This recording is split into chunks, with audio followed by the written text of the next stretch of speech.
You are my sunshine, my only sunshine. You keep me happy when skies are gray. You'll never know, dear, Welcome to an evening of old-time radio.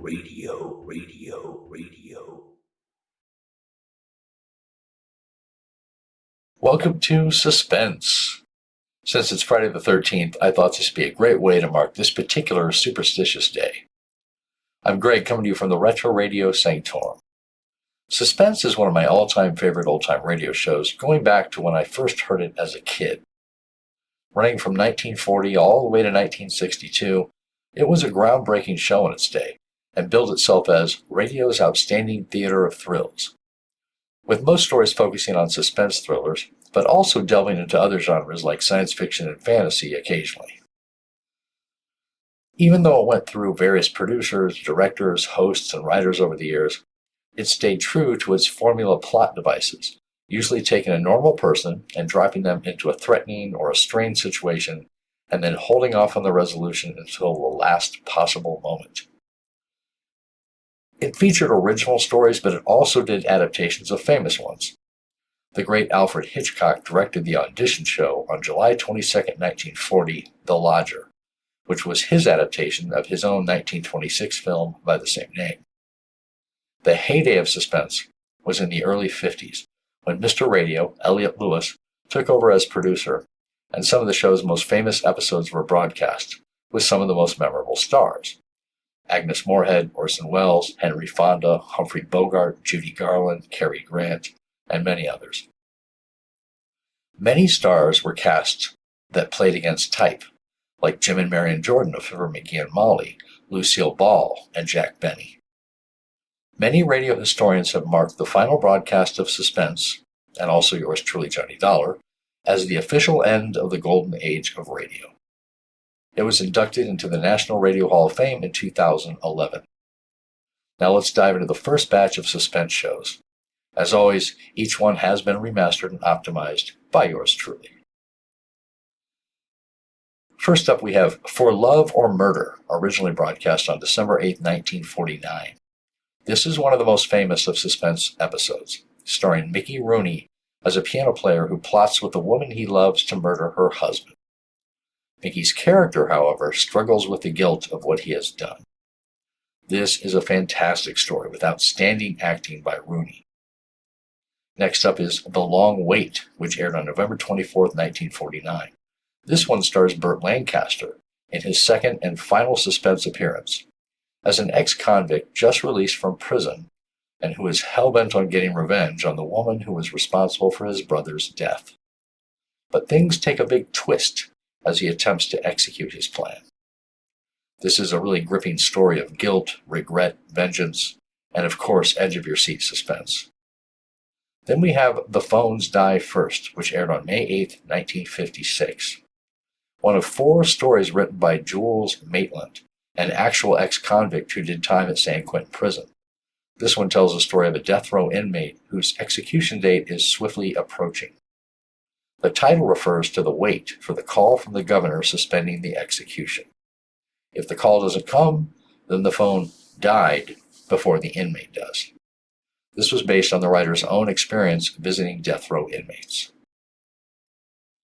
Then we have Somebody Help Me, another famous suspense episode starring Cornell Wilde, Mary Jane Croft, Kathy Lewis, and Paula Winslow. A man carries a lot of resentment and a lot of anger after his ex-wife rejects him, and he takes it out on various people that he comes across. When a young woman he picks up spends most of her time on their date dancing with another man, his rage reaches a murderous peak. This is a thrilling and chilling story that will definitely keep you on the edge of your seat. It aired May 29, 1954. And then Don't Call Me Mother, another of the better-known suspense episodes, which starred the great Agnes Moorehead. She plays the controlling, cruel mother of a 25-year-old man who's finally learning to assert himself against her wishes. When he gets married, she tries to undermine them through lies, guilt, innuendo, and other evil means, but they remain loyal to each other and refuse to fall for her ploys. She decides the only way to regain control is to murder her daughter-in-law. A mesmerizing performance by Moorhead and a real nail-biter of a story. Let's sit back and enjoy these tales, and I will see you in a bit.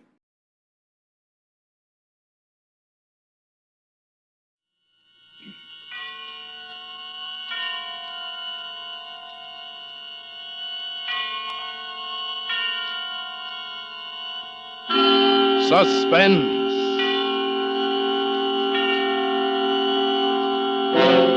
Autolite and its 96,000 dealers present Mr. Mickey Rooney in For Love or Murder, a suspense play produced and edited by William Spear. Wilcox! Hello, Wilcox! Right here. Say, aren't you Remingchester Shotgun, the big game hunter? I am. Wilcox, someone said you could help me. Well, what are you hunting? A battery from a car. Well, your safari's over. Just shoot down to your Autolite dealer and get an Autolite Stay Full battery. The battery that needs water only 3 times a year in normal car use. Capital. I shan't have to scout for water holes anymore. Right you are. And your Autolite Stay Full battery has a fiberglass retaining mat, protecting every positive plate to lengthen battery life. Why, in recent tests based on SAE life cycle standards, Autolite Stay Full batteries gave 70% longer average life than batteries without Stay Full features. Get an Autolite Stay Full battery, the battery that needs water only 3 times a year in normal car use. Remember, you're always right with Autolite. And now with For Love or Murder, and with the performance of Mickey Rooney, Autolite hopes once again to keep you in suspense.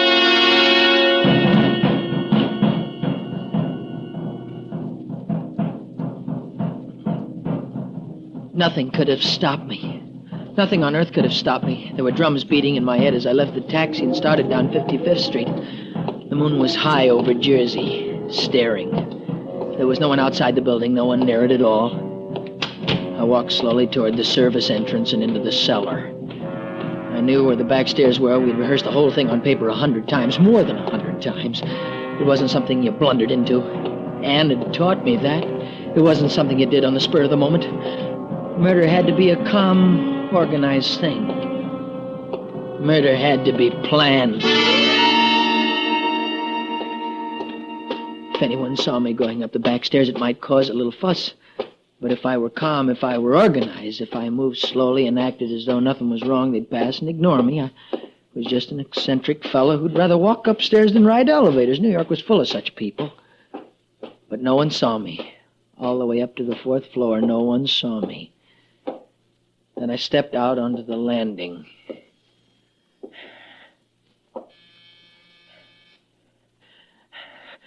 I waited an hour, or 10 seconds, or 10 years. Time meant nothing.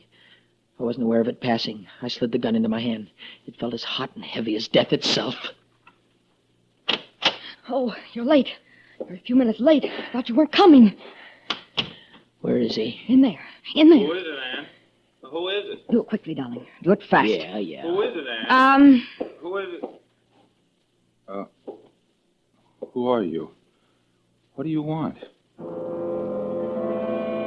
The fat little man who was about to die looked at me, at my face, at my neck, and then his eyes fluttered down into the gun that hung there. He looked like a little fish. Like a helpless, harmless, scared fish, and the drums in my head beat louder, and wheels turned, and lights flashed, and the fat little man melted toward me. No, I say, no. No. I hit him. I hit him. I hit him. Wait, Tom. Wait. Now, wait. He's dead. He must be dead after that.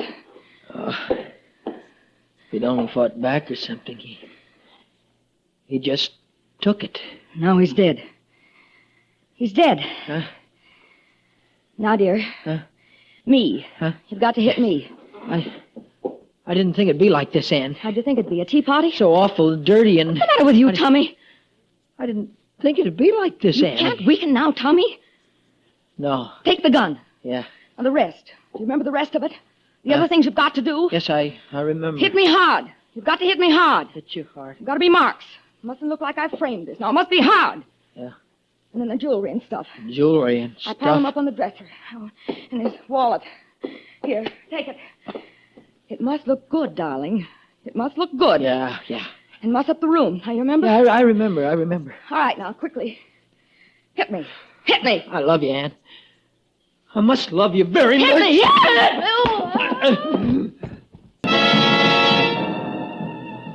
She fell, but she didn't just fall down. She fell into a graceful little ball. Even unconscious, she seemed in perfect control of things. Room had to be ripped up. The room had to be ripped. I'll collapse.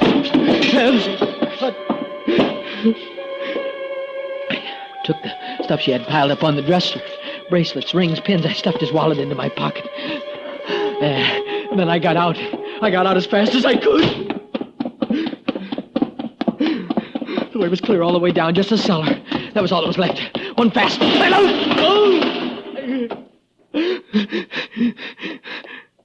Hey, who's that? Who's that? Hey, young fella. What are you doing down here this time? Whoever it was came straight toward me. He saw me. There was no hiding. And he was between me and the street. He shoveled toward me. I lifted the gun. Good, just a second, young fella. Let me get a I look swung at hard and I spun back into the row of cans. I waited a moment. And then...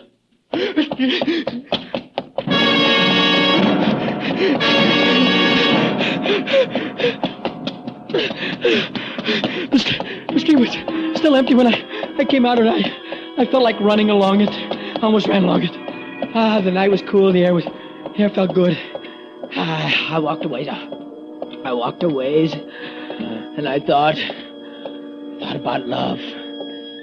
About me being in love.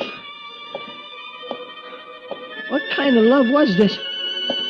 What kind of love was it that made a guy behave like this?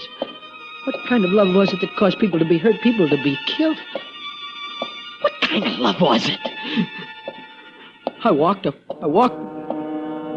Finally, I looked at my watch. 10 minutes. The whole thing had taken just 10 minutes. What was the rest of it?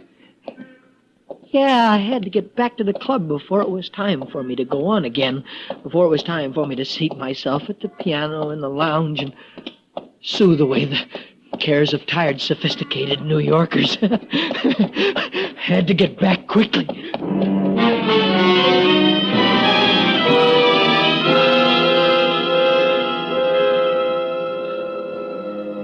No one saw me. The back way. I used the back way, the same one I'd left by. Yeah, that was my life from now on, maybe. The back way, sneak in, sneak out. It'd be hard to break myself of the habit after tonight. But it was cheap. A cheap price to pay for Ann. Any price really was cheap to pay for Ann. That's all I had to ever remember. I was in my little dressing room for 2 or 3 minutes. Had a chance even to wash my face. Almost 12:15, Tommy. You awake? Yeah, I'll be with you in a minute. Okay, Tommy. The wallets, the bracelets, the junk I'd forgotten to ditch them. Get rid of them first thing Ann had told me. And I'd forgotten. I didn't want them around. They might make trouble hanging around. Hello, Tommy. How's the boy Rachmaninoff, huh? Are you, Jimmy? Have your nap? All set to go? Yeah, I slept a little. I'll be right back, kid. Sure, kid, sure. Hello there, Mr. Lee. How are you, Frank? I thought I'd get a little air. Yes, sir. Nothing like it. One thing about being a doorman, I don't make much money, but I get an awful lot of fresh air. Fresh as you can get in New York anyway, huh? Right you are, Mr. Lee. Gonna take a little walk. You certainly hit it right that time. Fresh as you can get in New York.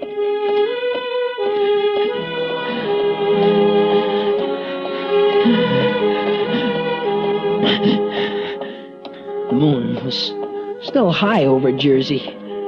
Staring. Sewer. That was the best spot. Just throw him in and let the East River take care of him. I had the wallet in my hand when I... Tommy? You look like you're in love. Officer, I didn't see you. Just... Officer, is it? Yeah. You're getting awful formal. Kind of jumpy, ain't you? No, Dan. Dan, it's just that you startled me, that's all. Startled you, did I? Yeah. I was just standing there, and you walked within 2 inches of me and didn't see me. Yes, you're in love. I know the symptoms. You're in love. Love. Yeah, maybe you're right, Dan. That's a great feeling, lad. And dangerous. If you need someone to help you find your way back to the club, just tell me. In your condition, no telling where you'll walk. Yeah. I waited till his footsteps died out, and then... the sewer fast. Had to get...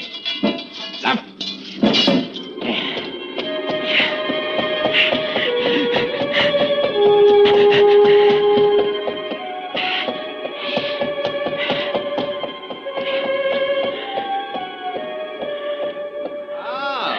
Back so soon, Mr. Lee? Gotta go to work, what's that?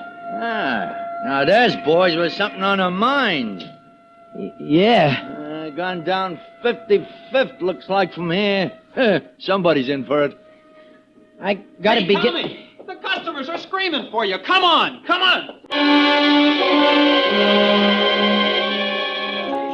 I wasn't afraid. I wasn't nervous. The cops would be talking to Ann now. If she made a slip, the two of us would be dead as you could get. But I knew she wouldn't make any slips. She'd be too smart for him. We'd planned too well for him. It was all so simple. They couldn't make anything out of it. A crook slipped into her apartment, killed her husband, her rich, fat, tired, helpless husband, and slugged her. That was all there was to it. Happens in New York. Happens a lot in New York. Could she help it if the whole thing made her a rich woman? Could she help it if a housebreaker freed her from her husband so she could marry someone else? Could she help that? Setup was so perfect. What could go wrong? So I sat and played Chopin, Strauss, Gershwin, Berlin. I sat and played the music of kind and great and gentle men. And I tried to keep that thing on the floor out of my mind. I tried to keep that out of my mind. Thank you. Thank you. Hey, Tommy. Yeah. You know that dame that used to come in here, that Ann Thomas? I don't think Oh, you remember the one? The brunette. The cute one used to have a crush on you. Lives on 55th Street. Ann Thomas? Yeah. I remember. What? Fuss down her house tonight. Somebody broke in and messed things up. Killed her husband. Banged her around. Dan Ryan was telling me. It's too bad. Yeah. You're never safe in these big towns, are you? Never safe anywhere.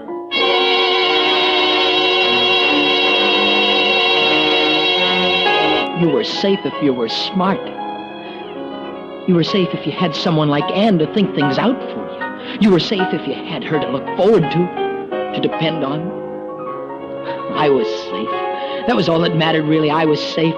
It was childish to worry about guys like Ann's husband. It was silly to get squeamish over a little blood. People died every minute in New York. They were useless and they were in the way and they died. What did it matter whether it was murder or something else? People died. Sure, that's what Ann would have said. That's what Ann would have told me. And that was the right way to look at it. That was the right way. Autolite is bringing you Mr. Mickey Rooney in For Love or Murder, tonight's production in radio's outstanding theater of thrills, Suspense.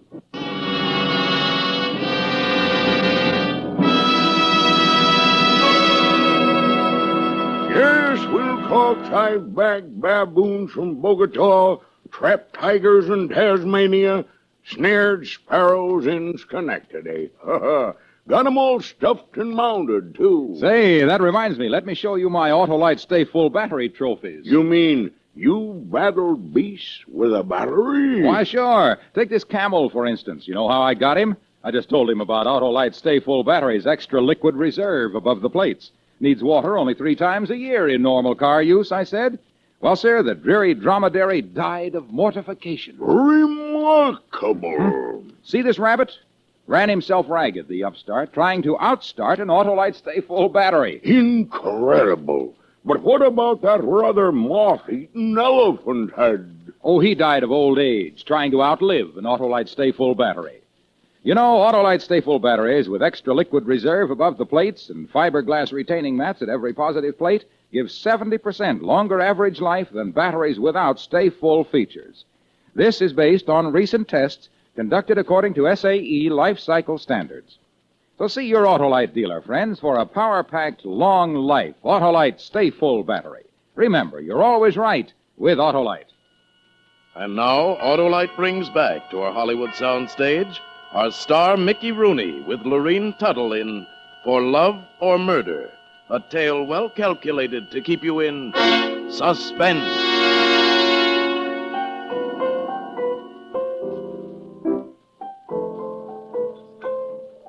The night went fast. People came, people went. Stood in front of the piano. They smiled, frowned. Once in a while, someone requested a number. Once in a while, someone applauded. It was a night like any other night. Hey, you gonna play till Christmas, Tommy? What time is it? Almost 3. Oh. You sure can tickle those keys, Tommy. You must have a beautiful soul. Well, what's the matter?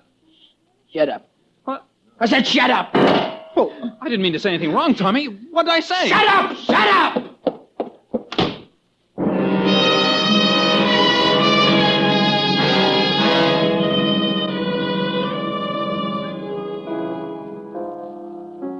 Talk to yourself all night, build yourself up, tell yourself things were all right and you were a great guy. Smart guy. One stupid remark mixed you all up again. One stupid remark made you see blood again. Made you feel like garbage. One stupid remark. Beautiful soul? My soul? So what?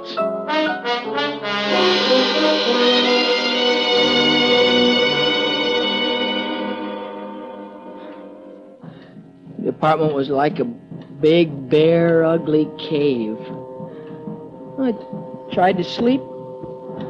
And I got up and tried to read. Words danced in front of me like they'd been hung on rubber bands. Nerves, nerves, nerves. It's just nerves. Ann could have talked me out of them in a minute. All I had to do was get some sleep or talk to Ann. Yeah. Huh. All night, not a word. That's why I was jumpy. Suppose she was in trouble. Suppose something had gone wrong. Suppose somewhere we'd slipped. Operator, give me... No. If the wires were tapped, no, I wouldn't do to call. But if I went to the apartment the way I went last night, no one would see me. The police wouldn't expect that. That's the last thing they'd expect. I had to touch her. I needed her strength. I needed her to tell me things were all right. I had to see her. I had to see her.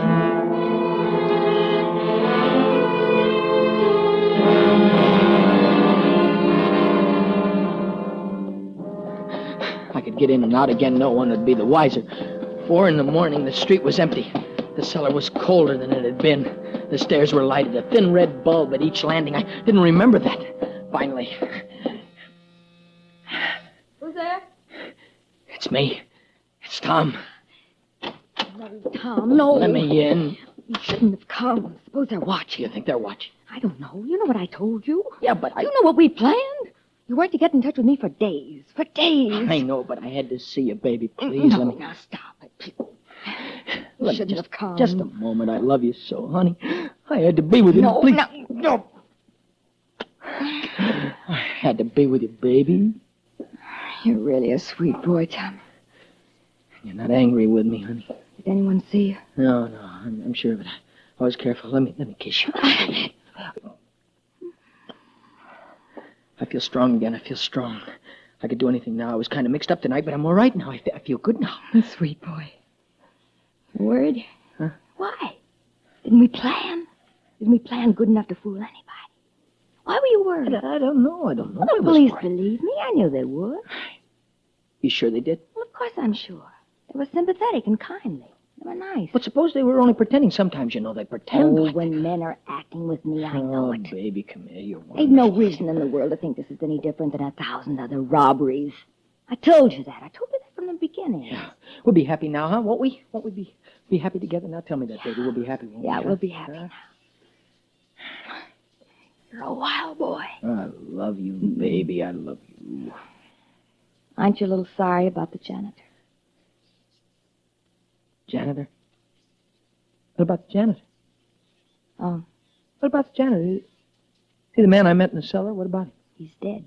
What? You fractured his skull. No. I said you were a wild boy. Never meant that. I didn't know I hit him so hard. I liked you because you're such a wild boy. Didn't mean to kill him, man. I'm sorry I told you. You're going to worry about him all night. Annie, I didn't mean Well, I'll be to kill careful him. next time when I tell you. I wish I had a piano so you could play for me. I like to hear you play, Tommy. Oh, be careful, baby. Of what? It's only the phone. Careful, honey. Yes? What? What? You've got the wrong number. Wrong number. Silly What guy. do you want, honey? I don't know. It's the wrong number. You want a drink, Tommy? No. You mind if I make one for myself? Go ahead, honey. You know, you hit me awful hard last night. Look at the lump there. Look at it. Yeah, I didn't want to hit you You that made it hard. look good. You made it look awful good. Huh? Oh, for pity. Careful, baby. Yes. Oh, it's you again. You've got the wrong number. The wrong number. The way people annoy you. Annie. Yeah, Tommy. Annie. That janitor. Who was he? Who was he? I don't know. Just a janitor, that's all. Did he have any kids? 2 or 3, yeah, I think so. Why? You want to get some ice? I don't know why I wanted to know. I'm coming. I'll get it. I'll take it. I'll tell No, this guy. Tommy, off. I'll get it. No, That you, Ann? Okay, this is the last time. I love that wrong number routine. Who you got up there? The young chick who rubbed your husband out for you? Huh? You're a Lulu, honey. Get rid of him as soon as you can. And I don't want him hanging around after we're married, you know. That you, Ann? Why don't you say something? Why don't you... Tommy.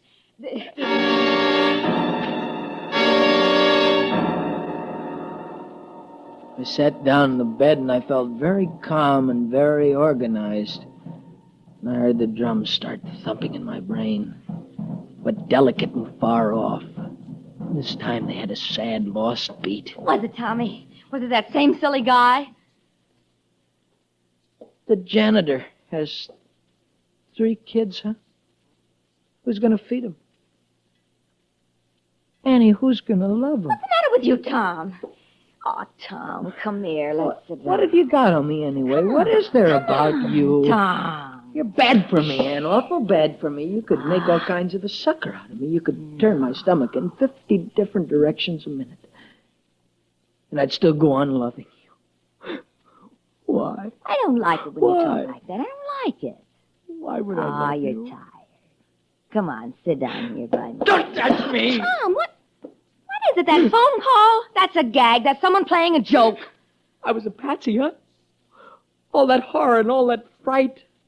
I got black with 2 good men's blood helping you and that guy on the phone. Tom, put that gun away. Now listen, I'll explain, Tom. Let me talk. You think I like to do those things, Annie? Tom, now listen. I killed 2 men to get you, Ann. But I haven't got you. No. He's got you. The guy on the phone's got you. No, Tom, no, he hasn't. Why, Ann? I did. I bought you. That's not fair. By rights, you should be mine. You're not mine, no, are Tom, you? no, it was always you. You're a I give him up. I was only kidding him, only stringing him along. I wasted the it whole was always night. you, Annie. I wasted Tommy. all that blood on it. No, Wasted Tom, 2 please. guys and 3 kids. No. It's got to end, Ann. Tom, no, It's got to end. No. It can't be love, can it? It couldn't have ever been love. Love doesn't hurt like this. Does it, Ann? Does it? Hey, in there! What's going on in there?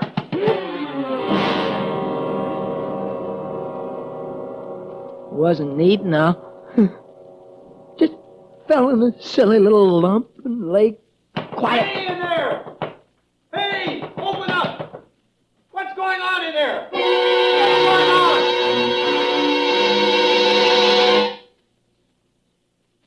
I shall walk down a corridor the night of December 10th, and I shall die.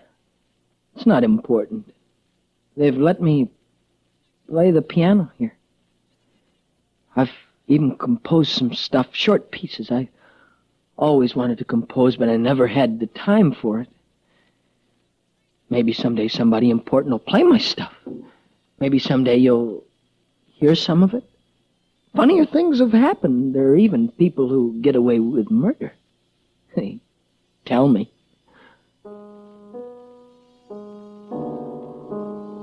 I think a lot about Anne. Poor Anne.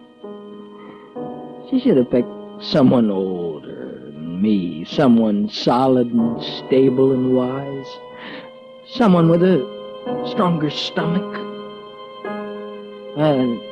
Not a musician. Not a musician.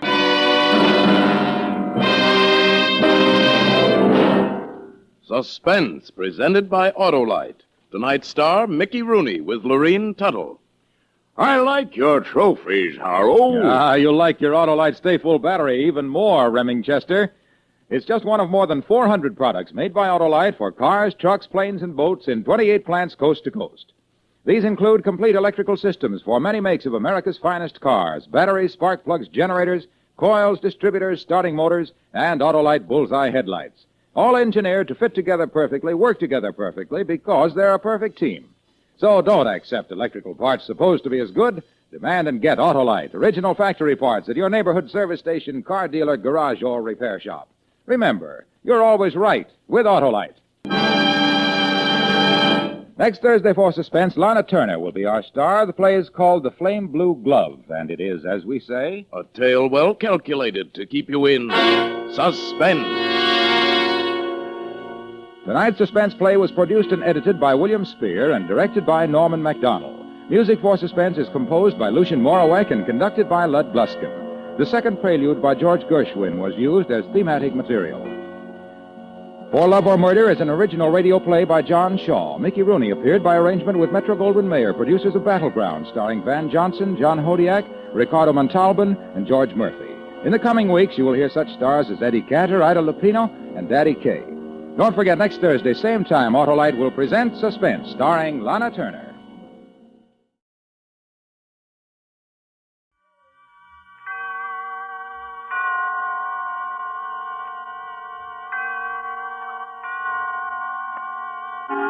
Suspense.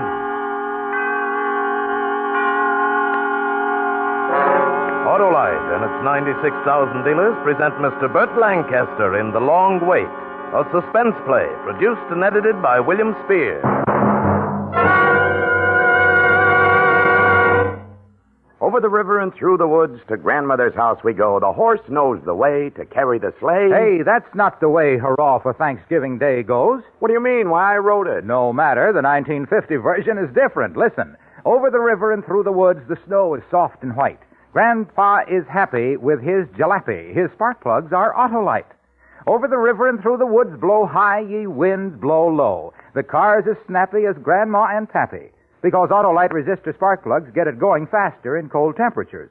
Give smooth, even spark all along the line of fire. Let your engine idle smoother, run better on leaner gas mixtures. Save gas. Wait a minute. These last lines don't rhyme. Why, sure they do. Your car and Autolite resistor spark plugs are always in rhyme. In fact, you're always right with Autolite. And now, with The Long Wait and with the performance of Burt Lancaster, Autolite hopes once again to keep you in suspense.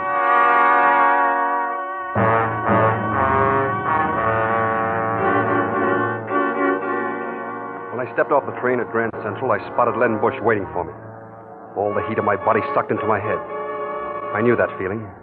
I felt that way every time I wanted to kill a man. He waved to me. I turned my back and I started up the ramp to the upper level in the street.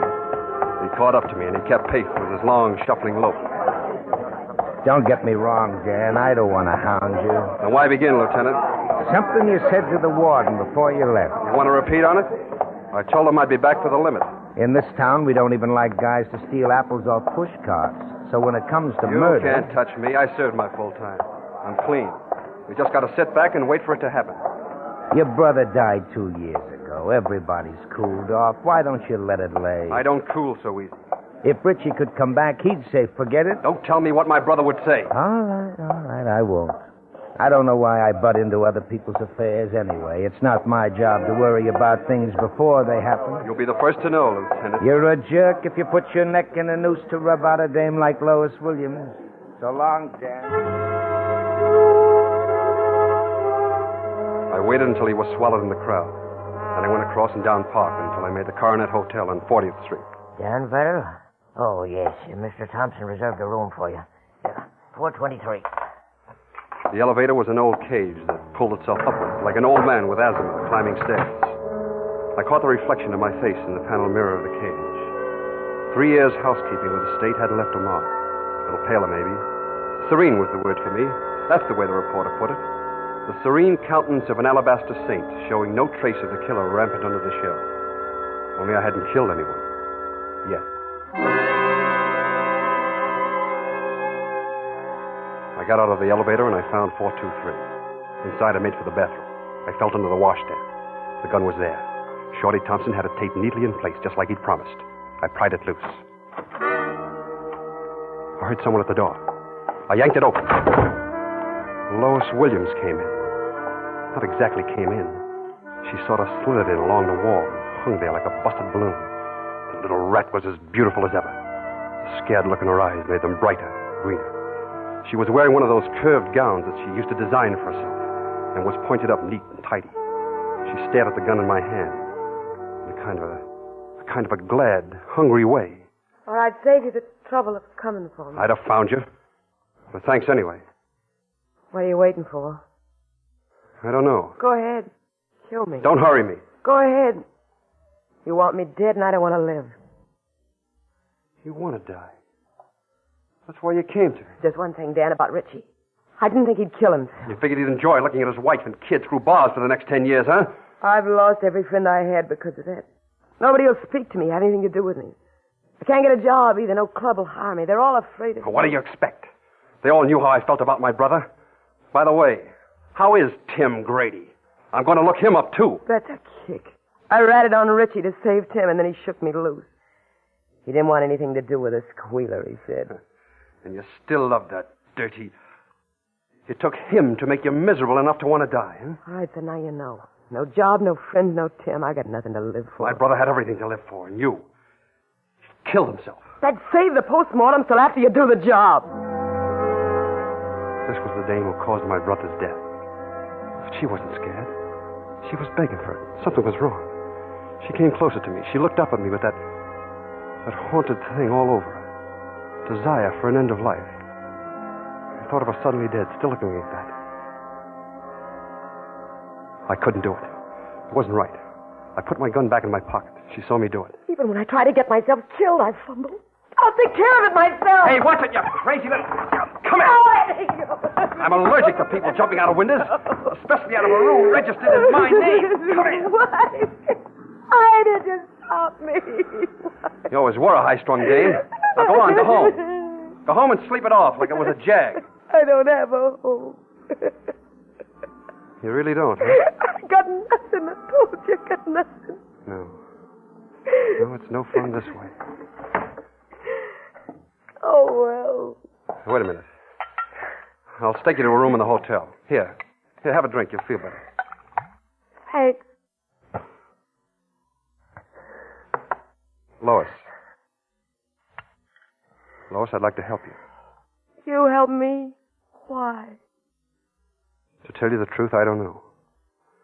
But I know what Richie meant to me. I was with him when he died.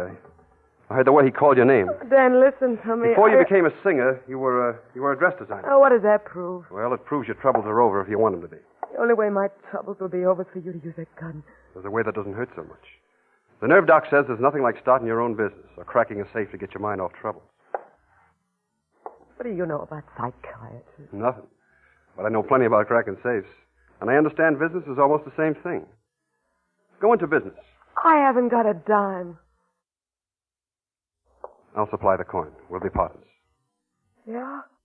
And what? The dress business. Dressed it. The boys would laugh you out of town. Nobody laughs at Dan Verrill. Well, come on, what do you say? Partners? I haven't designed this dress for years. Oh, it'll come back to you. Once you're in business, you're sure to make a lot of new friends. Get a new slant on life. I'll tell you what I'll do. I'll talk to the old gang into giving you a break again. If things are going smooth, you'll be happy again. You think so? I looked at her a minute. And then I put across the clincher. Lois, I'll bet even Tim Grady comes back. I was always baffled by the effect a guy could have on a dame. I watched hope push some of the unhappiness off her face. Mentioned the guy, and the dame's heart changes places with her brain. She hesitated a second. I'll give it a try. Good. Now, do you think you can make it past bridges and open manholes, or do you need protection? I'm all right now. After all, we're partners. I raised $20,000, and Lois went all out spending. She threw herself into the job with all she had, and she had plenty. She was going to open on Madison Avenue. I spent a lot of time with Lois, talking dress shop. She took me to spots to check style. The dog show, the art galleries, the opera. She was beginning to show signs of wanting to live again. A month after we became partners, she told me. We can open tomorrow, Dan, except that, Let's have it, Lois. The money's all run out. And, Dan, we have to advertise and get a sales force. What'll it take? 5,000? Oh, 3,000. Oh. I'll get it. Oh, Dan. She kissed me, and I fought down the chill that sent along my spine. I said, I want you to be happy, Lois. I went over to the Emerald Club on 60th to raise the money. I'd stayed away from the old spots till now. Lou Henry, who owned the place, glad-handed me when I walked in. Hey, Dan Verrill. Where you been, boy? Oh, around and about. Yeah, you're awful early, Dan. Tables don't open till 10. I need $5,000, Lou. $5,000? Without even a hello to soften me up? I need it, Lou. I figured you'd let me have it. For past favors. Oh, sure, Dan. Don't mean no more to me than my right arm. Thanks. Be seeing you. Say, Dan, a buddy of your brother's is out there at the bar. Shorty Thompson. Oh, thanks again. I'd like to see Shorty. Another one, bartender. Hello, Shorty. Huh? Oh, you, huh? Hey, you're in business, Dan. Something real imaginative, huh? Yeah, legitimate, too. Ladies' gowns. Ain't that a riot? Shorty was drunk. I don't like to talk to drunks. I was going to leave when I saw who the guy was on the other side of Shorty. It was Lieutenant Len Bush. Shorty turned his back on me and spoke to him. This guy is Richie Verrill's brother, as though you didn't know. A few years ago, the joke was on you, Lieutenant. You put Dan away for sticking up a jewelry store. You didn't really believe Dan Verrill would pull anything as crude as that. It was Richie who done it. But Big Brother here took the rap. Shut up, Shorty. Used to be sort of a gag with the boys. If Richie got shot, Danny Boy would do the bleeding for him. Everybody knew that Richie was 1 in a million, and everybody knew that Danny Boy would die for the kid. Yeah, I'm going to let you in on the secret, Bush. Danny Boy's partner is the dame who killed Richie Verrill. You're drunk, Shorty. Get away from me, you rat. I turned back to the bar, and I kept my temper in my pocket. If Shorty kept talking like that, it wouldn't be healthy for him, and I didn't want to do anything to him. He was Richie's best friend. 2 more of Richie's friends walked in while I was downing my drink. Gus Manning and Tommy Algo. I put my glass down and I started to leave. Just a minute, Dan. What's on your mind? The way I get the news, you and Lois are teamed up. Yeah? That's all I want to know. You fake. Hey, hold it, Gus, hold it. Maybe Dan's got it scrambled. Lieutenant, Lois Williams is a dame who pinned the rap on Richie, ain't she? Any newspaper morgue will give you the answer. Look, I know she testified against him. And you know she lied about your brother to save Tim Grady. I know. Well? All right. Lieutenant, the boys and I want to have a little talk. Okay, Dan, it's your funeral. We all watched Len put on his hat and walk out.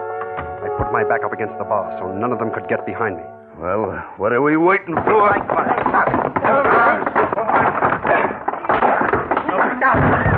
cut it out, you guys, cut it out. Dan, you okay? Yeah. What happened? Boys don't like me just now. They want to keep me from making a girl happy. Yeah, the girl responsible for your brother's death. Yeah, that's right.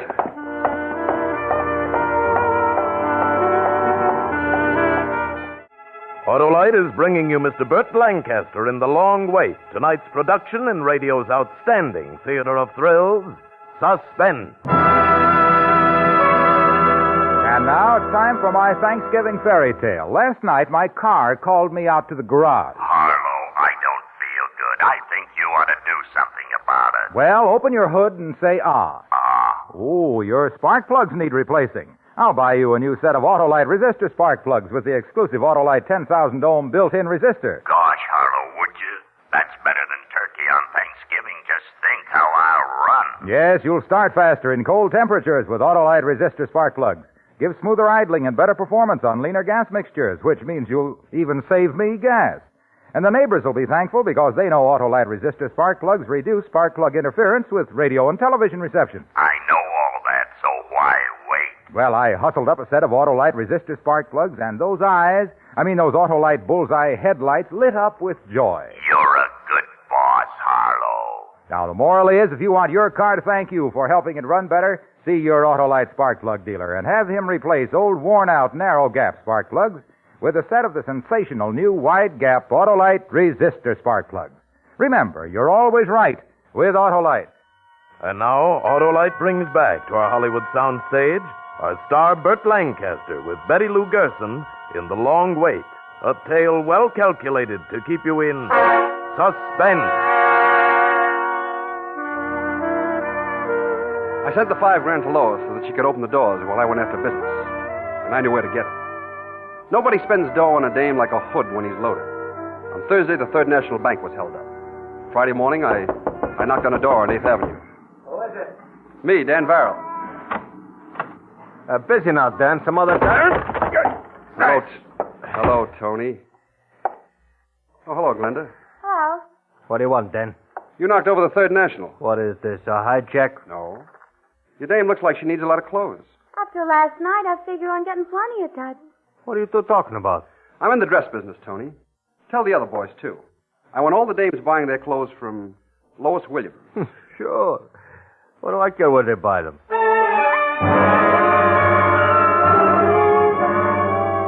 The next day, I ran into Numbers Johnson. He ran the policy racket on the east side. I don't have a dame, Dan. You know that. Yeah, I know. It's about time you gave your wife a break. If I buy her clothes now, she'll expect me to every time I hit. That's the idea. Do you see it my way, or do I... I don't figure it. You, in the dress business. Well, if I keep happy in the dress business, I'll stay out of the numbers business. Which way do you want to play? The doll will get some new duds.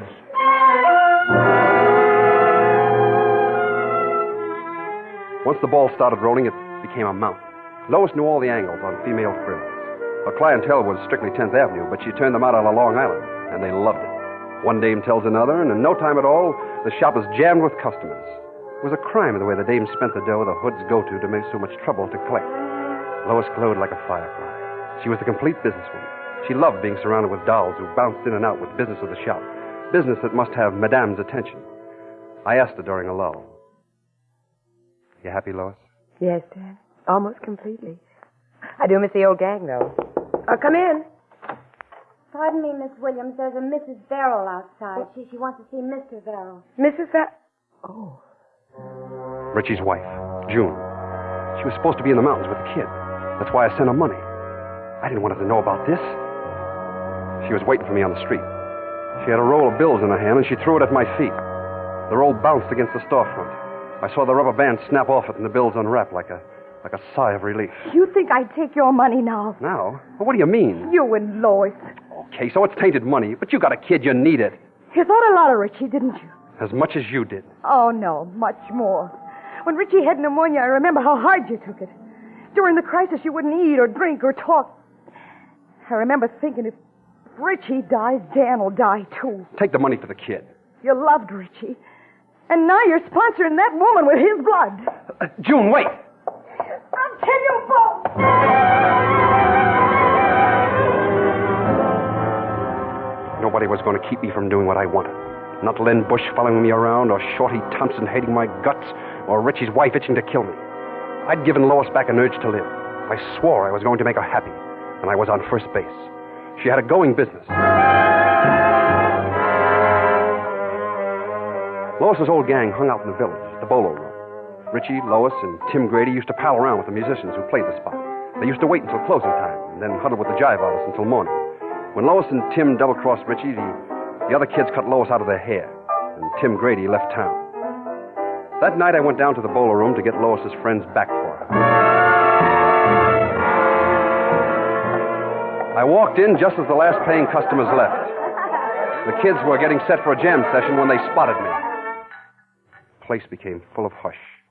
They glared at me, hating me, but not daring to open their mouths. I picked a menu up off the table and I laid it on the bar. I pulled a pencil out of my pocket. I said, I'm giving a party for Lois Williams. You're all invited. Saturday night, Gold Room, Coronet Hotel. Whitey Jones? Yeah? I'm putting you down, plus your dame and 3 guests.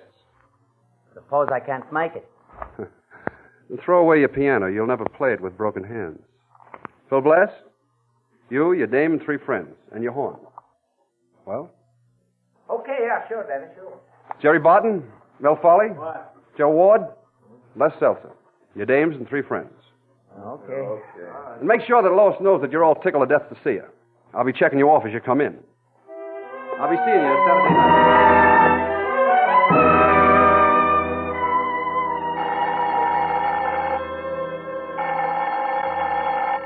It was Friday, the day before the party. Hello? Hello, Dan. Yeah? This is Lou Henry down at the Emerald Club. Yeah. Look, I don't want you to think I'm butting into your affairs, Dan, but, well, knowing how you feel about Lois. Yeah? Well, June, your brother's wife's been down here talking to Shorty Thompson. So what? She talked Shorty into rubbing out Lois. What? He's on his way now. Remember who told you, Dan?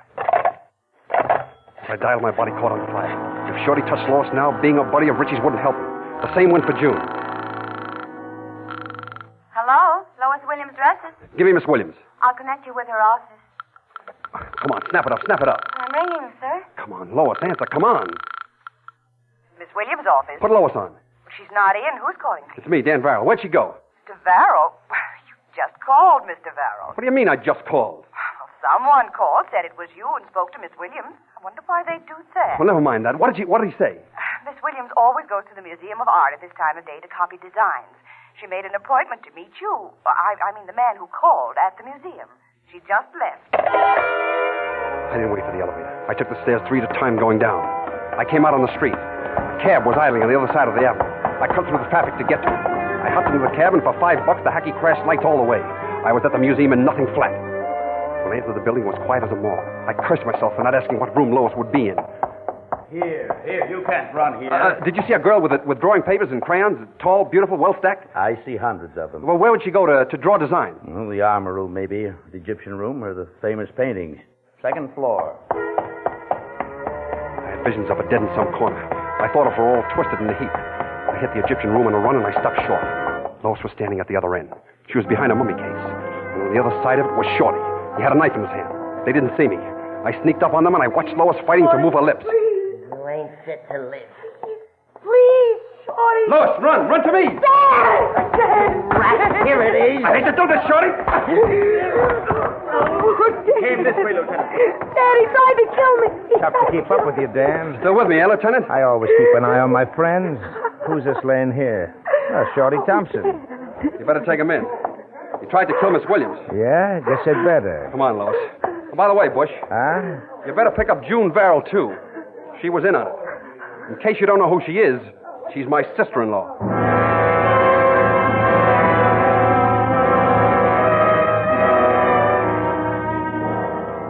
With June and Shorty out of the way for a while, nothing was going to upset things now. The party Saturday night in the Gold Room was a big success. Every time somebody tried to make a break for home, I beat them to the exit and insisted they stay. The place was full of smiles and how-to-dos, and only Lois didn't know they were phony. She was a dream in a green, backless evening gown, held up by a deep breath and an anxious look. She bubbled around, greeting people. Thank you. I enjoyed it. Lois. Dan, where have you been hiding? No place. Tell me, Lois, you happy? Dan, Just be happy. That's all I ask. Just be happy. I'm doing like that, Dan. Is there any guy here you like? Anybody? There's just one guy for me, Dan. He's not here. But he is. He's back in town. He's at the Sphinx Hotel. Tim. Yeah. Lois, I think I'll drop over and see him now. Dan, you're not going to do anything? Don't worry, Lois. I'm going to fix everything.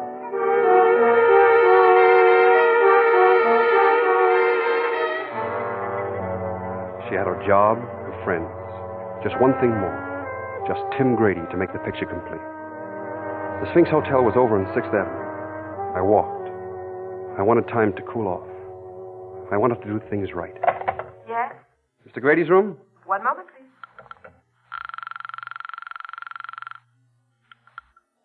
Yeah? This is Dan Varrell. Dan, Yeah, remember? it's 3 a.m., Dan. I won't take much of your time. Won't tomorrow do? I'm coming up now.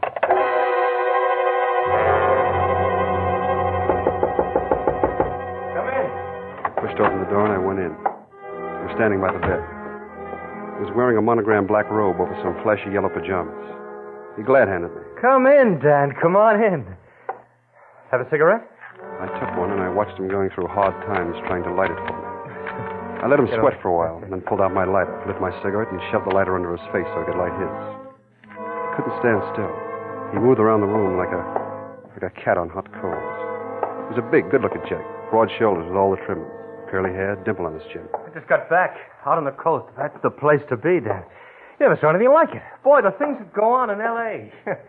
Someday... Light someplace. Anything you say, Dan. Lois is a great dame.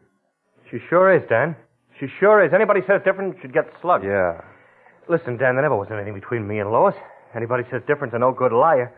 We were just good friends. We hardly ever even went out. Relax. Here, you and Lois are partners. Yeah. She must be pretty near the happiest girl in town. Pretty near. You know, when I first saw Lois a few months ago, she was all set to kill us. Oh, wait a minute, Dan. I tell you, Sit down, Tim. You make me nervous. Nobody's blaming you for the way she felt. Now, tomorrow I pull out of the partnership, and Lois will be alone again. I don't want her to be alone. It's not good for her. Anything I can do, you know. She's in love with you. I'd like to see her get married.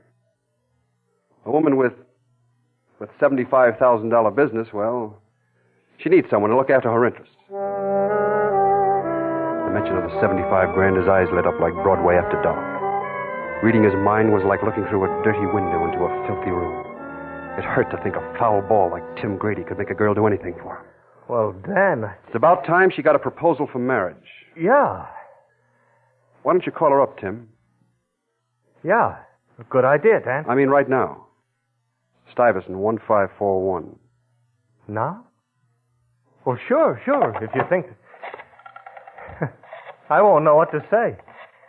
It's been so long. Say you want to marry her. Yeah, sure. Lois? Hello, baby. Well, so you knew the old voice.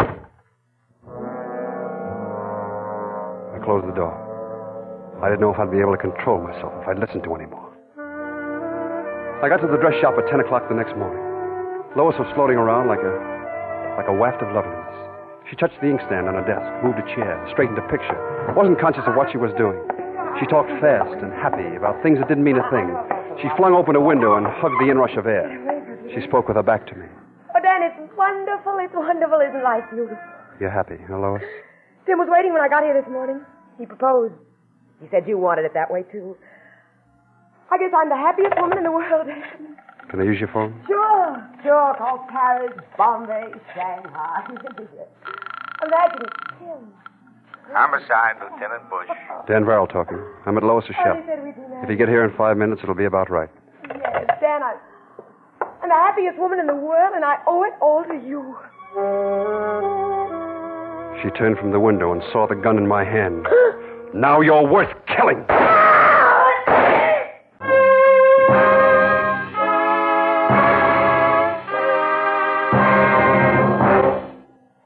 Suspense, presented by Autolite. Tonight's star, Burt Lancaster, with Betty Lou Gerson. Oh, boy, am I happy. Thanks again, Harlow. That's my car talking, folks. I ran great today, didn't I? With those new Autolite resistor spark plugs. Like a charm. Friends, if you want your car to run better, switch to Wide Gap Autolite resistor spark plugs. The spark plugs that get you off to fast starts in cold temperatures. Made by Autolite, they're one of more than 400 products for cars, trucks, planes, and boats produced in 28 Autolite plants coast to coast. These include complete electrical systems used as original equipment on many makes of America's finest cars. Spark plugs, batteries, generators, coils, distributors, starting motors, bullseye sealed beam headlight units. All engineered to fit together perfectly, work together perfectly, because they're a perfect team. Don't accept electrical parts supposed to be as good. Ask for and get Autolite, original factory parts, at your neighborhood service station, car dealer, garage, or repair shop. Remember, you're always right with Autolite.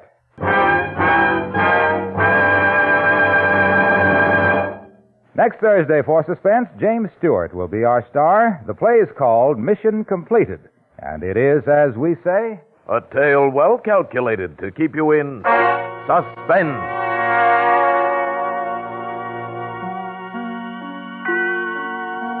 Tonight's suspense play was produced and edited by William Spear and directed by Norman MacDonald. Music for Suspense is composed by Lucian Moraweck and conducted by Lud Gluskin. The Long Wait is an original play by Fred Freeberger. Burt Lancaster is the star of The Hawk and the Arrow, a Norma F.R. production soon to be released by Warner Brothers. In the coming weeks, you will hear such stars as Mickey Rooney, Lana Turner, and Eddie Cantor. Don't forget, next Thursday, same time, Autolite will present Suspense, starring James Stewart. Meanwhile, see the very informative story about suspense in the current issue of Quick magazine.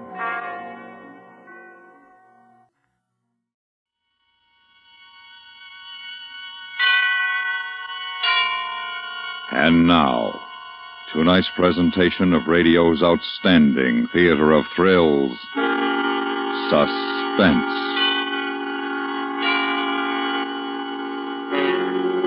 Tonight, we bring you a story based on fact. A man's last hours in a death cell awaiting execution. We call it The Phones Die First. So now, starring Harry Bartell, here is tonight's suspense play, The Phones Die First.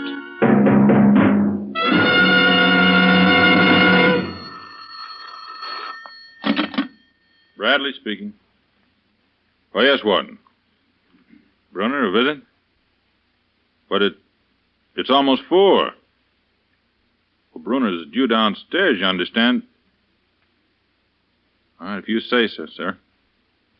I'll call the row right away.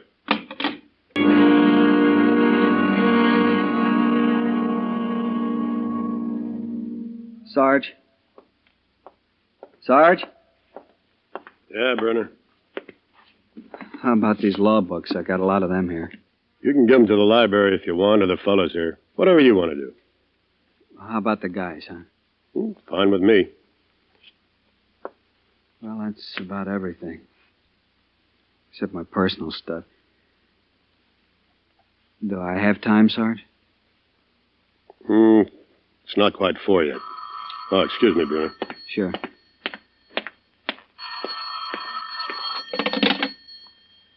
Row.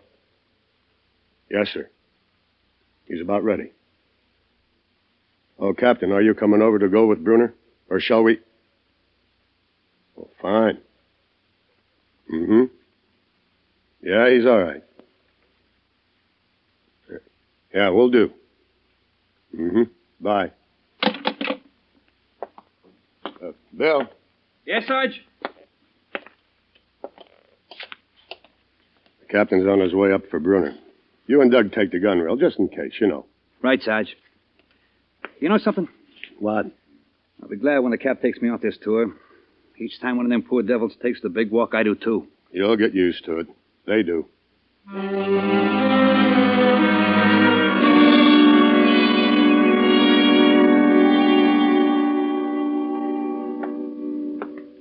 Oh, boys. Afternoon, Captain. We got a problem. Oh? Warden called me. Brunner's got a specially approved visit. His sister. You going to take him downstairs first? No, I don't think so. I think we'll take him over to my office to visit with her and then downstairs from there.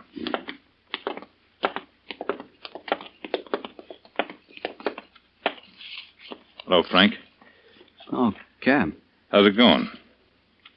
Okay, I guess. It's just about 4, Frank. Yeah. But first, you got a visit. Me? Who? Your sister. Oh, I thought maybe it was my lawyer with some news. Well, if there is any, Frank, you'll hear. Don't worry about that. Yeah, Cap, I won't worry. Sergeant tells me you want to say goodbye to some of the fellas up here. Well, that's okay with me if you do, but not too long, huh? When am I seeing my sister? As soon as we leave here, in my office. We aren't coming back here, huh? No, Frank. Downstairs? Unlock Bruner, will you? Yes, sir.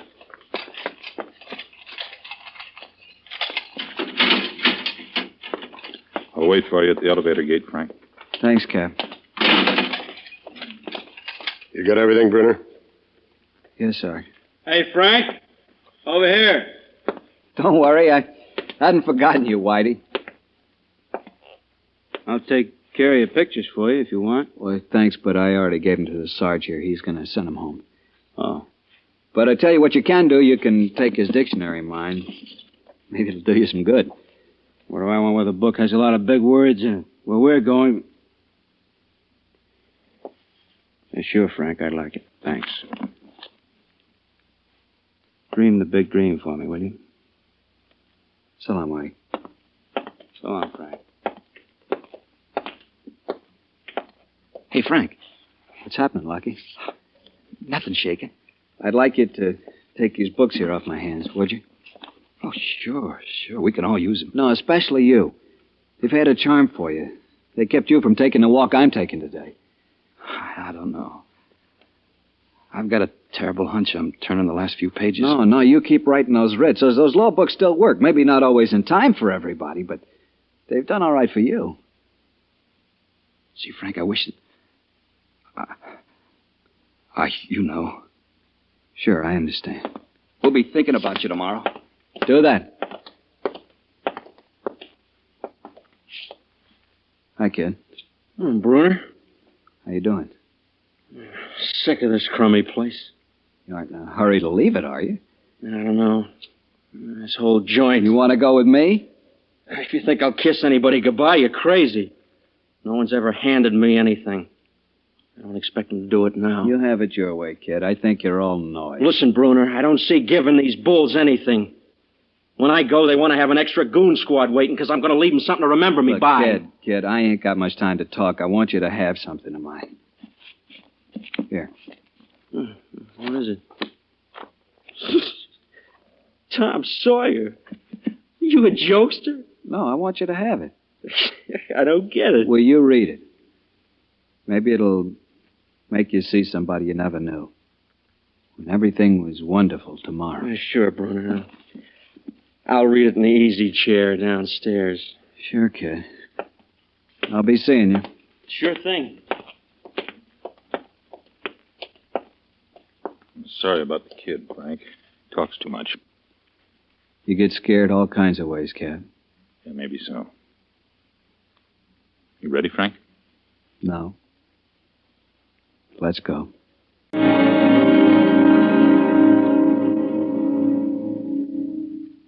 Bruner, I'm going to leave you and your sister alone in my office. It's not routine, but this time we'll forget routine for a moment. I want you to promise me you'll come when I call you. Agreed, Frank? Thanks, Cap. Frank. Hello, sis. Oh, Frank. And now listen, honey, we haven't got much time. We shouldn't spend it bawling, huh? You're right. How'd you get up here? The train? How's Mom and Dad? Oh, Frank. I ask you a question, honey. They're fine. You know they send their love. I'm glad you made them stay home. There's no need of it. How have you been, darling? Fine. They tell me that this is our last chance to visit. That's right, honey. Oh, Frank. Listen, Ruthie, listen close. There's not much time left. I want you to do something for me, something important. You understand? Yes. I want you to call Alice's family. What? I want you to call Alice's family. But, Frank... Please, honey. I killed Alice, but I want them to know, as I've always said, that it wasn't from hate or anything like that. It just hurt. Knowing after all those years that we were together, that she really cared for someone else. I will, Frank, I promise. I couldn't see life without her, and it was even worse to live knowing that she was with someone else and not me. If I couldn't have her, nobody else could. Maybe they'll understand. Frank. Listen, honey, I want you to go now, please. But, darling... No, Ruthie, this is no good for both of us. You go on. Oh, Frank, why? Why? Would you give me a kiss? Frank. Thanks, honey. Now go. Go on.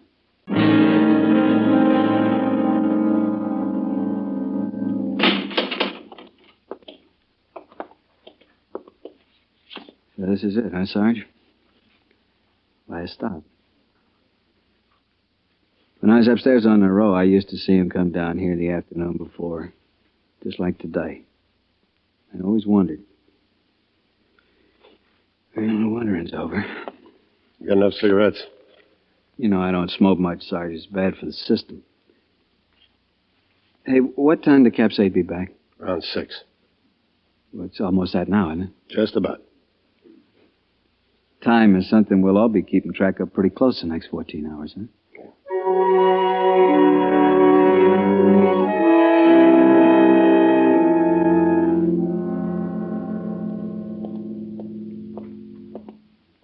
Sorry, Frank. I'm late, I know. Well, that's all right, Cap. I'm in no hurry, believe me. Warden's coming over around 9. You think he'll have any news? Well, I understand he's been in touch with the state capitol. It's routine, of course, you know. I don't have much of a chance, do I, Cap? I really don't know, Frank. Well, I know. Anything I can get you, Frank? Yeah, there is. A phonograph. I think that can be arranged. And some nice records. Something classical. Something easy on the ear. I'll certainly try. Meanwhile, Chaplin's asked if you want to see him. Of course I do. I'm no fool. Tomorrow morning isn't going to be easy. I never kidded myself on that. I don't want to walk in there alone.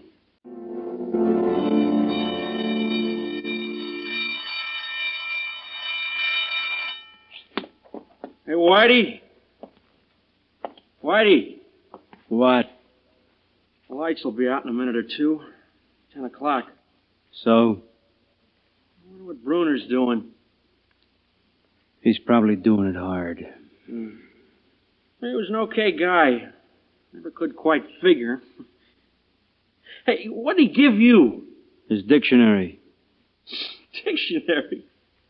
You know what he gave me? Tom Sawyer. Can you imagine? Listen, kid. He had you figured a long time ago when you first come up here. All you did when he came by this afternoon was lip off. What was I supposed to do? Break down in tears? Don't be so sure of yourself. But like I was saying, guys like him you never figure out. First they're with you, and then you're sitting like us right now remembering them. And you're glad they were with you. What could I say? I don't know. Hey, Whitey, you think Bruner will really go tomorrow morning? Who knows? Well, one of the bulls was telling me a couple of weeks ago that when one of us gets it, they knock off all the phones an hour before. Said something about keeping the lines clear except for the one downstairs. Real slick, huh? Yeah. Yeah, real slick. Everything dies in order. The free world when you come in here, and the last light of day in the afternoon before. And just before they sit you down in a little green room, they kill all the phones. Then they go about killing you.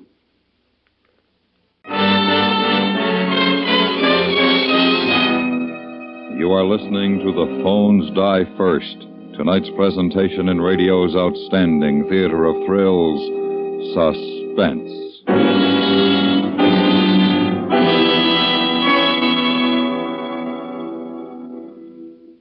Underworld characters who want an easy buck and aren't fussy how they make it are endlessly inventive.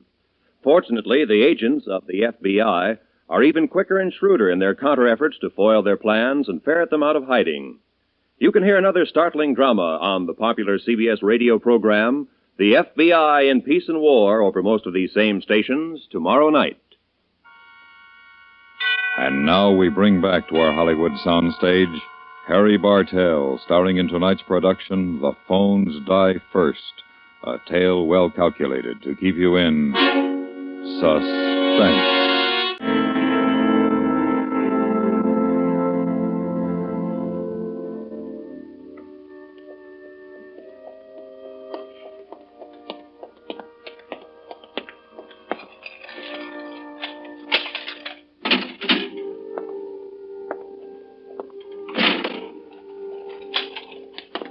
Hello, Frank.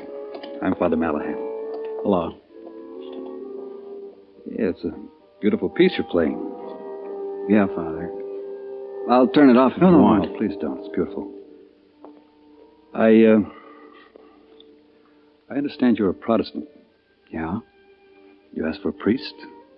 You know, there's a Protestant chaplain here who... Yeah, I know, Father. He's probably a right guy, but I don't know how to say it. What?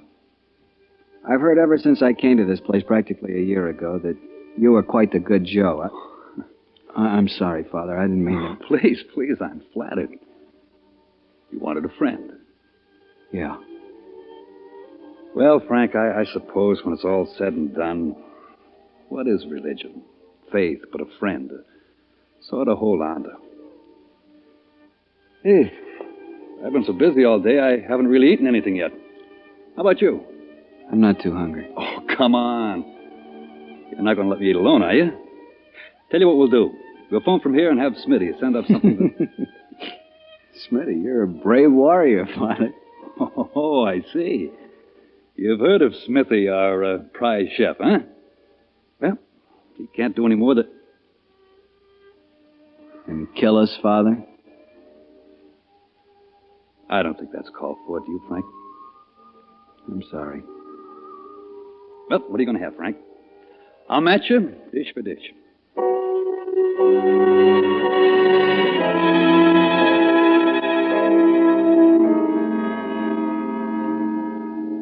Oh.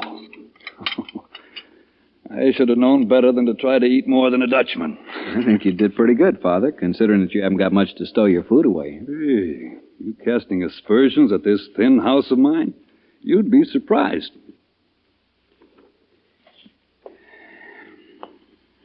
What time is it? Midnight. A little past. Would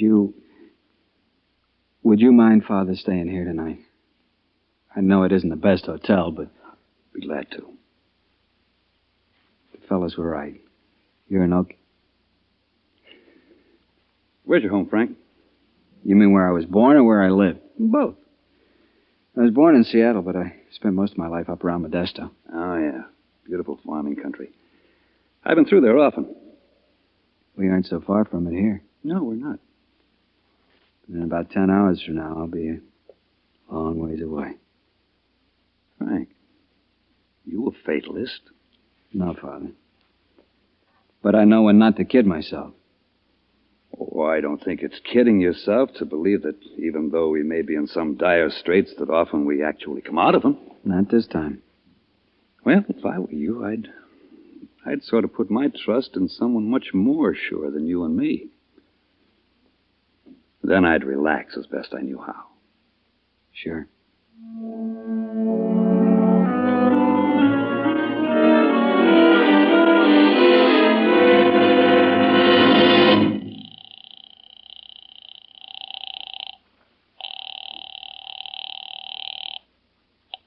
Yes?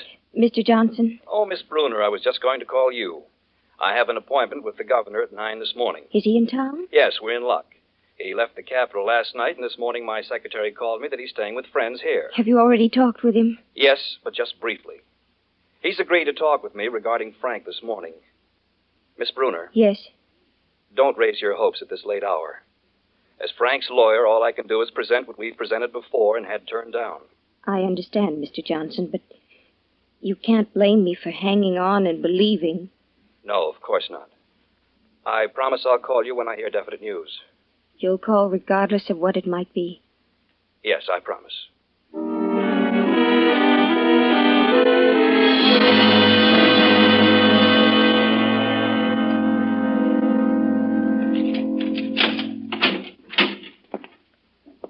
Morning, Father. Good morning, Captain. Bruner, how are you? Thanks for the record you sent over and the phonograph. Well, I was glad to do it. Bruner, the warden won't be over until time. He told me to tell you he'll be in personal touch with the governor this morning. You're in time for breakfast, Captain. I don't mind if I do. You feel like trusting Smitty again, Frank? What have I got to lose? You know, Captain, I'm getting to be a freeloader around here. Last night, again this morning. What'll the budget director say? I think he'd say, let's eat. All right, Captain. Let's have orange juice, bacon and eggs, hot cakes, toast, and strong black coffee. More coffee, Frank? How about you, Captain? No, thanks, Father. I got to be going. There's some things I've got to attend to. Captain. Yes, Bruner? I'd like to ask you something. Sure. When it comes time this morning, which isn't too long now, I want just you and the father to go with me. You won't need any guards. Will you promise? I'll see, Bruner.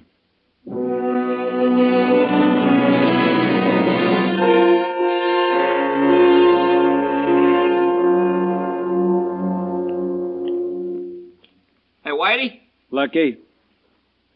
You checking the time? Who ain't? Frank was all right, huh? I wish he could have been around longer. Hey, you're the lawyer up here. How about this last-minute stay routine? Couldn't Frank get it as well as the next guy? Now, you know, we've seen him get him. Yeah, it's 9 o'clock now. If they're going to give him one, they better be warming up the warden's phone. I'd like to see him come up that elevator again. It'll do us all good. Are you guys praying over there? Why don't you drop dead? Oh, no. No, they're going to have to do the honors for me. Hey, Whitey, you ever see such a screwball? You'll meet a different kid come his time to follow Frank. Believe me.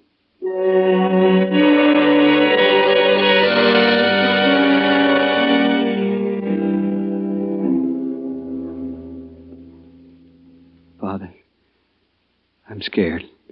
If you weren't, I wouldn't understand you. Will it hurt? Frank, do you trust me? You know I do. Then I want you not to say anything more.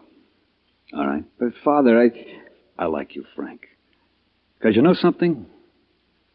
You're like a brother of mine. Is he a priest? No, he's making money, a contractor in St. Paul. I'm glad you became a priest. I am too, Frank, because I met you. You're just being nice. Oh, no, Frank.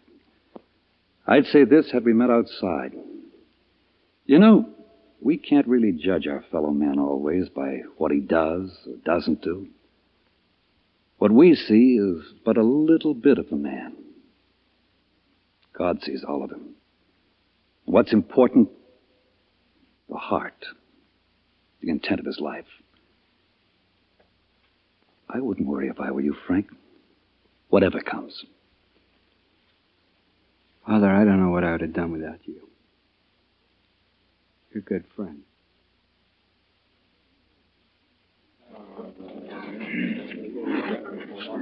Will all of those of you who have proper identification and credentials for admittance to the chamber area prepare them now for showing before entering? I must remind you again that no smoking or talking will be allowed once you're in the outer chamber itself. And I must remind you also that once you are inside, you will not be allowed to leave. Should you feel the need for assistance at any time during the ensuing proceedings, a custodial officer will be there to assist you. May I say now, if there's any among you who wishes to leave, you may do so.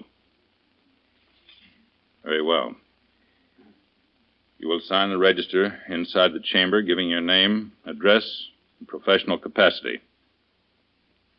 I recognize a few faces in the group, but to those who are here for the first time, we do not treat these proceedings as a show, but a grim task to be done as quickly and mercifully as possible. Will you come with me, please?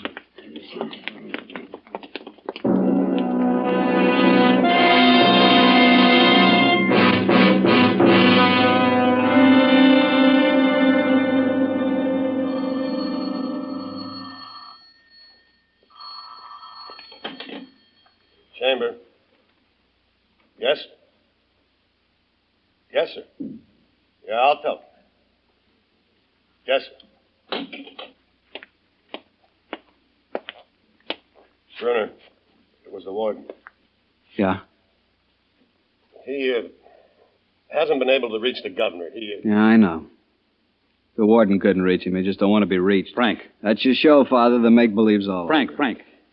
Will you listen to me? I have been, Father, and I'm still going through that green door over there. Frank, as a friend. As a friend, would you pray with me?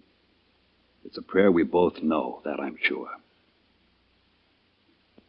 Our Father, who art in heaven, hallowed be thy name. Thy kingdom come. Thy will be done.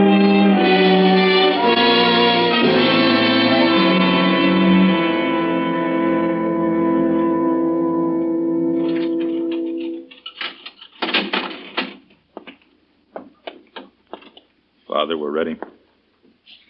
So are we. Would you give us a moment? Surely. Frank, would you put your hand in mine for just a moment? Sure, Father. And then we'll walk like only friends can. Side by side. Each giving strength and peace to the other. Father. I'm with you. Father won't have to go. Yes, of course. Come on, Frank. Let's walk together.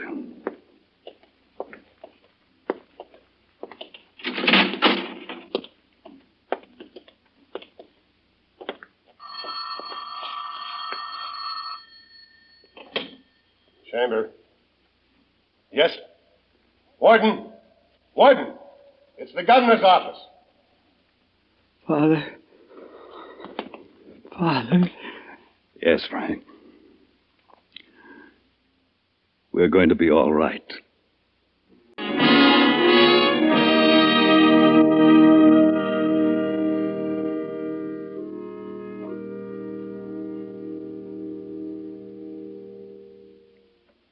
Suspense, in which Harry Bartell starred in tonight's presentation of The Phones Die First. Next week, we bring you a story of a woman who finds a letter warning of death and has only 3 hours to deliver it. We call it The Death Parade. That's next week on Suspense.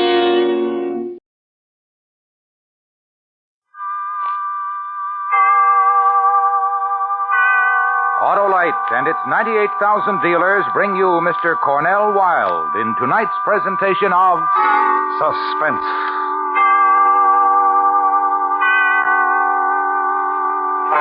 Tonight, Autolite presents a story based on fact. The dramatic report of a murderer and how he spent 7 hours with a young lady before he killed her. It's called Somebody Help Me. Our star, Mr. Cornell Wilde.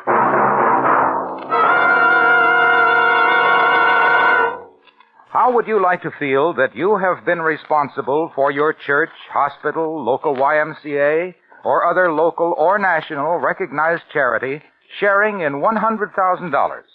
Well, you can be if you are one of 25 selected in the huge $100,000 Autolite Family Charity Drawing. Now, here is what Mr. Mortimer Brandt, president of the National Cancer Foundation, says about the Autolite Family Charity Drawing. The Autolite Family Charity Drawing makes it possible for you to provide needed care to the victims of advanced cancer. I sincerely hope that you will designate the National Cancer Foundation as your charity. Friends, don't delay another day. Visit any one or all of these Autolite Family car dealer showrooms. DeSoto, Hudson, Plymouth, Studebaker, Dodge, Willis, Nash, Packard, Kaiser, or Chrysler. Fill out a registration form for the Autolite Family Charity Drawing and be the one to help your favorite church, hospital, or other local or national recognized charity share in $100,000. Sign up tomorrow for sure. And now, Autolite presents transcribed the remarkable characterization of Mr. Cornell Wilde in Somebody Help Me, hoping once again to keep you in suspense. You are witness to a murder, a violence in a town on the eastern seaboard, an act of rage and of fury striking out from a place of darkness as deep within a man, which became someone's death. And here is the murderer. Now, you listen to me, Shirley, honey. I need you. I'm lonely for you, honey. Like all day today, like now, honey. Making the little whimpering sounds busting in here like you did when you got no right. I've got a right, Cheryl, being a husband to you like I was for so long. Husband. Eddie, gentle talking Eddie, who made my life miserable and ugly. Because he's a... You tell me, honey. What am I? What you are, I don't have to think about anymore. Or worry about, or get ashamed about. You don't want to understand, do you, Cheryl? You're not even trying to, honey. It's over, Eddie. I don't have to try anymore. We're divorced 3 months now. And I'm doing great, doing fine. So who needs you, Eddie? I don't care what happens to you anymore. No, don't say a thing like that, honey. All you got to do is like me again like you used to. Stay away from me. Don't talk like that. Your throat goes hard when you talk like that. Hard instead of soft the way I remembered. Ellie. Don't do that, Cheryl! The scissors, Eddie. If you touch me once more, I'll kill you. So help me, I'll kill you.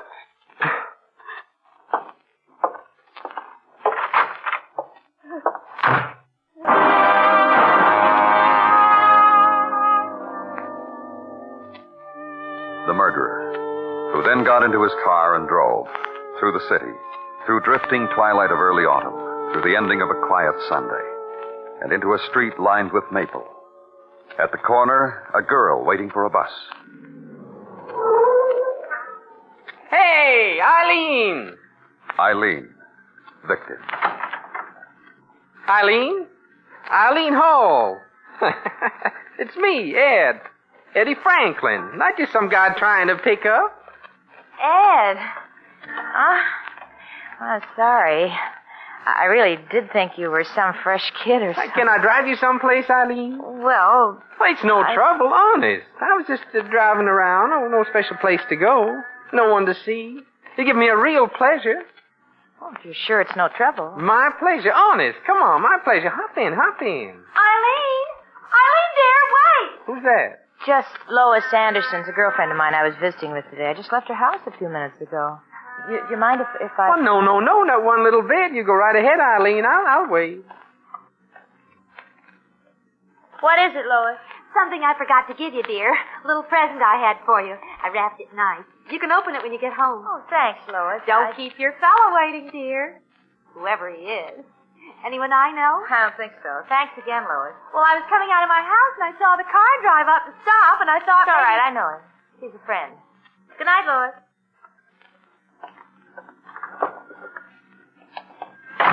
All set? Yes, Ed, thanks for... Don't mention it.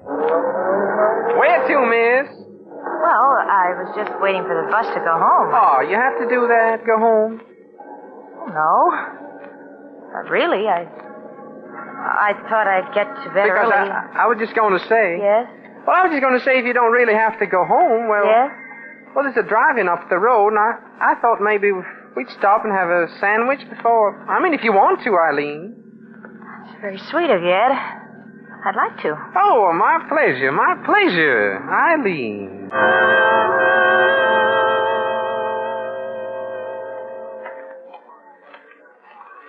Your sandwiches, folks, and the Coke. If you'll just adjust your window. Well, thanks. I'll just screw this tray on tight. Oh, there you are, folks. Be happy. Well, thanks, honey. Now, let's see. This is your sandwich, Eileen, and this is mine. You want a straw for your drink? No, thanks. I like to crunch the ice. Ed? Mm-hmm. Your wife, has she, Oh, that's done and finished. Eileen, I told her off good today. I said, stop bothering me. Stop hanging around. Stop calling me. No, we're divorced, I said, and if that doesn't mean anything to you, it sure does to me, I said. Why? Did you think that I don't know what I thought, Ed. I just Oh. wondered the couple of times I met you, you talked about her, and I... Eileen, Yes? I'm glad I happened to see you waiting there on the corner tonight. You know, I was just driving around and nothing to look forward to. There you were, in the twilight. Why, Ed. Well, what's the matter? Well, nothing's the matter. It's the way you said that. I didn't suspect you could... Oh, well, I've got 1 million of them. A whole million. You're fun, Ed. I think I like being with you. Well, me too, Eileen. You know, I wanted to call on you so many times, but... What? Hey, pal. Want to move your car a little bit? So as I can park in that space next to you? You hear me, pal? Oh, one of those, huh? Shut up! Ed, all you gotta do is just pull over a little and... He's got no right to. I'll show him. I'll show that loudmouth. Now, what's with you, big mouth? You figure I own the world or something? Oh, I got me one of those. What are you, a miser, kid? You collect parking spaces? All you gotta do is move your car a little. I'm not going to, big mouth. I got there first. Me and my girl, we don't want to move. We're not going to move. Yes, you will, kiddo. Stop it! Stop that! Stop it! You too crazy or something? Well, you heard him, Eileen. You saw him. He shoved. Stop it! You hear? Ed, let's get out of here. Let's go someplace else. You want to? You really want to? Tell him you want to, lady. All I am is hungry for a cheeseburger, so get him away from me. Let's go somewhere else, Ed. Maybe where we can dance. Someplace that... I know a place on the highway where there's a jukebox. That sounds like fun. Let's go there, Ed. My pleasure, Eileen.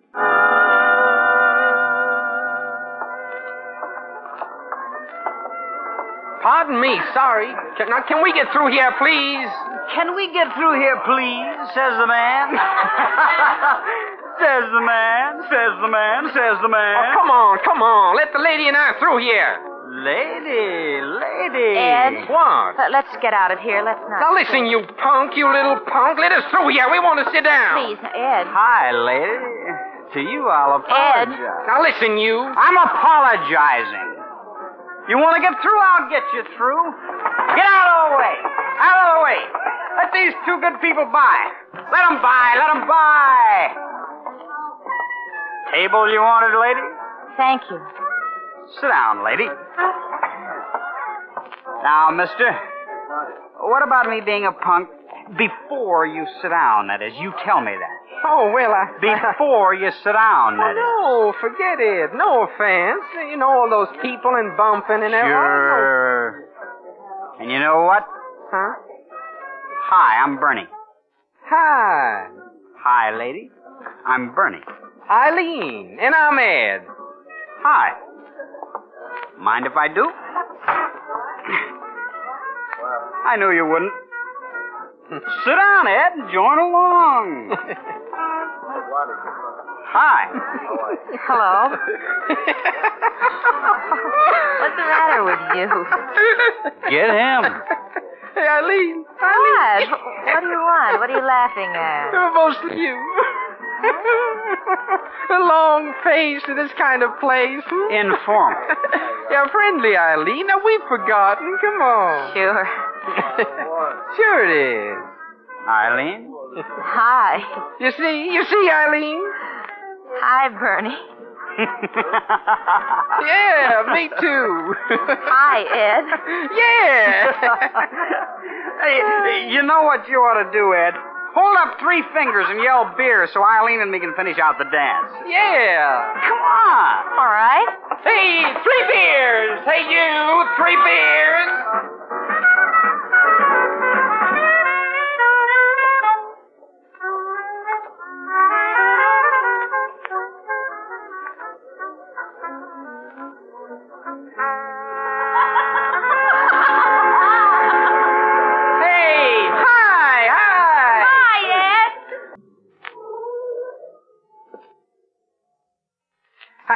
I'll tell you what.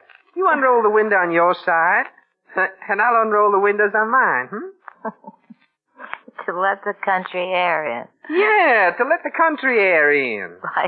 Like we said. Eileen. Uh-huh. No, wait, when you finish. I've finished. You want to talk to me? Oh, that's as right can be. As right can be, that's how right it is. All right, come here. Ed, you drunk? No, I would be, but I'm out with Eileen tonight. When I lift up a glass, she pulls down my arm, pats my cheek, and says, "Now, Ed." And Eileen. Oh, I had a beer, Ed. Have a good time. I guess. I guess? Uh-huh. I guess, she says. Did you see the way she was dancing? Ed. What? I'm kind of ashamed. Of what? Oh, the kid, Bernie, dancing all his dances with him. I've never done anything like that in my whole life. Oh, come here. Come here. Ed? What's the matter? Look. What's the matter? Nonsense. Now, what? This. Better we go home. No, better we don't, baby. Baby? Me? Baby? Home, Ed. Oh, no. Where you picked me up. You did do that, didn't you? Picked me up. I must have been. What? Out of your mind? Better go home. Oh, no. Now, listen, I'm lonely. Stay away from me. Come here, you. And all the rest of them. Ed? Come here. Ed?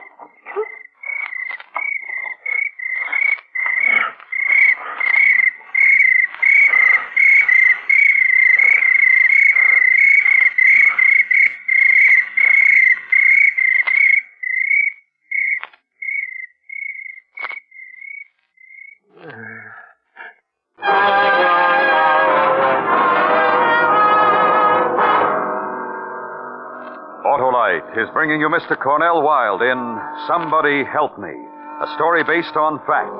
Tonight's presentation in radio's outstanding theater of thrills, Suspense.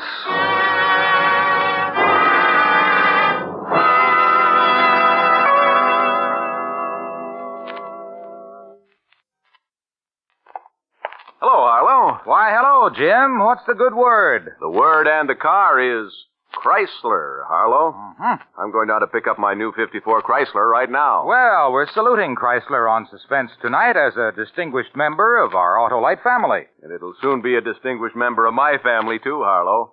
What a car. Sleek and beautiful. But that's only part of the Chrysler story. What comfort. Chrysler seats are regular chair height with plenty of headroom and hat room. And for convenience and safety, there's Chrysler Power Steering, which is full-time power steering. Power brakes, and the most powerful engine on the road, the 235-horsepower Firepower V8 engine. Yes, sir, Harlow, my new Autolite-equipped Chrysler has everything but a driver. And I'm going to fix that right now. So long. Bye, Jim. Tell your dealer, by the way, that Autolite is proud of its long association with Chrysler and Chrysler dealers everywhere. And now, Autolite brings back to our Hollywood soundstage the remarkable characterization of Mr. Cornell Wilde in Elliot Lewis's presentation of Somebody Help Me, a story based on fact and well calculated to keep you in suspense.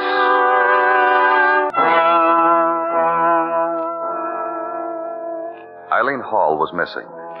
4 days after her disappearance, 2 boys were walking across a field on the outskirts of town and came across a body. Identification was made by fingerprint, and it was established that this was the missing girl. Her friends were questioned, and it became known that 3 men had been interested in Eileen. The first was a corporal at a nearby boot camp. He stated he was on duty on the night of September 10, charge of quarters, which checked with post records. Then a former shipyard worker, who it was recalled had pursued Eileen without success. She found out I was married.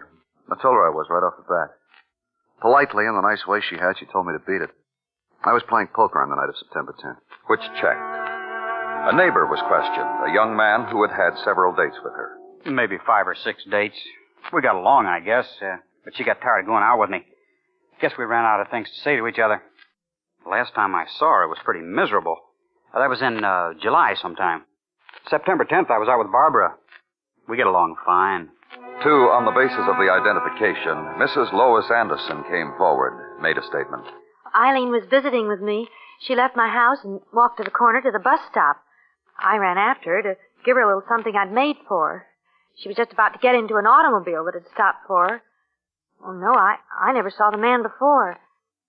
He wore glasses. That's all I can remember. Medical authorities who performed an autopsy reported that Eileen had been strangled somewhere around midnight. From scraping under her nails that she had scratched her murderer, and that she had eaten a ham sandwich about an hour before her death. Therefore, a check was made of every restaurant and drive-in in the area. And one car hop said, I'm pretty sure it's the same girl. She was with a man with glasses on. Got into some kind of fight with another customer. I can't remember just what it was about. I see. I remember, though, at first I thought it was my boyfriend driving up. Same kind of car, and it was fancied up the same way. What kind of car was that? Convertible. Black convertible. Plaid top. Detective Tomasino had his men circulate through auto accessory stores, asking questions about a man who wore glasses and owned a black convertible with a plaid top. They were told that the description matched that of a man named Ed Franklin, and they furnished the policeman with an address. He moved out when we got divorced. Where'd he go? I don't know. Have you heard from him recently? Oh, a couple of weeks ago. Let me see. 2 Sundays before last? Maybe. I don't know, maybe. Did he act nervous? He acted like he wanted to kill me. Then he was a violent man. I'm lucky. I've taken his last bruise. The former Mrs. Franklin furnished the police with a detailed description. And finally, Ed Franklin was picked up in a cheap rooming house in Seattle, Washington, extradited to the town where the crime was committed. Her name was what? Eileen Hall. I don't know anyone by that name. Gilchrist. Yes, sir. Mrs. Anderson. Now, Mrs. Anderson, is this the man who picked up Eileen Hall? Well, let me rock around here so... You know, the way he was sitting in the car... Well, I don't know. I just don't know. Mister. Yeah, what do you want? She was a very nice girl. Never got into any kind of trouble. Well, hey, what is this? You, recognize this man, Mrs. Anderson? Oh, no, but he might be the man. But I'm not going to put him in jeopardy because I'm not sure it is he. No, I don't recognize him. Oh, all right, thank you.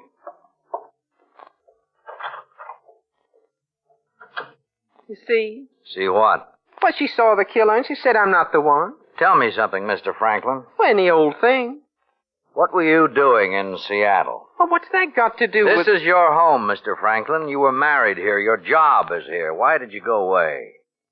Well, restless. Why? Well, why does a man get restless? Tired of the same old thing? Well, that's right. Job, routine. Right. And the man gets lonesome. And the man gets lonesome, sure. For your wife? Well, what about her? I just asked if you got lonesome for her. Divorced her. Why? Well, nothing was good enough for her. Well, we didn't get along. We got divorced. Did you ever beat her? Well, no. Got along fine, then. I just told you we didn't get along. What line of work are you in? I'm a salesman. Leather goods. Wallets, belts, things like that? Yeah, that's right. Pretty good at it, too, huh? Sure. Then how come you were practically a vagrant in Seattle? Huh? Practically a vagrant in Seattle. Well, I... Upset about something? Running away from something? No. Then what? Well, just no, that's all. Get that boy, Gilchrist.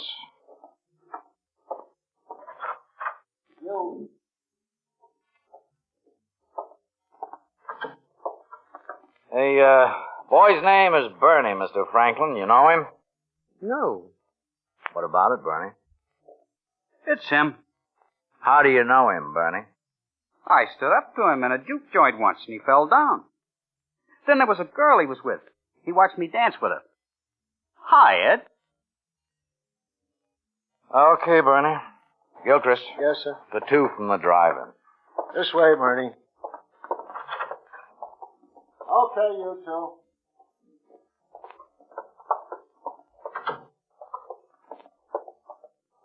Ever see this man before? Yeah, that's him. Doc's driving. Almost had a fight with him. I served him. Girl with him when you saw him? According to her picture in the paper, the one who was murdered. Yes, sir. Thank you.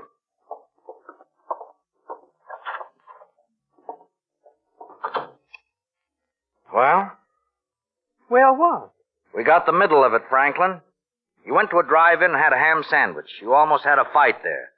Then you went to a juke joint and you watched Eileen Hall dance with that boy. All we need is the beginning and the end. Now, look, I no more killed Eileen than... Well, all right, sure, I knew Eileen, but what does that prove?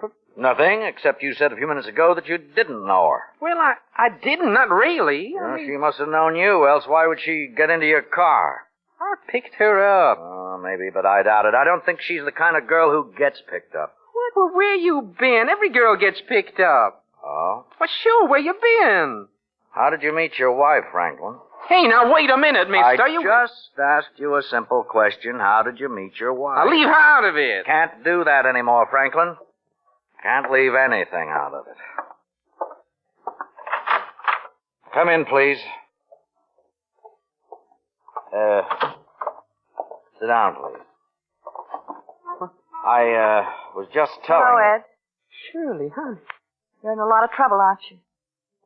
Yes, I am, honey, but don't you worry about it. I'm not going to worry about it, I don't Ed. want you to, honey. I don't want you to worry about anything. I'll get out of this. We'll start all over. What? Oh, boy, am I glad to see you here. Ed. I can handle anything to throw at me now. Ed. Oh, it's true, honey. I'm not going to deny it. I was out with this girl. We went to a drive-in, and we went to a beer place. They had music there. You know, I didn't even dance with her, honey. Ed. I didn't... Take it easy. Will you listen to me? Well, what, honey? Ed. Sure, honey. What do you want? I don't care what happens to you. Listen to her. For what you've done. They can put you in the electric chair and they can flip the switch. You don't care, do you? You really don't. Shirley, please. I am in trouble now, and I'm frightened. And you remember how when it started, you and me. Remember how we said we beat each other, Shirley? Who needs her? I can get girls anytime I want. Pick a night, pick a time. Come on, honey. Come on. Hop in, honey. Eileen? Franklin. What? What do you want? You were the man Lois Anderson saw, weren't you? The woman Eileen was visiting. Yeah. And the man who had the fight in the drive-in. Now, listen, that guy... The man who had the fight in the drive-in. Okay. And took her to the juke joint. It was just like that boy Bernie said. Okay. Why did you kill Eileen Hall? What? Why? I'm just like any other guy. I'm a good guy. Well, lonely sometimes, but I'm just like any other guy, not any different. Now, why did I kill her? She was close to me. She wanted to go away, and I got lonesome, so I held on to her forever. You understand? Yeah. For the rest of her life. And listen, that's what a fellow wants from a girl. I'm no different at all. Ed Franklin was executed for the murder of Eileen Hall. It is interesting to note that the final irrevocable clue that trapped him was his only act of kindness to his victim. The sandwich he fed her before he put his hands about her throat and strangled her.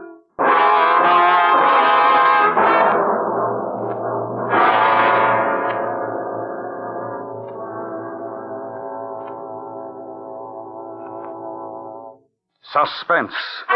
Presented by Autolite. Tonight's star, Mr. Cornell Wilde. This is Harlow Wilcox again. Remember, you can now do your favorite local or national recognized charity the favor of a lifetime.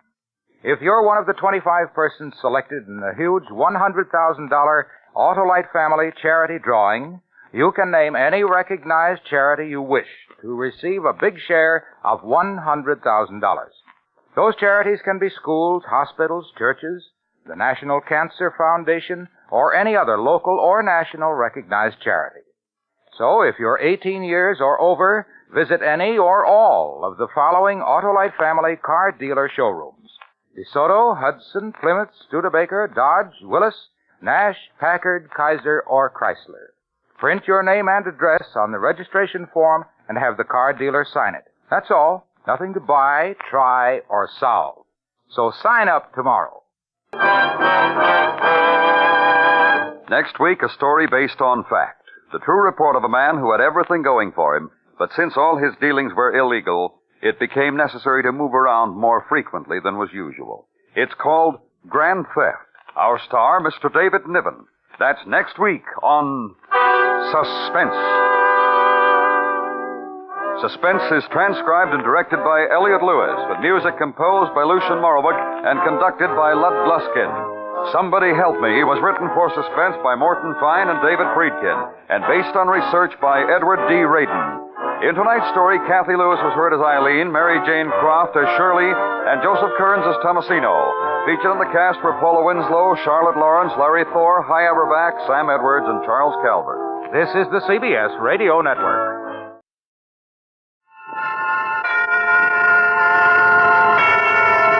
Suspense.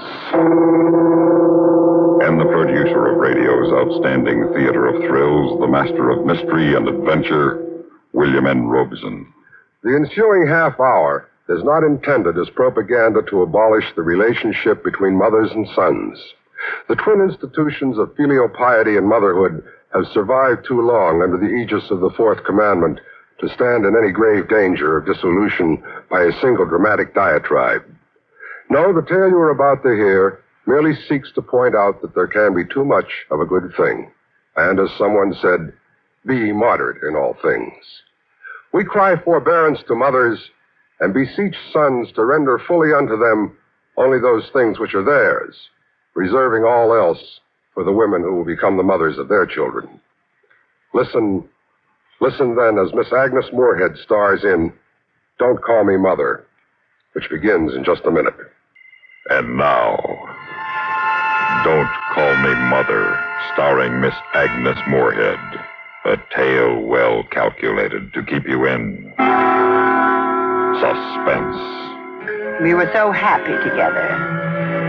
Larry's father passed on when he was a little boy, and from that day on I devoted my life to him, and as he grew, he devoted his to me.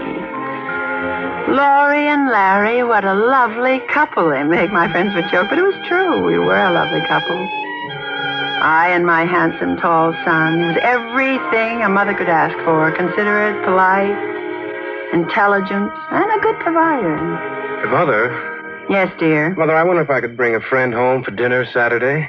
Why, of course, dear. We're going to be out riding all day, and we'll be pretty hungry. Could you make your famous beef stew the way I like it? The dumplings and the meat cut into teeny-weeny bite sizes the way you liked it when you were a teeny-weeny little boy. Well, you don't have to go that far. I can cut my own meat now. Well, of course you can. I was just teasing. Well, don't tease me on Saturday, will you please, Mother? Is this a special friend? Yes. What's his name? It isn't a him. It's a her. A girl? Yes, Mother. Why, Larry, what's come over you? You've never been interested in girls. Don't you think it's about time I am? I can't imagine why. Mother, the time comes when a man... Well, you're still a boy, Larry. I'm 25, Mother, and please remember that on Saturday. All right, if you'll remember something, too. What? Something you've forgotten just now.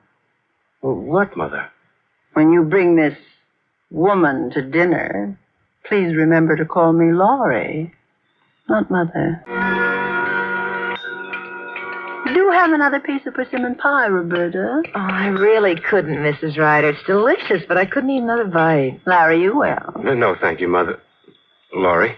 But you've hardly eaten a thing, dear. I've had 2 pieces, Laurie. Such a wonderful dinner. I don't think I could ever learn to cook a meal like that. Oh, I don't know. It just takes practice. Oh, I could never find the time. What with my job? Well, no matter what, I've always managed to have a hot meal on the table for my Larry, haven't I, dear? Yes, Laurie. Some more coffee, Roberta? Thank you, Larry. You're older than Larry, aren't you, Roberta? A little. I'm 28. Larry always seems younger than his age. He's led a very sheltered life. He doesn't seem too young to me. Really? Well, I mean, Larry's a man. Is he? Well, I suppose to a mother, a son never really grows up. But then you wouldn't know about that. I hope to, someday. Well, I'm sure you will. When the right man comes along for you. Mrs. Ryder, the right man has come along for me. He has? Well, congratulations, my dear. I hope you'll be very happy. We expect to be, don't we, darling? Yes, dear. Larry, is this true? Why, yes, Mother. Roberta and I are going to be married. Oh? Oh, no. You can't. You can't, Larry. Mother, what is it? What's the matter? Roberta, hand me a glass of water. Here, Mother. Take some of this. Mother, what is it? Oh, Larry, I didn't want you to know. Know what, Mother? And now you do.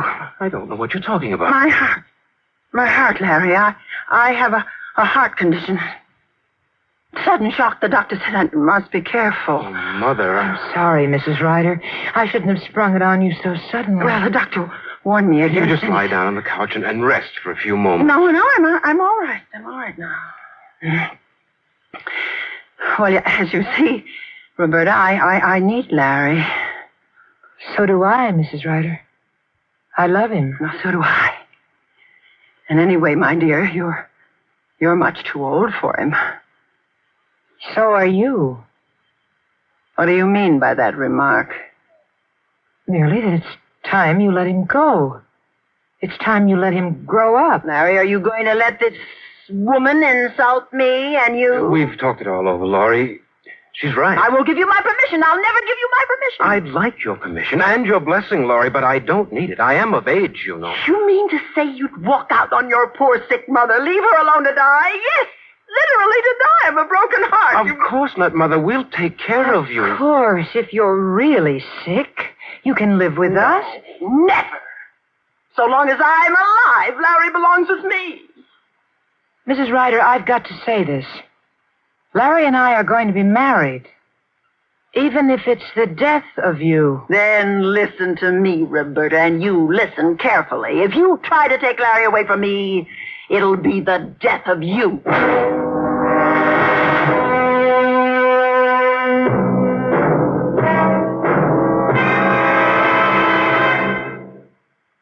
And now, starring Miss Agnes Moorehead, Act 2 of Don't Call Me Mother. It was wrong. All wrong for Larry to get married. This woman was too old for him. She was not good enough for him. She was, who knows what. Just someone who works in the same office. Don't you see, Larry? I've known her for more than a year. You've kept her a very big secret. I had to.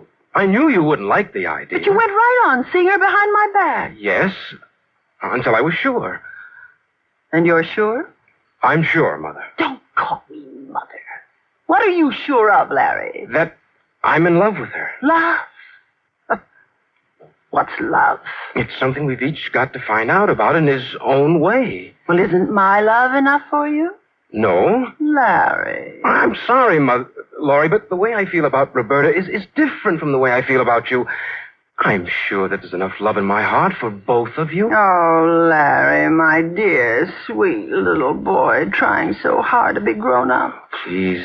Don't you suppose Laurie knows what's best for you? Hasn't Laurie always been right? Yes, of course you have, but this is a decision a man must make for himself.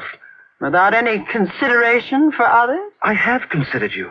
I will always look after you. I wasn't thinking of myself. I was thinking of Roberta. Roberta? Yes. Will you always look after Roberta? Of course. Will you always be able? Well, of course, barring unforeseen accidents. Your accident has already occurred. What do you mean? You were born. What? You never should have been born, Larry. Why? Why do you say that? Because your father was insane. Mother. Don't call call me mother. Why didn't you tell me before? Well, I hoped I never would have to. I've always told you he died when you were a baby. Well, he didn't die. He was taken away to an asylum. He lived a long, long time, until quite recently. He's insane. Hopelessly insane. Have I inherited? No one can be sure. The doctors don't know. But do you want to take that chance? Do you want to put Roberta through what I've been through? Don't you see, my dear, if you really love her, you'll give her up. Yes, I suppose so. And you will? Won't you, dear? I don't know, Mother. I don't know what to do now.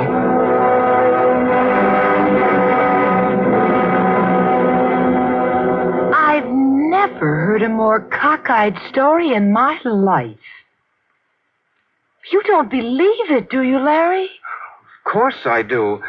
Do you think if this were true, she could ever have kept quiet about it so long? Why not? Because she thrives on emotional blackmail. She'd have used this long ago to get her way. Just the way she used that phony heart attack the other night. Phony? Sure. She's as strong as an ox. Her heart's probably in better shape than mine. At least since you started making it beat faster. Oh, I'm sorry. Don't be. I like it that way. Don't you see, darling? Your sainted mother is using every trick in the book to break us up. But this thing about my father... Well, what difference does it make? You don't care if he was insane? Of course not. He couldn't have been nuttier than I am. What? I must be crazy to be in love with you. I guess so. But I am. Sometimes I wonder why you're so bright and strong, so capable, and I'm just me. And I like you being just you. I wish it didn't upset Mother so. Listen to me, Larry, my boy. It's about time your mother learned the facts of life. And fact number 1 is that boys will be boys, and being boys, they are bound to like girls. And the girls they like are never, never, never the girls their mothers like, because their mothers don't like any girls messing around with their little boys. Yes, I suppose you're right. You know darn well I'm right. Now that that's taken care of, when are you going to make me an honest woman? I don't know. Soon, I hope. Soon? When? Well, I want to talk to Mother once more. Talk to her. You can't talk to her. Tell her. Tell her we're going to get married. And then tell her for me to drop dead. But he didn't tell me anything until it was too late. And, so, Mother... Don't call me Mother. Laurie, we just dropped by to tell you we were married this morning. What do you expect me to do? Well, I'd like to know that you don't hold any hard feelings against me. You know my feelings in this matter. They haven't changed.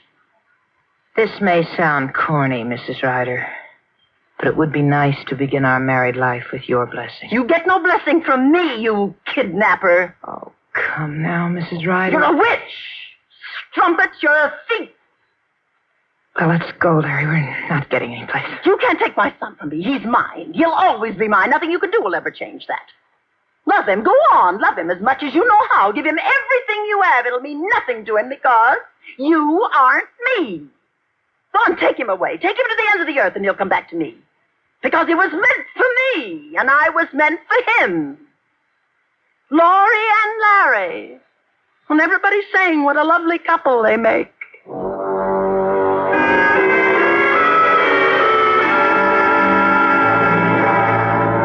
I warned her. You can't say I didn't warn her. She went into this thing with her eyes wide open, and she must face the consequences. So I went to work.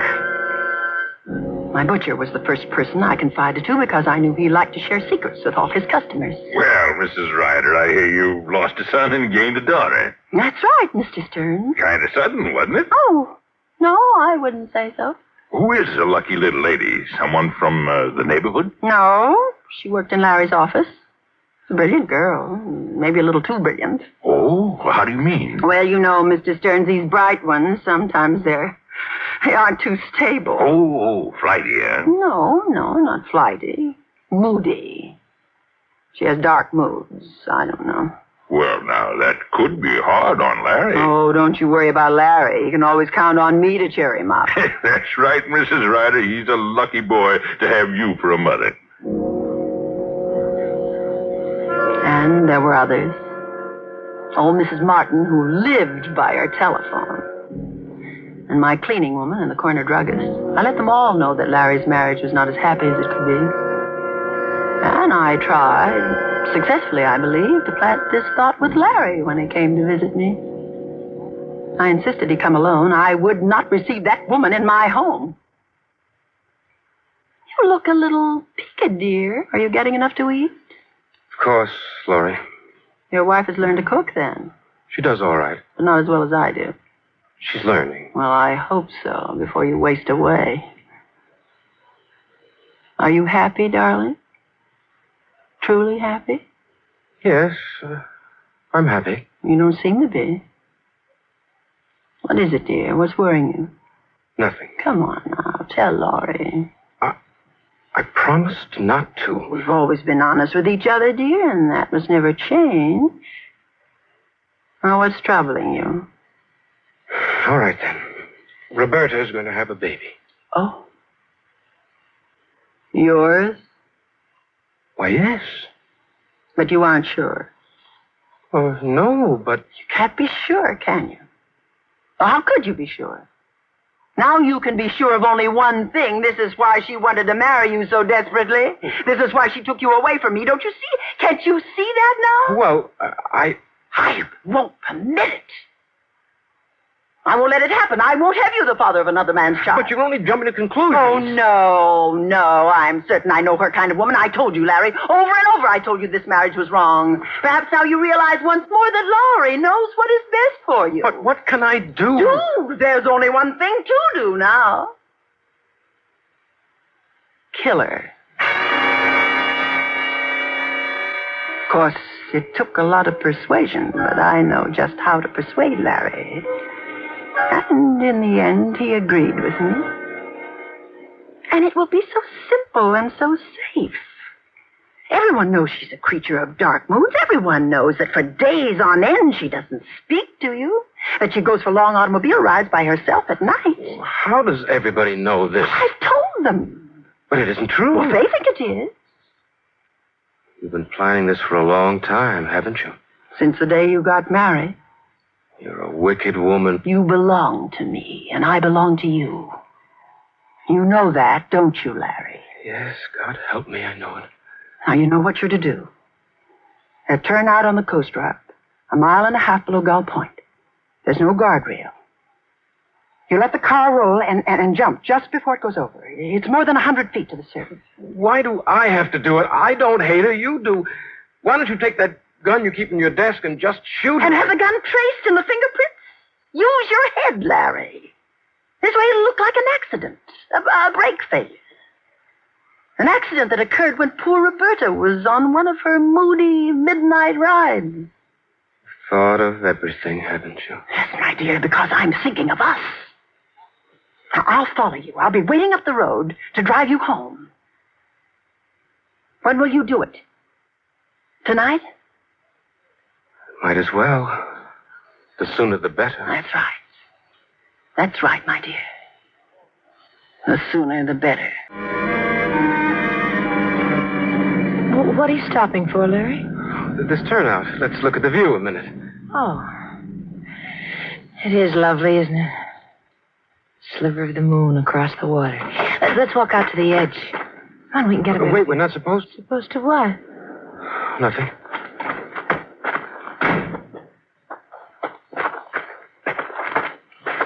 Larry, are you happy with me? Why, sure. Sure I am. What makes you ask? You seem so strange all evening.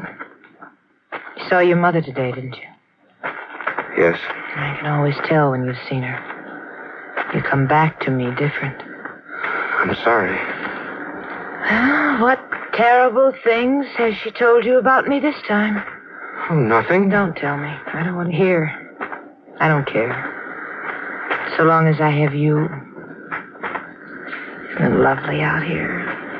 Be careful. Don't you get too close to the edge. Oh, it's perfectly safe. Listen. You can hear the surf. And see it way down there foaming in the moonlight? So beautiful. Tell me, Larry. Tell me. Tell you what? Tell me you love me. Why me? Why do you want me to love you? There must have been other men, older, stronger men who loved you. I'm just... You've said it 100 times. Just a mama's boy. Oh, maybe that's why I love you. Maybe that's what I need. A man I can care for and look after, protect. There are women like that, you know. Like my mother. No, not like her. Women like me. I'm no shrinking violet. I'm capable and I'm smart. I'm the equal of any man, so I scare men. But I don't scare you. Do I, Tom? No, Roberta. You've never scared me. And I never will. I'll take care of you and our baby. Our baby? Is it ours, Roberta? Harry. What a dreadful thing to say. Is it? Who gave you the idea that it wasn't? Well... What a filthy, vile woman your mother is. She will stop at nothing. That's right, Roberta. Mother, you're supposed to be waiting in the car. You're supposed to be doing what I told you. Get your hands off me. I warned you. Let go of me. Help me, Larry. I'm sleeping. Push her. Larry, not you. Go on. Roberta. Go on, take your baby with you and leave me mine.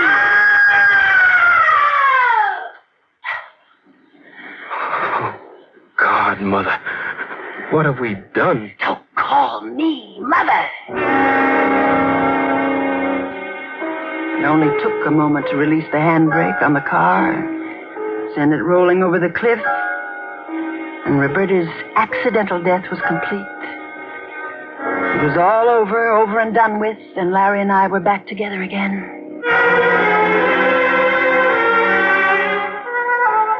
We slept late the next morning, and we were dallying over our brunch in the sun-filled breakfast room, still in our robes and slippers when the doorbell rang. Yes? Mrs. Ryder? Yes. Want to talk to you, ma'am. Well, I'm afraid I'm not dressed. It's all right. We don't mind. Well, just a minute. You can't come in here like this. Who are you? Police? Police? Lieutenant Ross, homicide. This is Sergeant Abbott. Morning, ma'am. What is it? What's happened? What do you want? Just want to ask a few questions. You have any idea where your son is, Mrs. Ryder? Yes. He's in the other room. Well, he'd better hear this, too. Will you call him? Larry? Yes? Some men are here. They want to talk to you. The police. Police? What do they want with me? Mr. Ryder, when did you see your wife last? Last night at dinner. Why? She's dead, Mr. Ryder. Dead?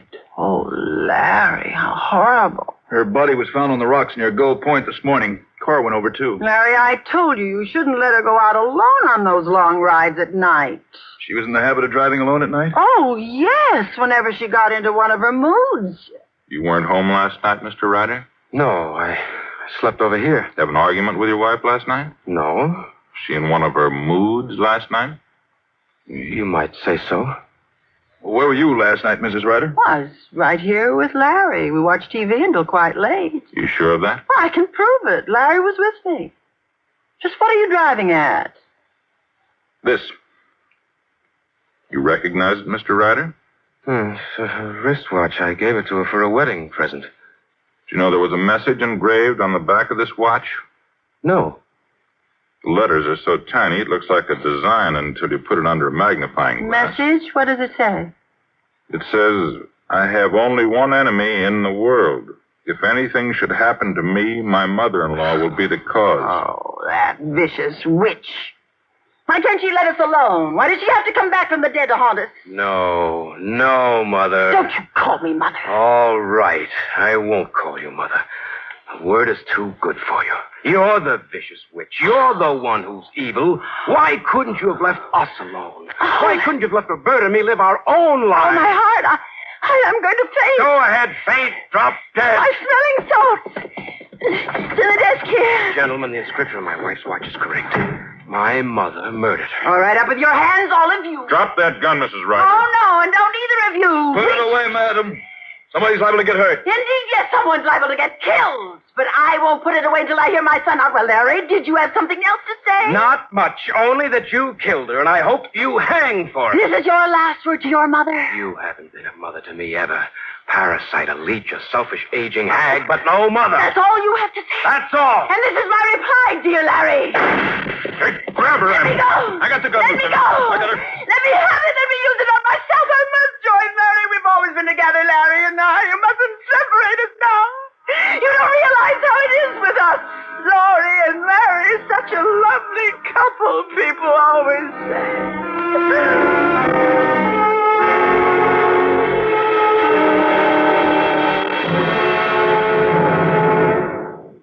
Suspense, in which Miss Agnes Moorehead starred in Don't Call Me Mother, written, produced, and directed by William N. Robeson. In a moment, the names of our supporting players and a word about next week's story of Suspense. Supporting Agnes Moorehead in Don't Call Me Mother were Kathy Lewis, James McCallion, Barney Phillips, and Norm Alden. Listen again next week when we return with Mr. Dick Crenna in Night on Red Mountain. Another tale well calculated to keep you in suspense. Tonight, Miss Miller stars on the CBS Radio Network. Some great suspense stories so far, and more to come. Next up, we have Run Faster, which aired on August 5th, 1962, one of the last suspense episodes ever. This one puts a man in an impossible position. He's an air traffic controller, and he must decide between the safety of his wife and the safety of all the passengers aboard an airplane. A truly suspenseful story that not only has a ton of thrills, but also leaves the listener thinking about what's truly important in life. Next is The Dead Sleep Lightly, from March 30th, 1943. A unique and creepy tale about a man who accidentally makes a phone call to his dead wife, and then she answers. We find out over the next 25 minutes if it was real or a trick. It starred Lee Bowman, Susan Hayward, and Walter Hampton. I really like this episode. It's such a strange and twisted story.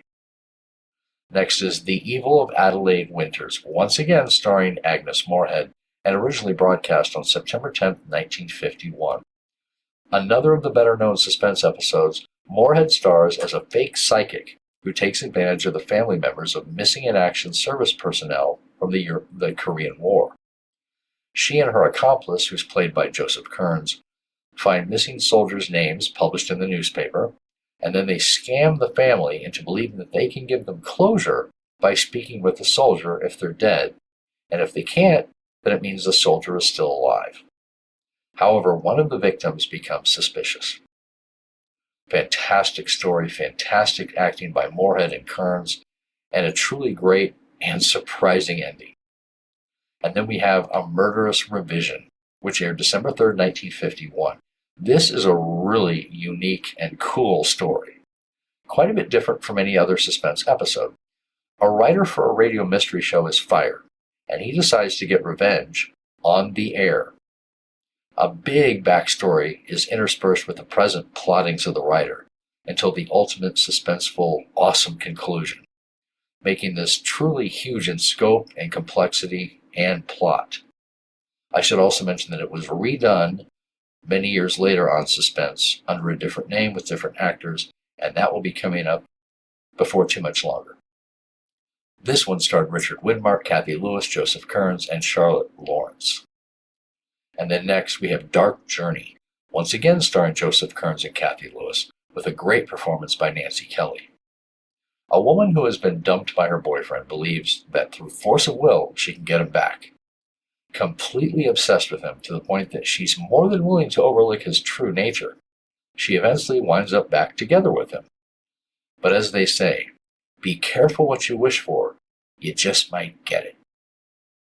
A chilling story with a quintessential suspense-style ending. It was broadcast on April 25th, 1946. All right, time for Suspense. And now, a tale well calculated to keep you in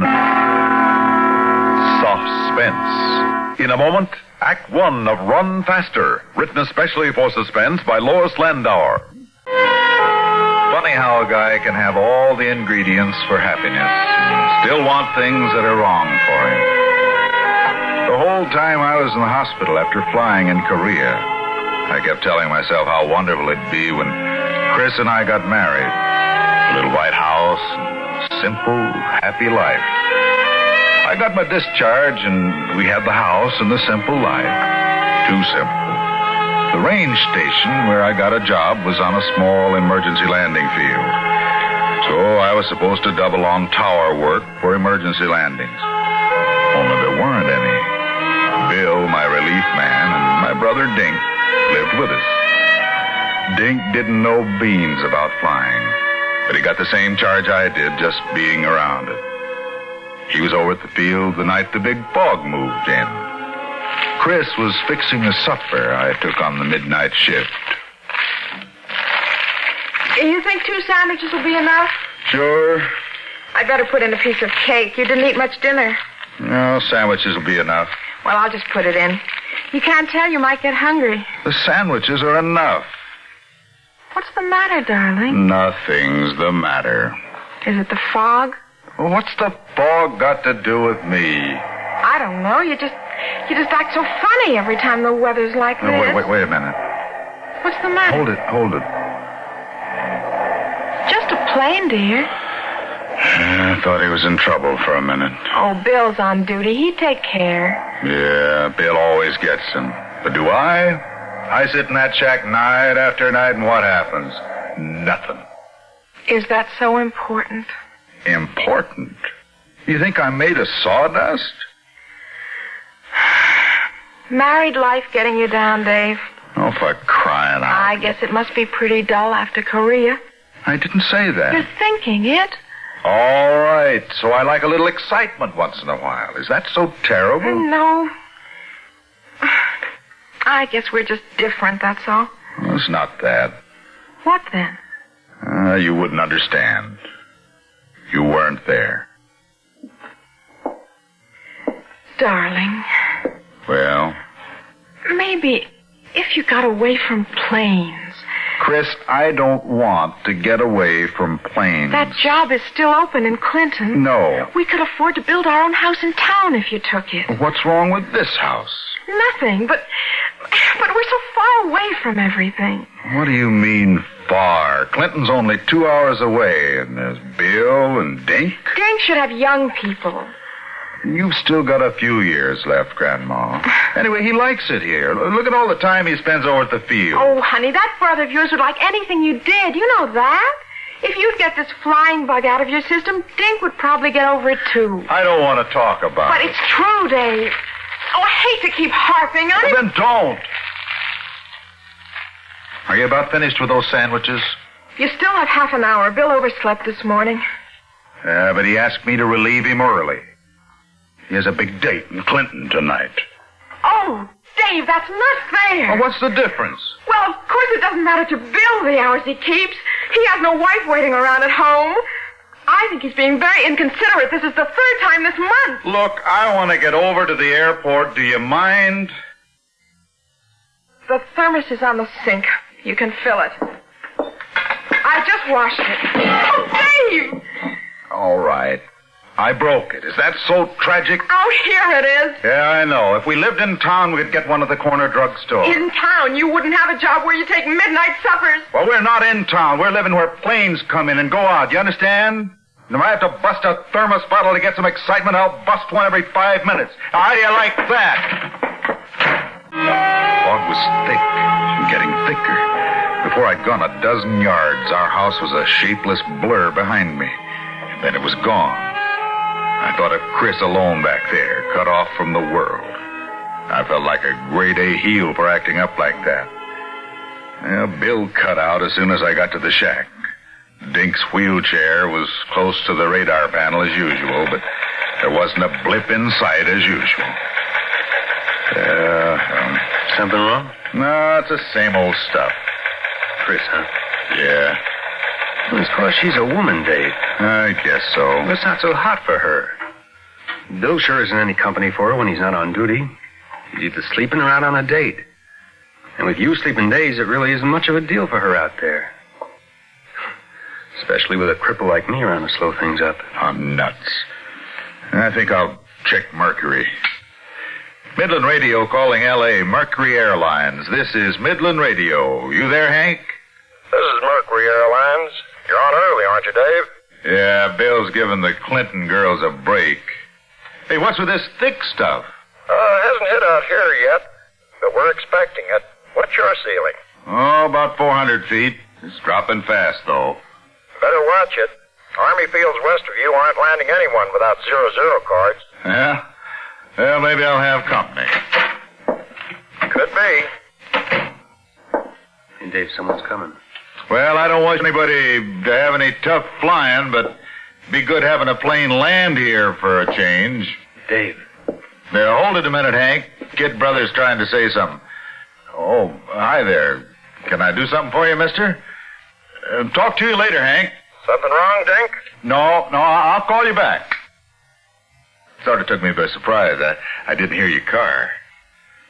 Wasn't none. You run out of gas? That's right. Well, walking's no fun in that mess. Have a seat. My name's Dave Cawthon. This is my brother Dink. What's this place? This is Midland Range Station, Dawson Field. I didn't see no planes. You wouldn't see planes here on a clear night. No, we're just an emergency field. Just you two, huh? Oh, real cozy, just me and my... You live here? Here in the station? No, my place is about a mile down the road. You're married? Sure am. Dink here lives with us. Yeah, we sail in that little white house tomorrow, a.m. There'll be the neatest stack of flapjacks waiting you ever saw. You got any gas? We sure have. We have a pump in the front yard.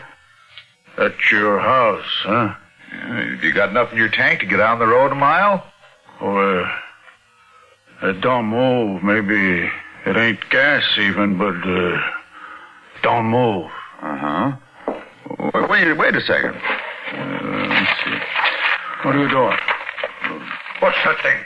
This is state phone book. I'm looking for a number here. What for? Clinton, Gables, Games, Garage. Here it is. Clinton 25... What you gonna do, huh? Well, calling a tow car for you. No need to walk all that way to the pump and back in this weather if there's something wrong with your car. No. Well, it may not even be as long as I said. They usually have calls out. Don't call nobody, see? There's no trouble. What was that number again? Let me see. Clinton Garage. Hey, what do you... Give me that. Come on, hey. What are you... Hey, don't... Hey.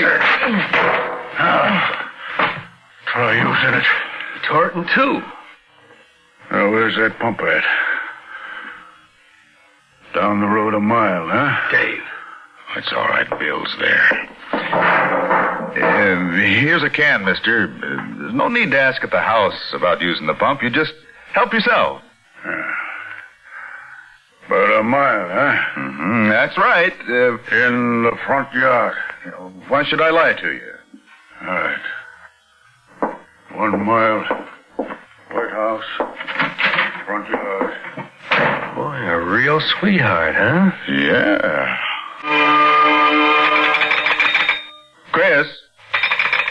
Chris, hello. Hello. Operator? I was talking to my wife, operator. You cut us off. No, sir, I didn't. Well, look, will you ring her again, please? Hurry it up, please. All right, hang up and I'll call you back. Oh. I wouldn't worry, Dave. He was just a screwball. Yeah. Come on, operator. Ring.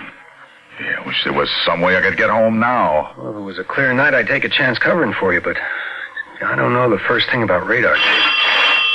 Hello, Chris? Operator, your line at home is out of order. We're working on it now, sir. The trouble is at this end. Oh, that's swell. He's at the house with Chris. Well, how long will it take, operator? I do not know.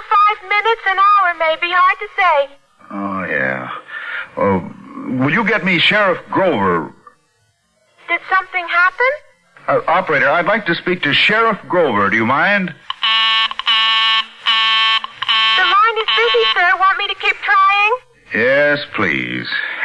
I've got to warn Chris about that character. Each time I'd look at my watch, only seconds had passed. It seemed like hours.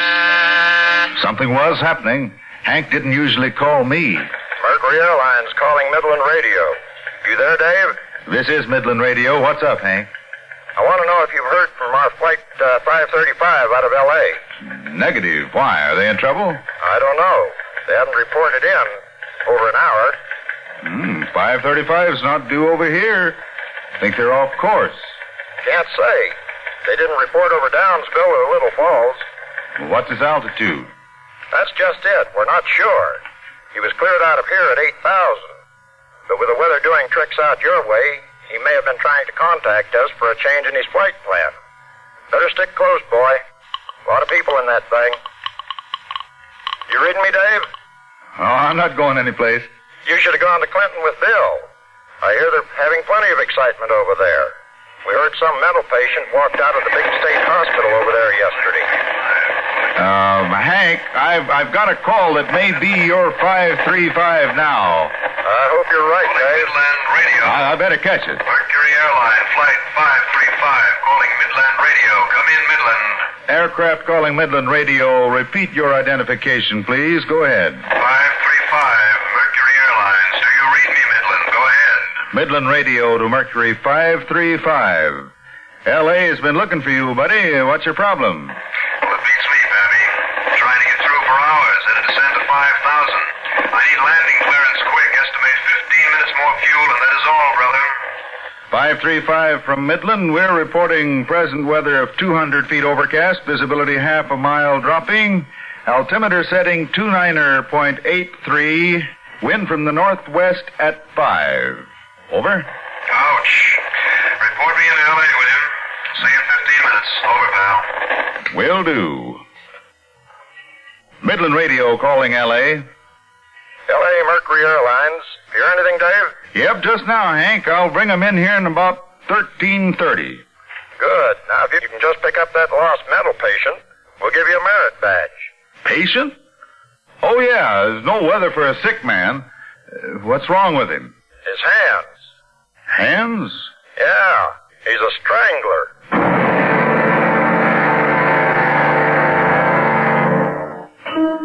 I sat there staring into the thick, muggy night. Chris might be alone with a killer, and I couldn't go to her because of an SOS I'd been waiting for all these months. Chris only a mile away. The heavy stuff outside seemed to crawl in the room as we waited. Not talking, just smoking and listening. I knew any minute the plane might call, but I wasn't thinking of planes now. I wanted that phone to ring. I had to know about Chris. Yes, sir? Operator, how about my phone? Huh? My phone, is it fixed yet? I told you I'd let you know, sir. Well, what about the sheriff? The sheriff? Oh, yes, sir. The line's still busy. Well, break in on him. He's talking to Harry Waller. I can't just bust in. Well, cut in on him, operator. It's important. Well, all right, but he's going to be sore. Sheriff Grove? Get off this line, operator. Can't you see I'm talking? I'm very sorry, sir. I tried to tell him. Sheriff, this is Dave Cawthon. I don't care who this is. You ain't got no cause to be butting in. Sheriff, I'm in trouble. I've got to have some help fast. There was a man here, Sheriff. What about him? Well, I think it's the strangler they're looking for. Clinton? He there now? No, that's just it. He's gone to the house and Chris is there alone. How you know he was the strangler? Well, with the way he acted. And his hands. He tore my state telephone book in half.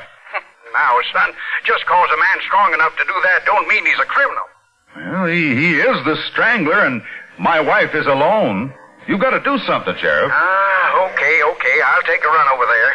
Oh, thanks a lot, Sheriff. Right away, huh? Sure. But don't you worry now, son. I'll be there in half an hour. That'll be too late.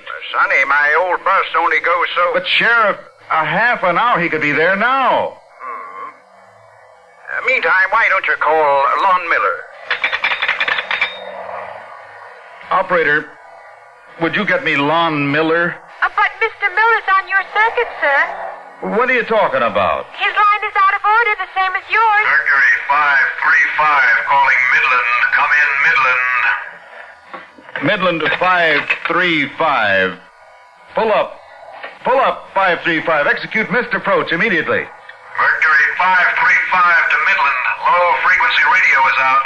Unable to locate outer marker, over. 535, pull up fast. Pull her up fast.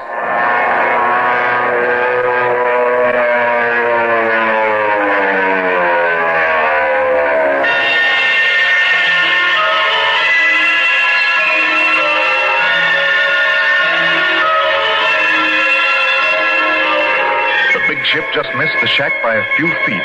The open windows rattled and papers were wild all over the place. An airliner full of people hovering only a field's length from me, and Chris a mile away. Then suddenly, a blip showed up on the radar.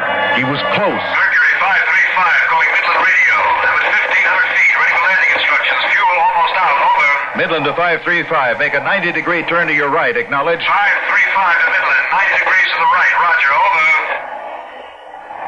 Midland to 535, we have a target at 5 miles southwest of the field. Take a heading of 040 degrees and remain at 1,500 feet. Over. 535 to Midland, holding at 1,500 feet. Over. 535, still with you. You'll have to take me by the hand, Daddy. Visibility 0. Over. Roger, 535. You're approaching now at 12. Chris. The guy's waiting, Dave. Into 12, approaching at... calling Midland. Wait. 535, calling Midland. The plane, for Pete's sake, come on. Hold the line a minute, operator. Think you talk to us. 535 to Midland, request position. Where are you? Over. Midland to 535, you're at 2 miles. Over. Is she all right? Is Chris all right? Are you sure? Midland, come in. Midland to 535, you're 1 mile from touchdown. Over. Dink, answer me. Is Chris okay? Come on now, operator, huh? 535, turn to a heading now to the left of 300 degrees, a left turn, 300 degrees, and descend to 800 feet. Over. 535, descending to 800 feet. 535, you're now at 1/2 miles. Expect to intercept the glide path in half a minute. Let's go, Pappy. Keep talking. Over. Sorry, Dave. 535, you're now 1/4 of a mile from touchdown. Set your flaps before intercepting the glide path. You're now approaching the glide path. Your heading should be 300 degrees. Adjust your rate of descent to 600 feet per minute. 535, you're now on the glide path. Glide path is very good. You're tracking on the center of the runway. Here he comes. You're on the center line. You're on the glide path. Approach is very good. 535. Touchdown in 3 seconds. Center line very good. Glide path very good. Continue approach. Sweetheart, a little more, a little more. You're on the glide path. You're on the glide path. You're on the ground. Take over visually. Over and out. Now give me that phone, Dink. Operator. Yes, sir. Operator, what happened? I told the other gentleman the whole thing, sir. What? Your phone has been fixed, but I can't get any answer. Well, you must not have been trying. Did you try? I've been trying, for pity's sake.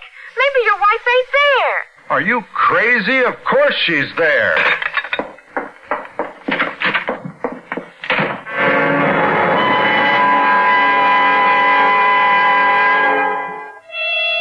couldn't see 5 feet in front of me, but I knew I was going to Chris, and I could have done that blindfolded. The blood was pumping in my head, and pictures straight through the fog curtain. Chris with dark bruises on her throat. Chris with her mouth going slack. Chris. There was a light on. I saw it in the dim outline of the house, and then I was on the porch, right through the door. She was standing with her back to me by the table and moving slowly around the end of it by the strangler. He had Chris's scarf in his hands, and that's all I saw as I rushed at him. Give me that scarf. Let me go. You're choking me. Look, the scarf. You got your scarf. Look, soft. Feel. Soft. Your scarf. It belongs to you. Soft. My scarf. It's silk. It's soft.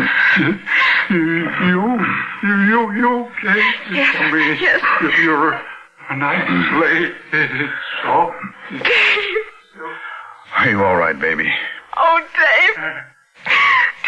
I know, honey. It's all right. Hold me tight. I'm so glad you got here. I don't know how much longer I could have held out. You were fine. I tried to be gentle. He liked the scarf, so I gave it to him. I don't know why I should have been afraid. He was just like a child. All he wanted was gentleness, and yet something about him. I was scared. It's all right, baby. Oh, darling. I wanted you here so much in the excitement I forgot he could hurt you. What did you say? I said in the... Excitement. Yeah. I guess that's what it was, all right. That's what you wanted. Wasn't it, Dave? No, honey, that's what I thought I wanted. I'll call the hospital.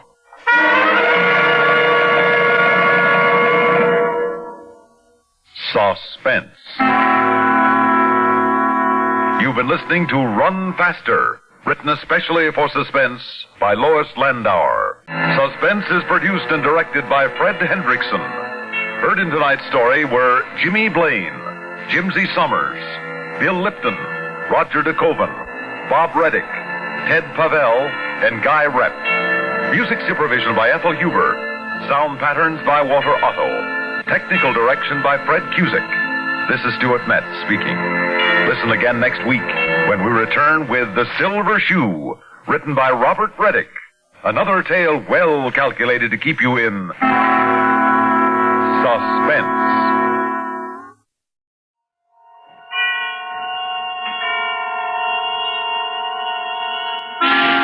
Suspense.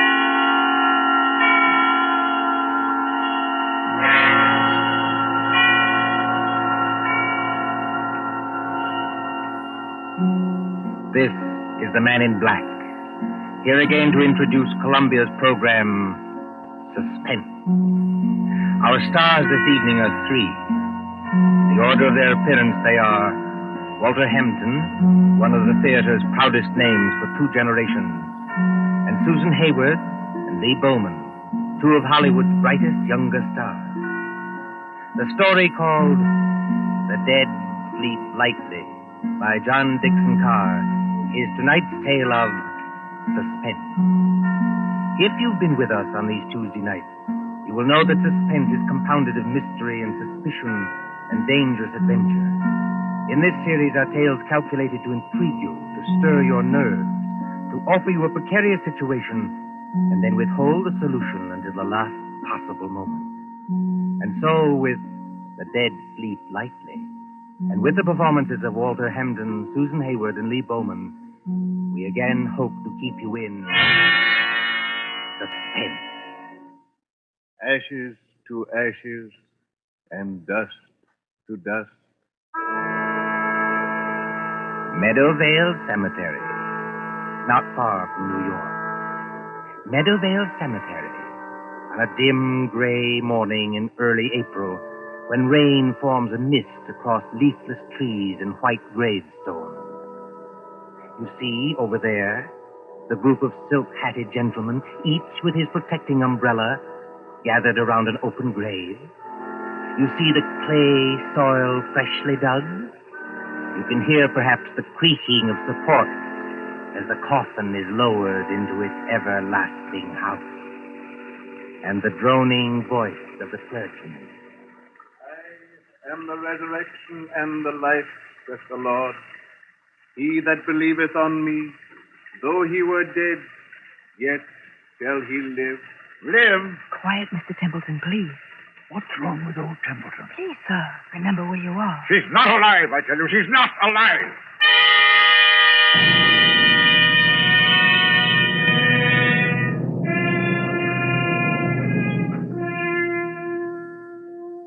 It might seem a long distance, that, from the Cosmopolites Club in Gramercy Park on the following evening, when that same well-fed man, as hard and unemotional as the diamond pin in his tie, hurries up the steps into the club and... What? Yes, Mr. Templeton. Tell me, Mr. Wilmot in the club, do you know? Yes, sir. Don't you see him? See him? Where? In the lounge over there, sir. Sitting by the fire. Yes, of course. I'm a little upset. You're a good fellow, Henry. I won't forget you. Thank you, sir. Excuse me, sir, but aren't you going to take off your hat and overcoat? Never mind my hat and coat. Just tell me one other thing. When I came into the club, was there anybody following me? Following you, Mr. Templeton? Yes, a woman. A woman with a long skirt and a heavy black veil. There aren't many women who wear that kind of dress nowadays, sir. Look out into the street.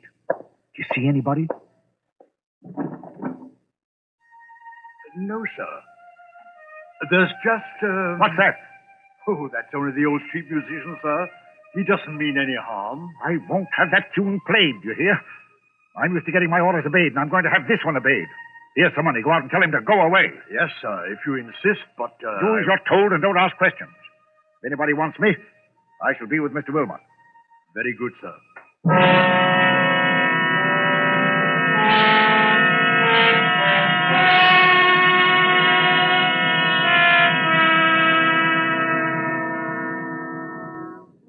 Good evening, Wilmot. Mind if I sit down for a minute? Oh, not at all. Pull up a chair. Have some coffee? No, thanks. I'll get down to brass tacks right away. Yes, you always do. I've noticed that. Well, I'm a pretty self-sufficient kind of a fellow, Wilmot. I made a name for myself, even if I do say it myself. But, well, the fact is, I need advice. A successful publisher asking advice from one of his own authors. That's something new, isn't it? Now, look here, Wilmot, I'm serious. All right, I take it back. What's on your mind? Well, you've studied what we'll call the supernatural, haven't you? I've lectured and written books about it, yes. And did you ever meet a ghost? No, I can't say I ever did. Have you? It might only be my own imagination. Yes, that's what scares me. You get on in years, and your arteries harden, and you don't take enough exercise, and you think something ought to be done about your waistline, but you never bother. You see, Wilmot, I went to a funeral yesterday. You did? Whose funeral was it? The person who died has nothing to do with this. It was old Simpson of Harley and Sons. We thought it was only decent to make up a party and go to the funeral. And I took my secretary along, a girl named Molly Carroll. I'm leaving for Washington tomorrow. Besides, I'm moving house. So there was a lot of work to do. What I couldn't stand was that infernal cemetery in the rain. We must have gone in by the wrong gate, because we were in a neglected, desolate part of the cemetery where the rank grass grew over the graves.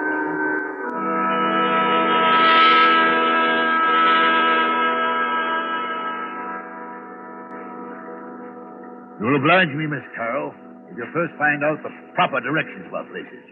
We've come in the wrong gate to the cemetery. Well, I'm sorry, Mr. Templeton. I thought What you thought doesn't matter now. This is the wrong part of the cemetery. My shoes are absolutely ruined with wet clay. Well, it isn't doing my own shoes and stockings any good either, Mr. Templeton. If there's been any damage to them, Miss Carroll, I'll replace them. You never found me ungenerous, now have you? Well, not exactly ungenerous, no. I'll pay you the compliment, Miss Carroll, saying that you're the best secretary I ever had. Thank you. Yet you want to leave me. Yes, I want to get married. That's what Mr. Barnes is telling me. And who is this paragon of yours? What does he do? Does he make any money? Well, Frank's a radio technician. He's not very wealthy, I'll admit. Wealthy? A radio technician? I'll bet he doesn't make as much as I pay you.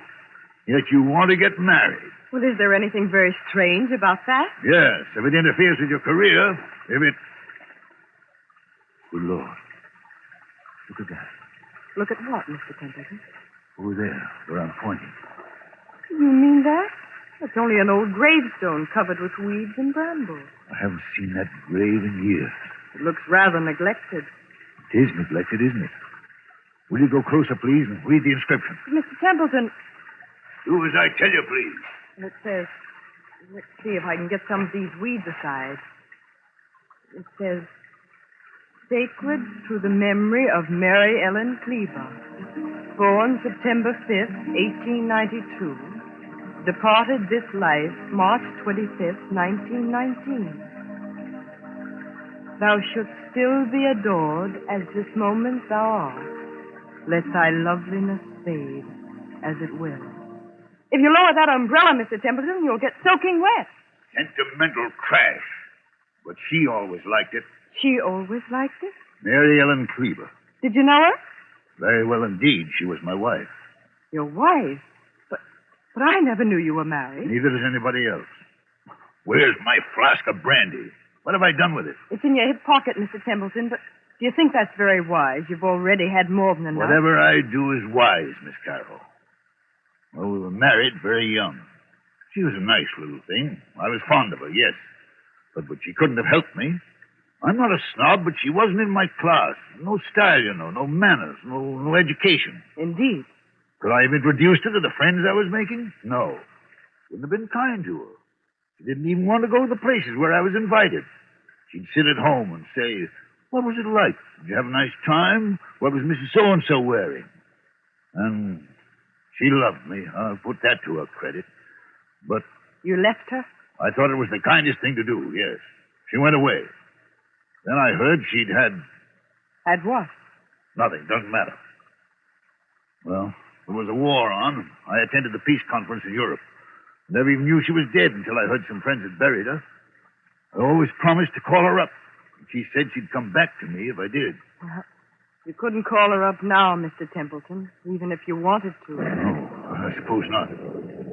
But I was fond of her. I wish there was something I could do. Well, you could have her grave cared for. Have some flowers put on it. That's it. That's an idea. She'd have liked that. Can you take care of that for me? I'll look after it tomorrow morning, Mr. Templeton. But how will they ever be able to locate the grave? There must be thousands in this cemetery. Well, each grave has a number, you know, cut into the stone so you can identify it. This is number 1212. 1212. Sounds like a telephone number, doesn't it? Yes, doesn't it? Meadowvale 1212. Poor girl. I was fond of her. Please, Mr. Templeton, come along and please, no more brandy. You've got a funeral to attend.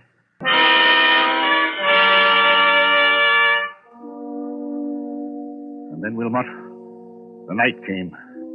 And the horror. What horror? Oh, take it easy, man. There's nothing to worry about. You were sitting here in the Cosmopolites Club. Yes, but I wasn't sitting in the club last night. I was on my way home.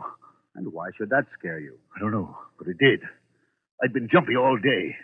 That infernal number kept running through my head. Meadowvale 1212. Have you ever seen my house? Yes, it's that big sham Gothic place on Riverside Drive, isn't it? Yes, big and dark and drafty like a mausoleum. I told you it was moving house to an apartment downtown. But there were some papers there. I had to get out of the safe in the library to take with me to Washington tomorrow. I knew the servants would be gone, of course. But I hoped Mrs. Bloom, that's my housekeeper, would still be there. Then, when I went up the park, about 6:30...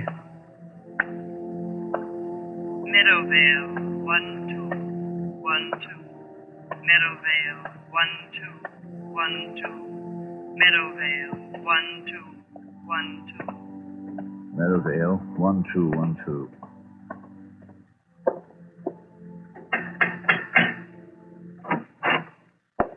Mr. Templeton, this is a surprise.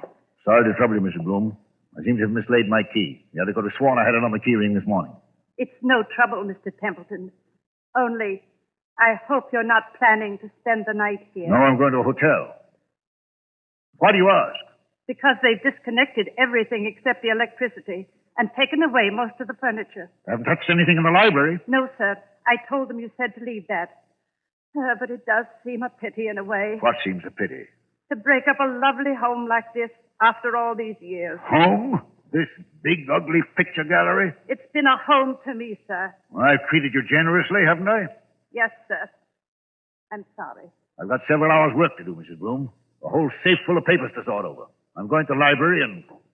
What's that you're hiding behind your back? I'm not hiding anything, sir. All the same, what is it? It's only a music box, sir. I found it in the attic when the moving men were here. If I hadn't known there were, well, no ladies in your life, I'd have said it belonged to one of them. I love to hear them, sir. May I? Mrs. Bloom. Yes, sir. If you don't want me to smash that music box, turn it off. Yes, sir, I'm sure I never... I'm going to the library. If you can find any sandwiches and coffee, bring them. Yes, sir. Excuse me.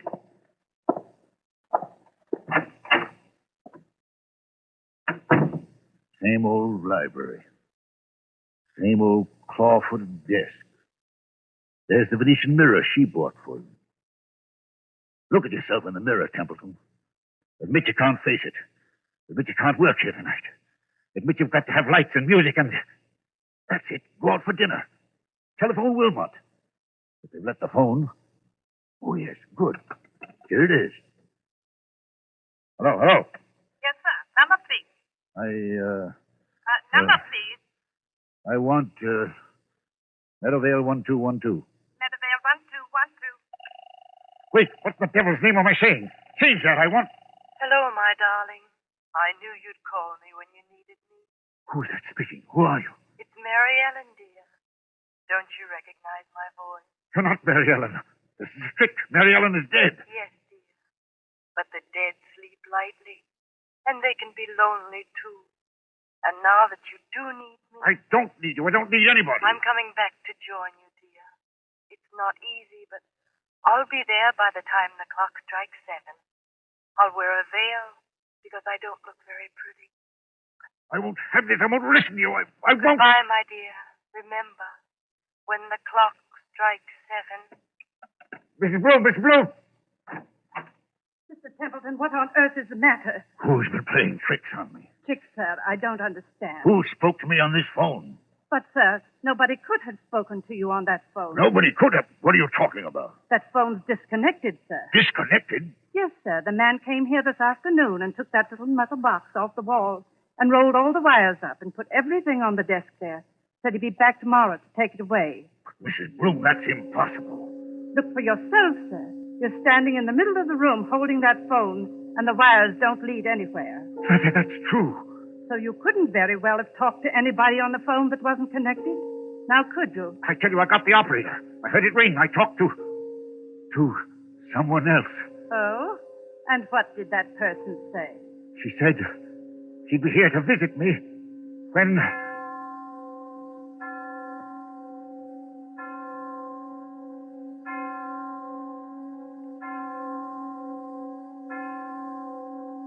Mr. Templeton, what's the matter?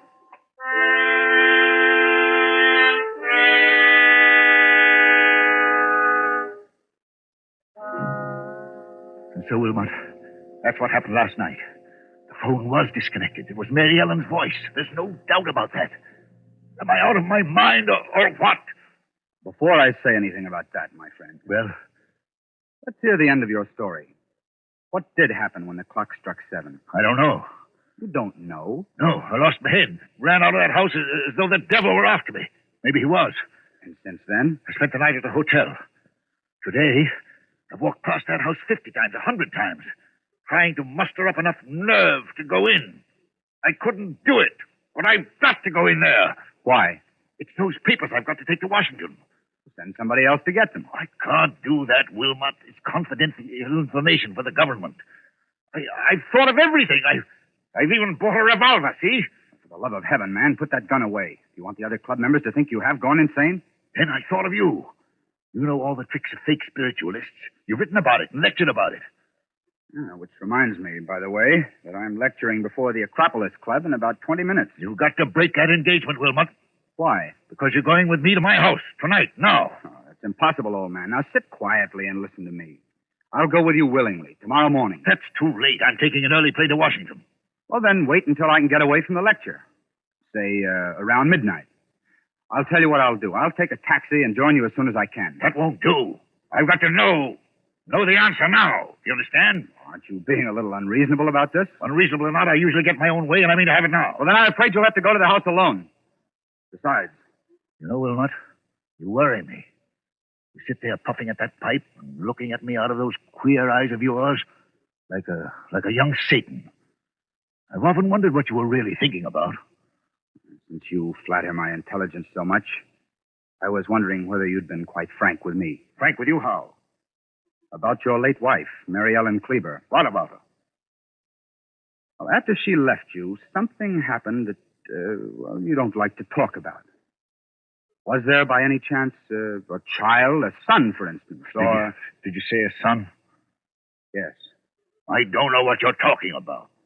Well, then let's agree not to understand each other, shall we? Now, are you coming with me or aren't you? I tell you, man, I'll get there as soon as I can.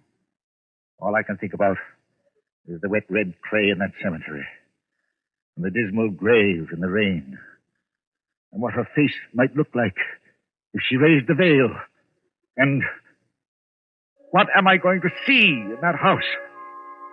What am I going to see in that house?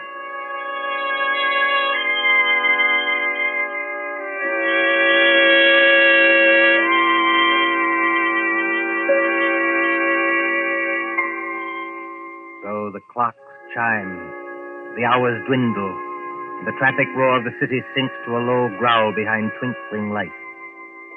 It is midnight, when a taxi moves along a certain street towards a certain house out of a bygone age. Lightless, black against the stars, surrounded by iron railings and with a path bordered by fir trees leading to the front door. Look, too, with the face of Mr. Patrick Wilmot when that taxi draws near.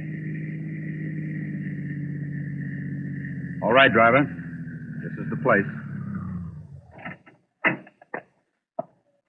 I'll be in wait for you, sir. No, you needn't wait. Keep the change. Thank you, sir. Good night.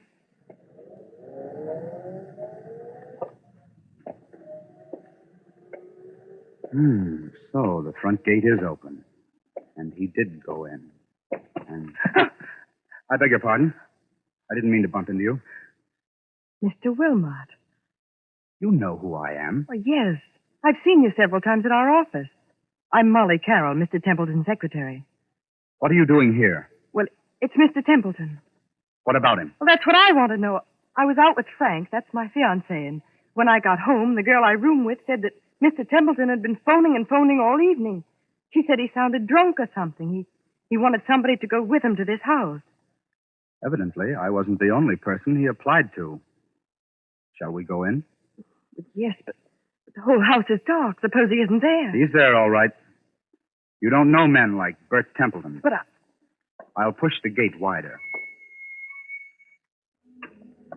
Now, straight up the walk to the front door. I've got a flashlight. What are we going to find? Something rather unpleasant, I'd better warn you. How do you know? I have my ways of knowing, Miss Carroll. Oh, look. What is it? That French window to the left of the front door. Yes. It's partly open. Well, there's nothing in that, necessarily. Templeton said he'd lost his key. He might have had to open a window. Oh, that's true, but... So you see it, too, do you? See what? There's a footprint across the sill of that French window. A footprint made in wet clay. It's like the clay of the cemetery. So I should imagine. Will you go in first, or shall I? Into that dark room, I will not. Well, then stay here, please, until I get some lights on. No, wait. I'll go. Let me take your arm. All right, be careful now. Yes, I thought so. This room is the library. And there are more footprints of somebody or something walking in. They lead... Who's there? Who's there? It's only me, sir. Mrs. Bloom, the housekeeper. Then what's the idea of standing in a dark room in the middle of the night with what sounds like... It's only a music box, sir. I left it behind along with some other things and came back to get them. I've got my own key. I thought I heard a noise in here. But why aren't there any lights? The electricity's cut off, sir. It was cut off today. I see. If Templeton is here, or was here, he must have had some kind of light. If I turn this flashlight on the desk, maybe... Be quiet, Miss Carroll. What is it, sir? I'm as blind as a bat without my glasses. It's Mr. Templeton. He's lying on the floor beside the desk. Oh, he isn't... No, he isn't dead. His face is the color of putty. I think he's had some kind of stroke. We'd better not take any chances. Mrs. Bloom, Yes, sir. get outside to the nearest telephone and call for an ambulance. Tell him it's an emergency case. You're Mr. Wilmot, aren't you? But what's happened to him? Ask a dead woman. I beg your pardon. Never mind. Hurry. Of course I'll hurry, Mr. Wilmot. What are we going to do? Now, let's have a look around. Templeton seems to have been working at his papers by the light of a couple of candles, which somebody's blown out. We'll relight them. There's the desk. There's all the papers scattered round Mr. him. Wilmot, please. What happened to him? I'll tell you. As he sat there in the dim light of two candles, a ghostly figure appeared at that French window. It wore a long, old-fashioned skirt and a heavy black veil to hide the face. It walked toward Templeton, tracking graveyard clay. It stretched its arms to him like this. Keep away from me, please. Templeton couldn't stand it. He collapsed. And now, before the old housekeeper returns, would you care to hear how the whole trick was worked? Trick? What trick? Have you heard about the ghost voice that talked on a disconnected telephone? Oh, yes. Yes, he said something about it this morning, but I thought he wasn't himself. He wasn't, but he heard it. Remember Mrs. Bloom's story about the telephone man? Yes. They don't send a man round to yank the whole apparatus off the wall, put it on the desk, and say he'll be back for it next day. This man from the telephone company was an imposter. The man from the telephone company was an imposter? Exactly. Oh, look, he's moving his hand. He's trying to open his eyes. Isn't there anything we can do for him? No, there's nothing we can do till the doctor arrives. In the meantime, listen to me. All right. What did this imposter do? He took away the real phone and substituted a spirit telephone. You don't know what a spirit telephone is? No, of course not. It's an old device used by fake mediums. You see a telephone without wires standing on a desk, like that one. You pick up the receiver and talk to the dead. Of course, you never really talk into the phone at all. But if you don't talk into the phone, then... Fixed underneath the desk is a tiny microphone with hidden wires leading to another room in the same house. That microphone picks up every word you think you are saying to the phone. Is that clear? I think so. Now, the dummy telephone is really a low-power radio receiving set. Somebody in another room can talk back to you after hearing what you say on the wired microphone. Then, Mr. Templeton... If Templeton hadn't rung Meadowvale 1212, then rest assured that same number would have rung him. Well, then the scheme couldn't fail either way. But, you see, there's one thing in this matter I haven't got quite clear even yet. And what's that? Tell me, Miss Carroll, just why did you work this whole trick? Why did you try to scare your father to death? My father? Templeton is your father, isn't he? That might be rather difficult to prove, Mr. Wilmot. By George, I admire you. Thanks very much. I'm flattered. Expressionless as ever. Eyes as hard and cold and blue and handsome as... Well, make your own comparisons. But I knew you were guilty, of course, when I heard your fiancé was a radio technician. You can leave Frank out of this. Oh, you have scruples. Have I touched you? Nothing can touch me. Not since my mother died. Your fiancé installed the ghost mechanism and took it away today. He probably thought it was only a joke. He did. I swear he did. And the rest of it was plain enough. Who led Templeton to the wrong gate in the cemetery, past that woman's grave? You did.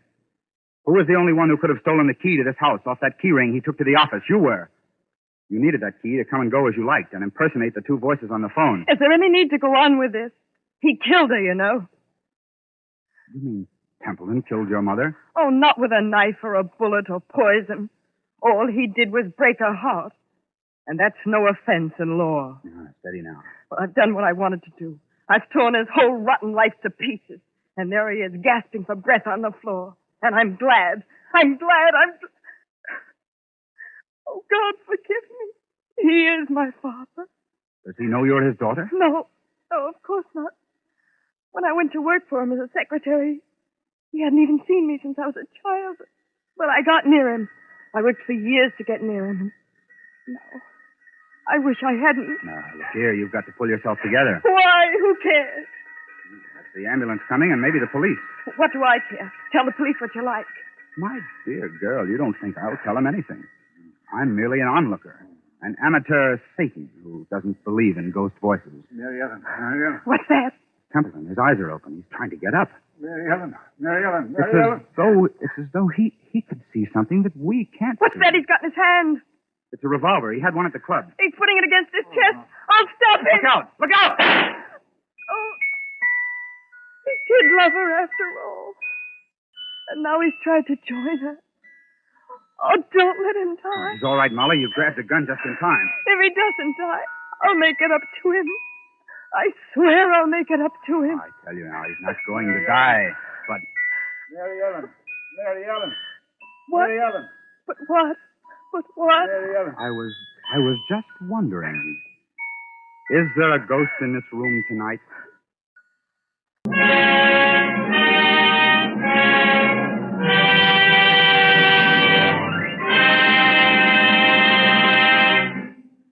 And so closes The Dead Sleep Lightly, starring Walter Hampden, Susan Hayward, and Lee Bowman. Tonight's tale of Suspense. This is your narrator, the man in black, who conveys to you Columbia's invitation to spend this half hour in suspense with us again next Tuesday. Miss Hayward appeared through the courtesy of Paramount Pictures, and Mr. Bowman appeared through the courtesy of Metro-Goldwyn-Mayer Studios. William Spear, the producer, John Dietz, the director, Bernard Herrmann, the composer-conductor, and John Dixon Carr, the author, collaborated on tonight's Suspense. You are about to hear a story based on actual events. To protect the innocent, names and places have been changed.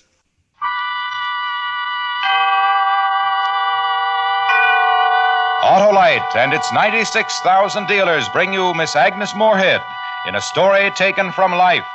Tonight's presentation of Suspense.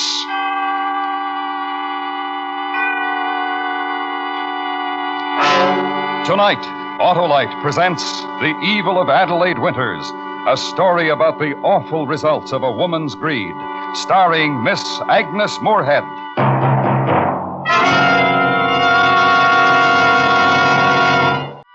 And now, with The Evil of Adelaide Winters and the performance of Miss Agnes Moorehead, Autolite hopes once again to keep you in suspense. I am grateful for any chance to tell my story, to explain my position in the entire horrible affair. Since the doctors finally removed the bullet from the base of my skull, I'm able to speak. For over 6 years, my body has been paralyzed, and I have had to remain silent, but now I can speak. You weigh it. You weigh all the facts about whether I did Edward Porter more harm than good.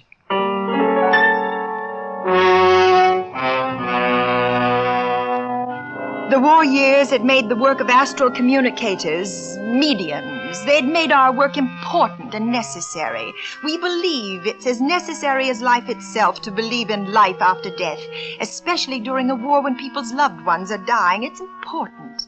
Mediums bring courage to despair. Did you get all the newspapers? Yeah, Adelaide, I got 'em all. Read me the list. Now, for the week of July 8th, the War Department announces the following members of the Army listed as dead. PFC Thomas... Just those missing in action, Robert, please. Oh, Adelaide, I still don't like It it. doesn't make much difference if you like it. Now, look, I taught you everything about this medium racket. Oh, yes, you taught about tin horns blowing and faces painted with phosphorescent coloring. You taught me a series of Halloween tricks, carnival mumbo-jumbo. I made it pay, Robert. I made it a science. You took them from me. I didn't need them. I have insight. You don't. I know about people's superstition and desperation. I can read people's weaknesses. Did you teach me those things? You don't know anything. Not even your own weakness. You're a terrible weakness. Adelaide, don't. You need me, Robert. I don't need you. I did once, but not now, not anymore. Go ahead. Go ahead, walk out. Walk out the front door. Please don't talk like that. Adelaide, you know I'd never leave you. Of course I do. But look, haven't we made enough? All the people we've taken so far... Helped, Robert. That's why you've never been a successful medium. We haven't taken or used anyone. We've helped them. Rich old dowagers who are on their last legs anyway. People with nothing but time and dough to waste. People who've lost their loved ones, the bereaved and despairing. We give them hope. The widows and weeping mothers. We bring them contact with their loved ones who've died on some distant battlefield. I don't know. I wish I understood you. I wish I knew what you want. I want money and happiness, and they're the same. Well, we've got money. Not enough. Read me the lists of those missing in action, Robert, and their addresses and their phone numbers, please. PFC Timothy Aldington, 927 North King Avenue, Cutler 9. It's not a good neighborhood. Oh, Adelaide, would it be simpler to just contact the relatives of the men who are killed? Wouldn't it be easier to work them? No, I told you, no. With a man missing in action, who's to say my information about how or if he died is right or wrong? Who? Not even the War Department, not even the men who are supposed to know. Continue, Robert. All right. Staff Sergeant Abe Feynman, 826 East 32nd Street. That's a very poor district. People are poor. I see. Corporal John Porter, 1438 Williamsburg Road, Hammer, That 47. one. Call that one, Robert. Use that phone. I'll listen in on this one. All right.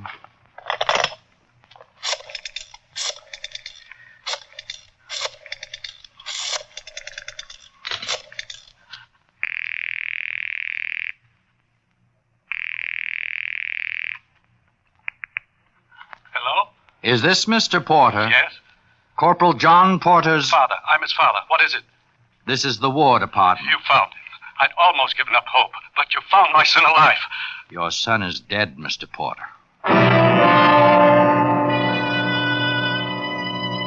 Well, all right, you can say what you like. But mostly, and I've pieced the reports together, mostly missing in action means the worst kind of death in a war. Oh, people, officials argue with me. They say that missing in action only means missing. Yes, but for how long? Edward Porter, that was his name, Edward. The father, he didn't know. And even though he was skeptical when I telephoned him, he came to my office, skeptically, but in desperation. Don't you see? He came to my office with the hope he'd find his dead son. I usually never come to these things. You don't believe in them, Mr. Porter. I don't know.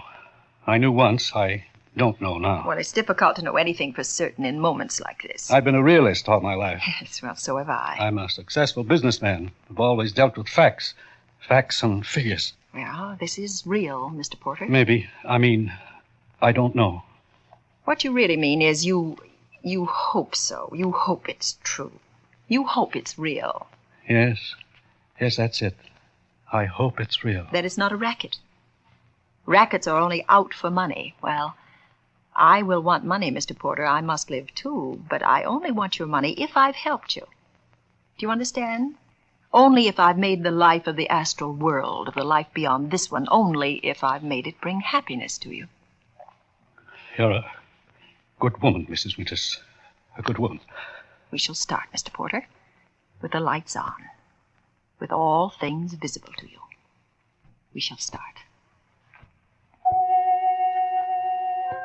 What could Edward Porter turn to? His friends?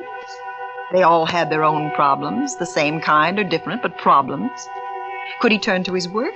Didn't mean anything anymore. Or his money? He had only gathered it for his son, his only child, and that child was dead. Only I could help. And we tried for 7 days to make contact with his son. 7 days devoted exclusively to Edward Porter.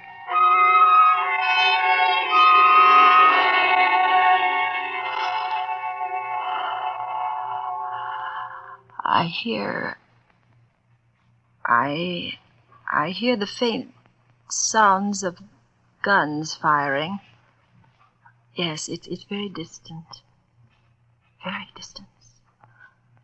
I can't quite... Yes, a face. I cannot see the face. A voice. Yes, there's a voice. It was terrible the way I die. Who is it? Is it John? John, is it you? Voice. You speak. We're friends. I was afraid of dying, but now it is beautiful. Dying is hard, but death is beautiful. Please, please, who? John. I am John. It is John, Father. Oh, thank heaven. Father, I must leave. Do not lose me. No, John, stay. Please, stay. Do not lose me. Do not lose me. John. Dear son, my son. Mrs. Winters.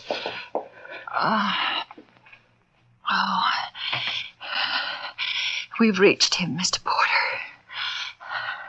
We've reached your son. Thank you, Mrs. Winters. Thank you, thank you, thank you, thank you.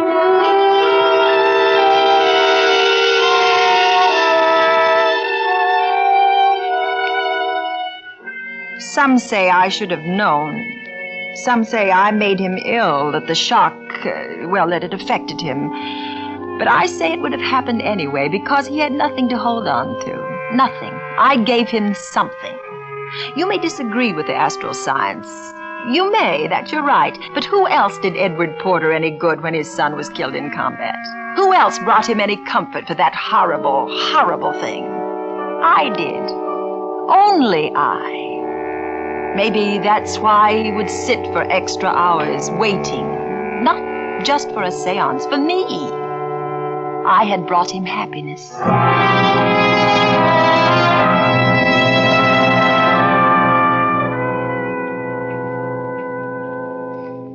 Mrs. Winters. Come in, Mr. Porter. Oh, I've helped so many people today. So many. But that's my dedication. Anyone who needs help. Maybe too many. Why did you say that? Why too many? How could I possibly help too many? Never mind. Let's begin. You're acting unusual today, Mr. Porter. Is something wrong? I mean, is there a new problem I can help you with? I said begin. No talk. Begin. Oh, now, see here, Mr. Porter, I offer my services. I give freely of my services to help others, but after all, that doesn't give license to you or anyone else. Well, even you. I mean, considering the amount of sessions we've had. I know, but it doesn't even give you a right to talk like that. Did you hear me, Mr. Porter? Mr. Porter. I can't stand your spending so much time with others. Well, it's my work. Mrs. Winters, I want all your time. That's quite impossible and quite expensive. I can afford it. I must be with my son more. We'd be pestered all day long by other clients, Mr. Porter. They'd keep coming I here. know. I realize. And McBain, my assistant, he's always been with me. Bring him.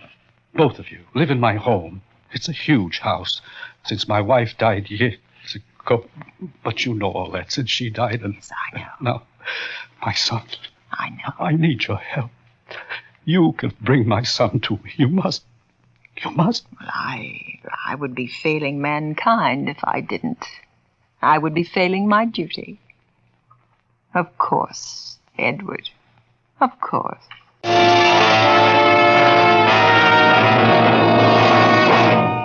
Autolite is bringing you Miss Agnes Moorehead with Joseph Kearns and Herb Butterfield in The Evil of Adelaide Winters. Tonight's production in radio's outstanding theater of thrills, Suspense.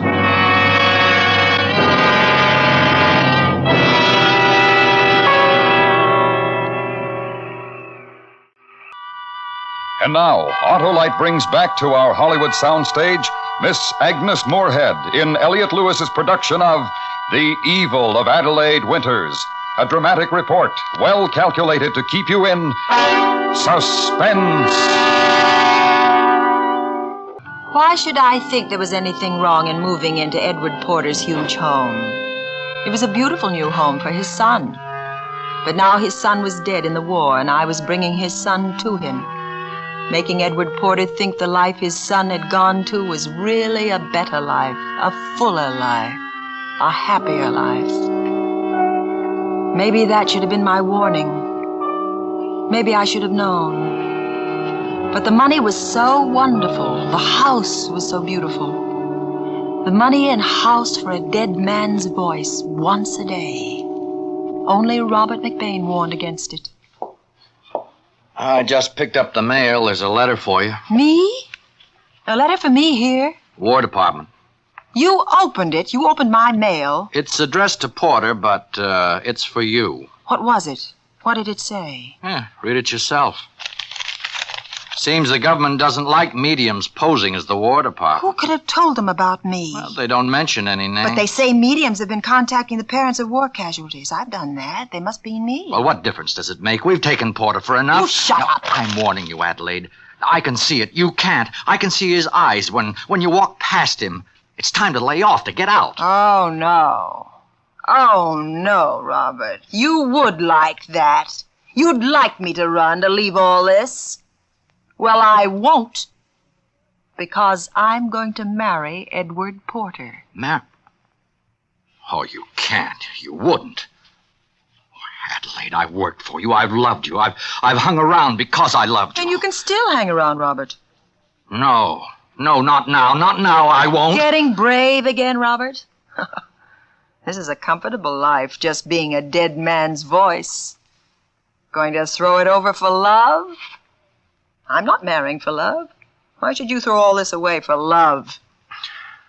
Did he ask you to marry him? Speak up, Robert. I can't hear you. I said, did he ask you to marry him? No, but he will. Oh, you're awfully sure of yourself about everything. Of course he'll ask me. Because he must hold on to me. I'm the only person who can bring his son to him every day, like a clock, like a stopwatch, like a pistol shot. Something's wrong with him. I'm warning you. Yes, I can bring his son to him like a stopwatch, Robert.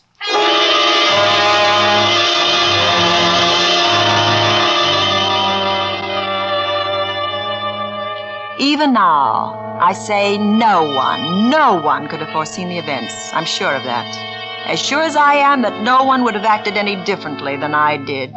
As little by little I became the most important thing, the only thing in Edward Porter's life.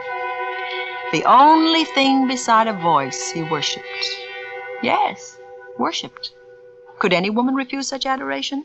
Such love? John sounded happy, Adelaide. What? What, Edward? I said he sounded happy. Happier than I've ever heard him. Yes, they are happy in that other world. How wonderful to feel happy again. To feel hopeful. Yes, to share your life with someone, yes. To share it with you. Edward. John didn't say much today. That isn't like him. He's always talkative. I wonder if I've been saying the right things to him, Adelaide. You speak of him as if he's like us. Isn't he? Well, of course. We're all one spirit. Of course he's like us. But we have a life on this world to live before the other one. We have so much to live for. Can it compare to the other world beyond the grave? Why, no, but we must wait our time. We cannot ignore this life. We are in it. We must live as best we can. I don't know if I ever could without John. This was built for my son. But you haven't lost him. Through me, you've regained John. That's why all this is yours, Adelaide. Well, I'm only a kind of employee. Don't say that, don't. I'm paid a salary. You're not an employee. Well, am I more? Like a member of the family. Like, but not actually. There's a great difference between like and actually. You're the family. You and John and I. You and I. John is a spirit now. You and John and I, one family, one unit again. I'm not your wife. You speak like I'm your wife. I'm not, Edward. Not at all. You will be my wife. My dear, my wonderful wife. Edward. Kind, sweet Edward. My husband, Edward. I sense something odd.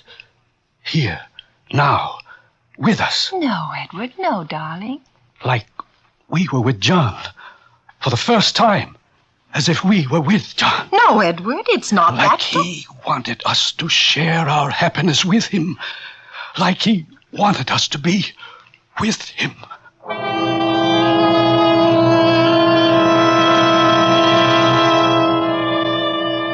I was terrified.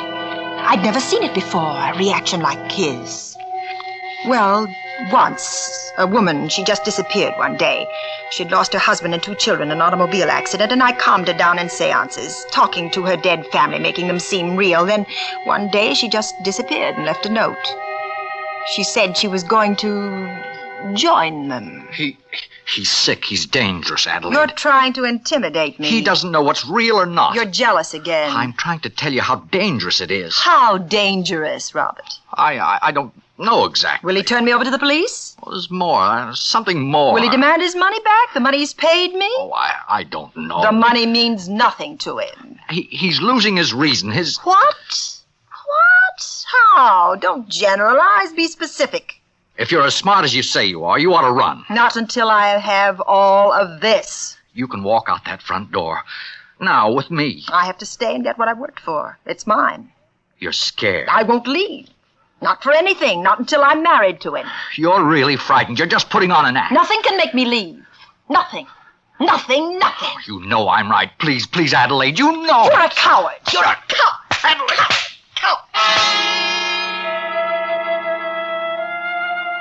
I should have listened to Robert's warning. I should have. But how could I take the advice of a man I didn't respect? How? I couldn't even accept Robert's advice when Edward Porter canceled the seances for one entire day, even though he was with me every minute of those 24 hours. Even when he sat in a chair in my room while I slept, not speaking, just watching. Always watching. Even then, I couldn't admit Robert was right. I had to be right. I had always been right. Even though I barely slept, I was afraid to sleep, so terribly afraid.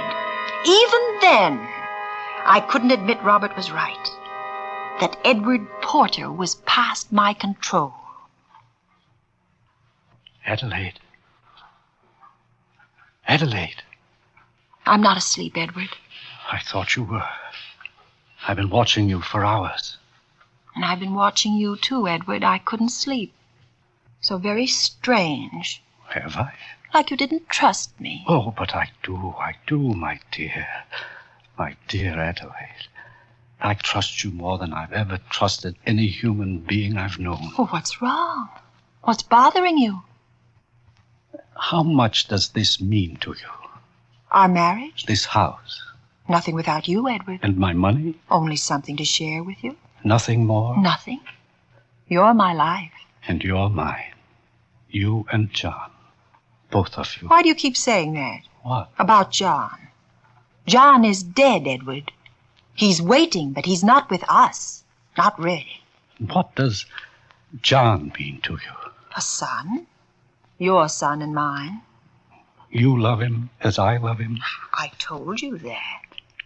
Edward. Why do we have to wait? Edward, I don't understand. Why must we keep him waiting? You can't be serious. You said this world, this material world, meant nothing without me. No, Edward. No, this is our world. This is the one we live in. What is there to wait for? This is a place of evil and sin and corruption. You said so. You've shown me that. Edward! Edward, that gun, put it away! You've shown me the beautiful world that lies beyond the grave. It was exaggerated. I mean, under strain and upset, things get distorted. We see what we want to. Don't you understand? It's not perfect beyond. It isn't. Don't say that. You taught me faith. Don't lose faith now. Don't be afraid of leaving this world. Well, it's the only world, the only one. There's no astral world beyond. None. It was a lie. I only wanted money and position. Oh, believe me, only money and position, and the rest was a lie. John's voice, a lie? John's voice. My own son's voice. I know his voice. In a crowd, in eternity, I know his voice. I'll show you it was a lie. Robert McBain, he's in his room. Come on, come to his room, Edward. Come back here, Adelaide. It's a lie, Robert, and he'll tell you. There's no life beyond. He'll tell, Robert, tell him that Robert, where are you? Oh, no. Oh, no, the coward, he left. It was a lie. There's no life beyond. beyond. There's no life beyond. Don't be afraid. Stop, Edward. Stop. You're insane.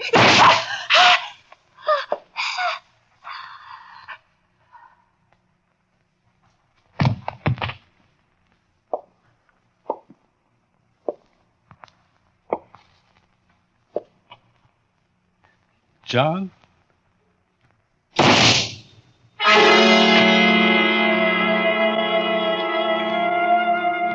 6 years it's been. Just lying here, not able to talk, to tell my side of it. But now it's out. Now you know. You judge. You judge whether I did harm.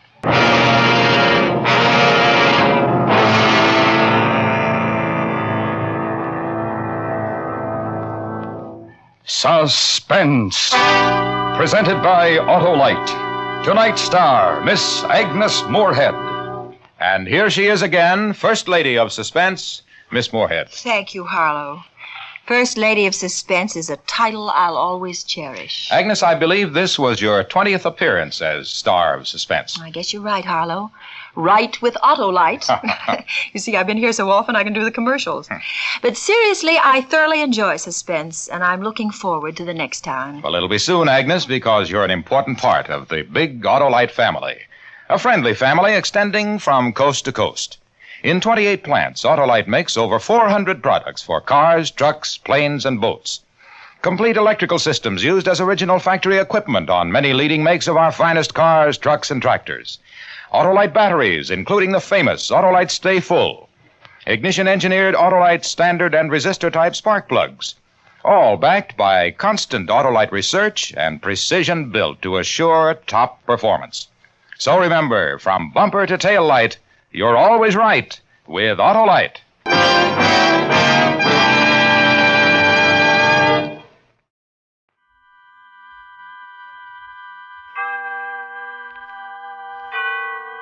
Autolite and its 96,000 dealers present Suspense.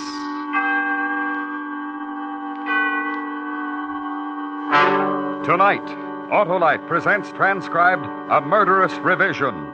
The story about a man who made a recording of a violent death, starring Mr. Richard Widmark.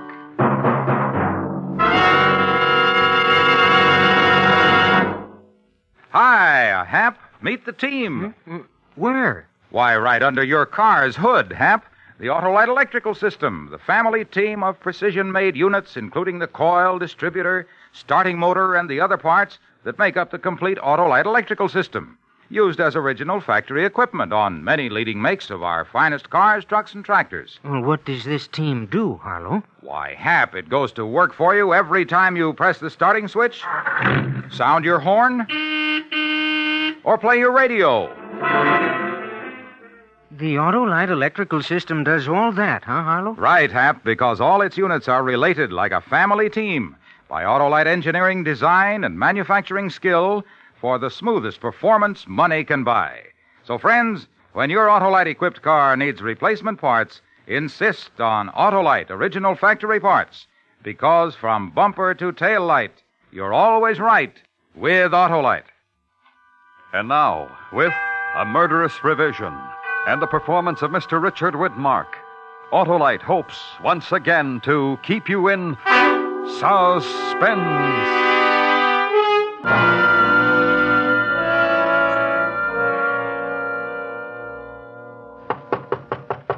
Yeah? What did you want to see me for? Oh, Chris. Come in. Sit down. Did you get to hear the show Sunday? I don't like to listen to the show. Oh, why not? Because I don't, that's all. You missed a good one. I put some zip in that closing scene. I want you to hear it. Got the playback ready. Now, hand me that record marked Part 2, will you? Thanks. I don't know, Chris. I don't make you come to rehearsals. You don't have to sit in the control room all day. Least you can do is listen to the show at home. Well, listen to this now. George. Honest, I didn't mean it, George. Get this, Chris. Get this. Do you mean to say that you didn't really mean it when you told my brother you didn't love him? You forget, Doris, that I heard you every word while I was hiding behind the Davenport the night my mother was here. George, I beg you, don't do this thing. Put down the gun, George. Now, this is only what you deserve. You tricked me for the last time, Doris. You tricked me for the last time.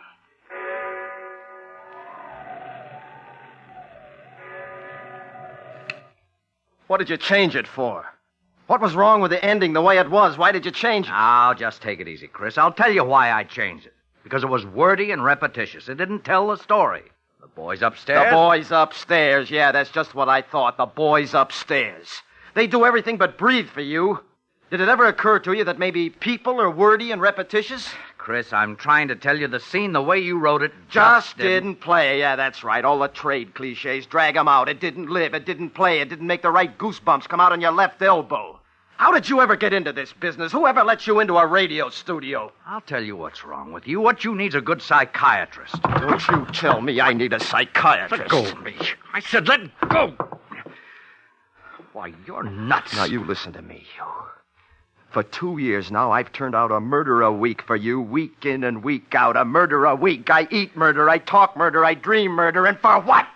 Every time I turn in a decent script, you chop the heart out of it. Your contract's up next week, Chris. You've got only one more script to do. Well, write it and get out. You get better than a script. You'll get everything you deserve. I'm going to show you what a real murder sounds like. I'm going to show you if I have to kill you to do it.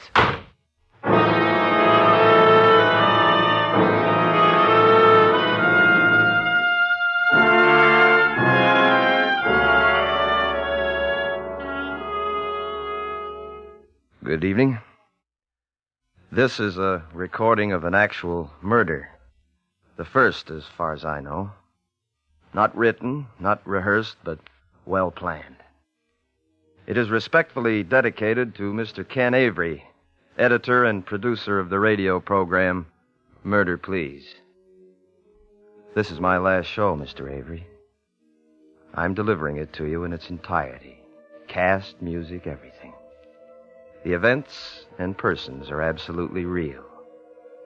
It's going to be a great show, Mr. Avery. You'll hear everything but the climax.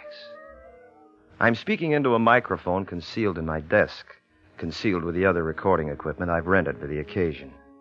The music you hear is coming from a high-fidelity phonograph at my side. This program is produced, edited, directed, narrated, engineered, and plotted by Christopher Turner, whose only claim to immortality is this single half hour. And now, Mr. Avery, the leading characters in order of appearance.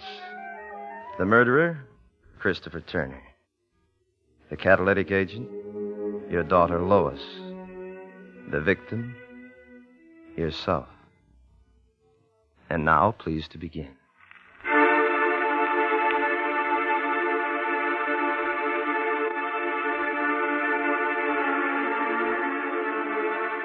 Murder, Please.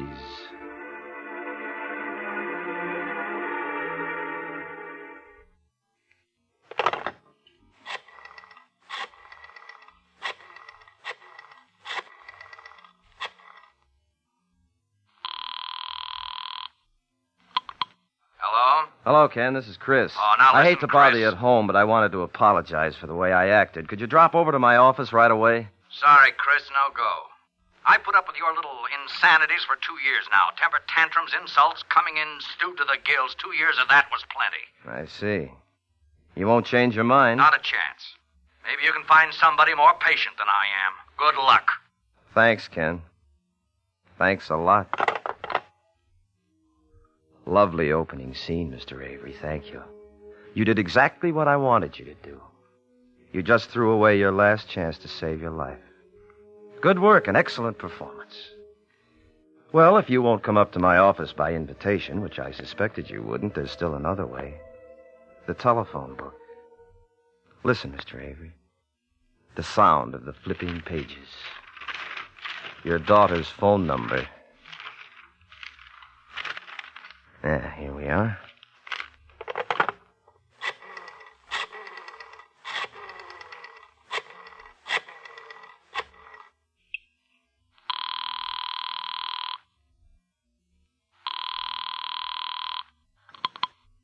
Hello? Hello, Lois. It's been a long time. Bet you don't even know who this is. I don't recognize the voice. This is Christopher Turner. Oh, sure, Mr. Turner. How are you? Fine, just fine. Well, how do you like living alone? It's all right, I guess. Rather be living with the folks? No. It's kind of independent this way. Yeah. How's the writing coming? Not so good, Mr. Turner. I've written 5 scripts so far, and every one of them has been rejected. I don't know what's the matter. Well, the reason I called was your dad and I had a talk this afternoon about you. He thought maybe I could pass on a few tips. Oh, I wouldn't want to bother you. Oh, now, this isn't an obligation on my part, Lois. I like to help young people. Say, what are you doing this evening? Well... You see, here's the point, Lois. This is the only free night I'll have this week. Things are sort of piling up. And maybe you're doing some little thing with your writing that I could straighten out in an evening. Well, all right, Mr. Turner. Good. You know where my office is? I don't think so. It's right across from the broadcasting studios, the Brown Building, room 208. I'll be right over. Fine. And bring your scripts with you, huh? I will. I certainly appreciate this. Not at all. Bye. Bye. I'll be right over and bring your scripts with you. I certainly appreciate this. Not at all. You see, that's how people talk, Mr. Avery. Let's see, what else? Oh, yes, sound. Drawer opens. Gun taken out. Click of breech. Whirl of chamber. Bullets inserted in chamber. 3, 4, 5, and 6. Gun in drawer, drawer closed. And now we must wait. You see, Mr. Avery? Fate is a better dramatist than either of us. Just when things start getting dull, the phone rings. Hello? Hello, Chris. Hank. Oh, what's up? I tried your place all night. I tried your sister's place. Finally, I called your office. I wouldn't let myself believe it, but here you are, slaving away for old man Avery again. Say, when are you going to tell him to go take a flying leap? I did that just today. No kidding? Yes. Well, congratulations. From here on in, nothing but bigger and better things. Yeah. Say, there's a rip-roaring poker game going on over here. Just room for one more sucker. What do you say? No, I can't tonight. I'm doing my last show. Oh, forget it for one night, why don't you? Live a little. Thanks, Hank, but I can't. I'm coming over and get you away from that typewriter if I have to use force. No, I can't, Hank. The show's Sunday. Look, I got a script due tomorrow. You don't see me knocking myself out. Let 'em wait. Listen, Hank, you can't come over here. Don't you get it? Oh, I'm sorry, Chris, honest. If I'd suspected. Sure thing. Well, take it easy. Call me for lunch or something. You bet. Sorry, boy. Bye. Bye. Whew, that was close. Good scene, though.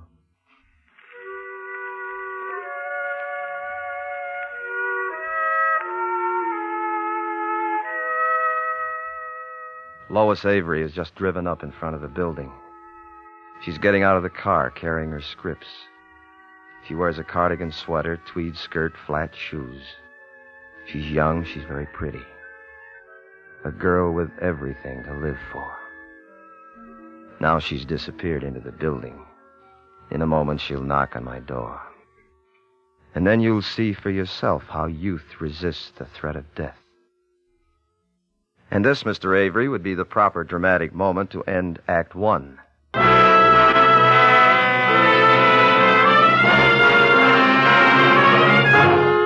Autolite is bringing you Mr. Richard Widmark in A Murderous Revision, tonight's production in radio's outstanding theater of thrills, Suspense.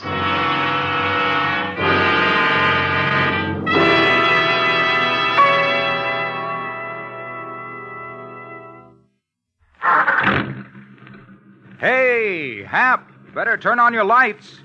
Presto, they're on. Thank you. And thank Autolite. Why, Harlow? Because in your Autolite-equipped car, the lights, as well as the power for your radio and power to crank your motor, are all provided by the Autolite electrical system. It has to be good, huh, Harlow? You bet, Hap. And that's why complete Autolite electrical systems are used as original factory equipment on many leading makes of our finest cars, trucks, and tractors. And that's good enough for me, Harlow. You bet it's good, Hap.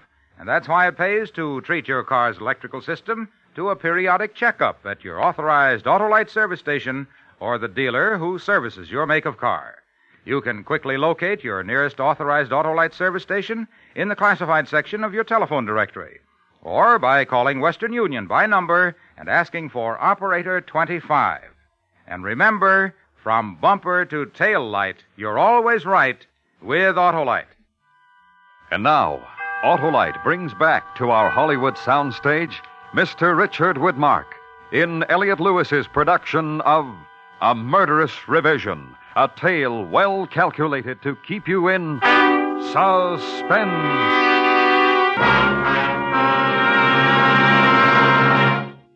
Act 2. This is Christopher Turner once again, Mr. Avery, bringing you by transcription the first recording of an actual murder ever made specifically for broadcast. The setting, my office. The music, recorded. The time, night. The victim, yourself. Your daughter has just entered the building. And so concludes the usual resume with which we begin the second act of every Murder Please program. I hear her footsteps in the hall. Your cue, Lois. Sound, knock on door. Come in. Hi, Lois. Come on in. Thanks. I brought the scripts with me. Wonderful, wonderful. Sit down. I hope I'm not putting you out. I always tell Dad to stop imposing on my behalf, but I guess he'll never learn. Now, look, you're here because I want you here, and for no other reason. Cigarette? No, thanks. This is a nice office. It serves. Just a hole in the wall, but quiet, nothing fancy. I like it. Well, how long have you been scribbling? 6 months, Mr. Turner. Let's just make it Chris. Huh? What sort of things? Murder, mostly. Somebody told me that's what sells best. True. Well, let's just start talking about murder. Maybe something interesting will come out. Question number 1. Why do you think people kill? Lots of reasons, I guess. Money, love, revenge. Not really. Only for survival. They kill for money only when money means life. Their idea of life. They only kill for love when life depends upon that love. They only kill for revenge when life is intolerable without it. You see? That's very interesting. Could you kill? I don't think so. Well, maybe you could. Here. See? A gun. And loaded. Please put it away. Take it. No, I'd rather not. It's very obedient. It won't fire unless you press the trigger. Take it. That's it. Now point it at me. Please, Think now, think. One touch of your finger and you kill me. One little touch. A very delicate instrument to trigger. There's a sense of power there. You feel it? I'm afraid. Fear, yes, but exhilaration, too. Like the second drink. I feel it, yes. All right, you can give it back to me now. Well, so much for the murderer. Now, what about the victim? Afraid of death? Sometimes. What is death to you? Death? Mm-hmm. I don't know. No idea? Emptiness? Blackness? Nothing? Is that so terrible? Yes, because you really don't know. Like the dark. That's it. Do you know any more about death than you do about me? You? Yeah. Well, I know you work for Dad. Yes, but you've never even spent 1 hour with me. Once at lunch, you and your father sat down with me, yet you come up here alone. How do you know you can trust me? Suppose I don't, really. Look at this. Please put it down. It makes me terribly nervous. Do you have any money? A little. How much? $10, maybe, some change. Give it to me. Here. Why did you give me the money? Because you asked me for it. No, because you were hoping I'd put down the gun. And if I'd said a kiss, one kiss, and I'll put down the gun, what would you do? I suppose I'd give But a kiss. That would be harder to give, wouldn't it? Yes. Kiss me. There. Thank you. Now put down the gun. Please. I know it's a lesson in writing and all that, but it scares me. No. But you said you would. I said nothing of the kind. And if I had said it, you'd have been foolish to believe me. You can't trust a man with a gun. You feel helpless, don't you? Yes. While you could give me money, there was hope. While you could give me love, there was hope. But if all I wanted was revenge, there'd be nothing you could do to save yourself. Nothing. And if I told you that right now, right this moment, I'm going to pull this trigger and blow you to bits, tell me, what would you say? I'd try to talk you out of it. What would you say? I wouldn't know what to say. Then I'd shoot. I'd tell you about the electric chair. Very little threat to a man about to kill. Later, maybe, when he's running away, then he'd think about consequences. But not now. Now it's only kill. Now, what else? What else would you say? I'd beg him. He wouldn't listen. I'd plead with him. I'd say, please don't kill me. And if he still wouldn't listen? Then I'd die.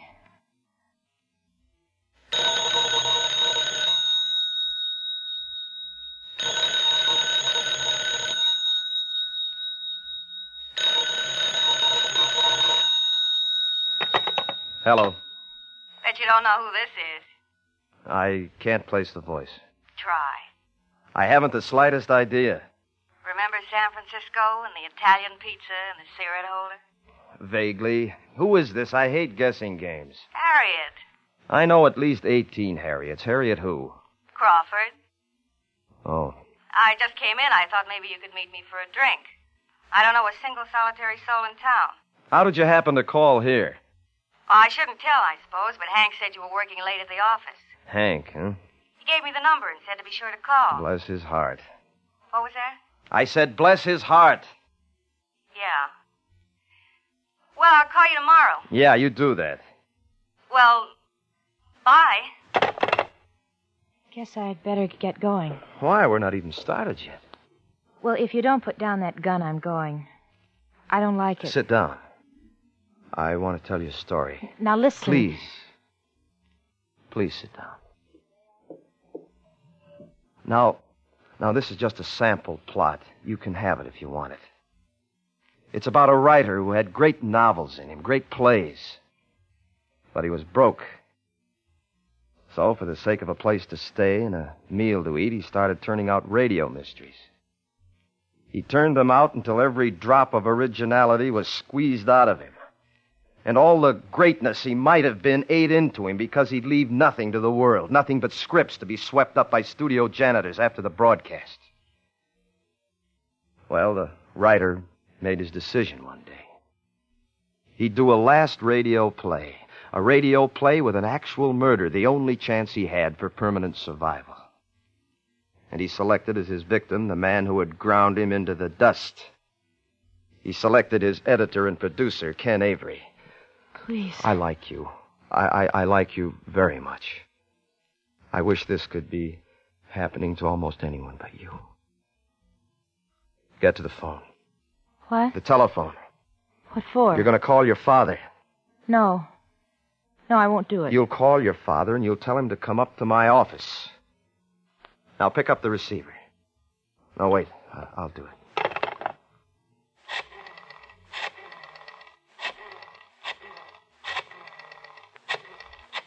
Now take the phone. Tell him. It's ringing. Take it. Hello? Hello? Dad? Lois? Lois, what are you calling this time of night for? Something the matter? No, nothing. You want him to take you home. You don't feel well. Lois, something's the matter. Where are you? You home? No, I'm at Mr. Turner's. Turner's? His apartment? His office. I don't feel very well. Come and take me home. Come and take me home. I don't feel well. Here, give me the phone.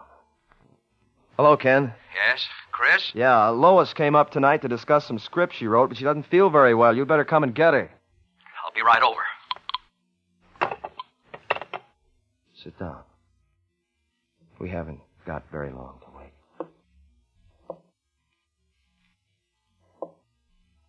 20 minutes have gone by. I hear the steps in the hall. The sure, plodding steps of her father, Mr. Ken Avery. The climax, ladies and gentlemen of the listening audience, I address to you. Mr. Avery will never hear this portion of the entertainment.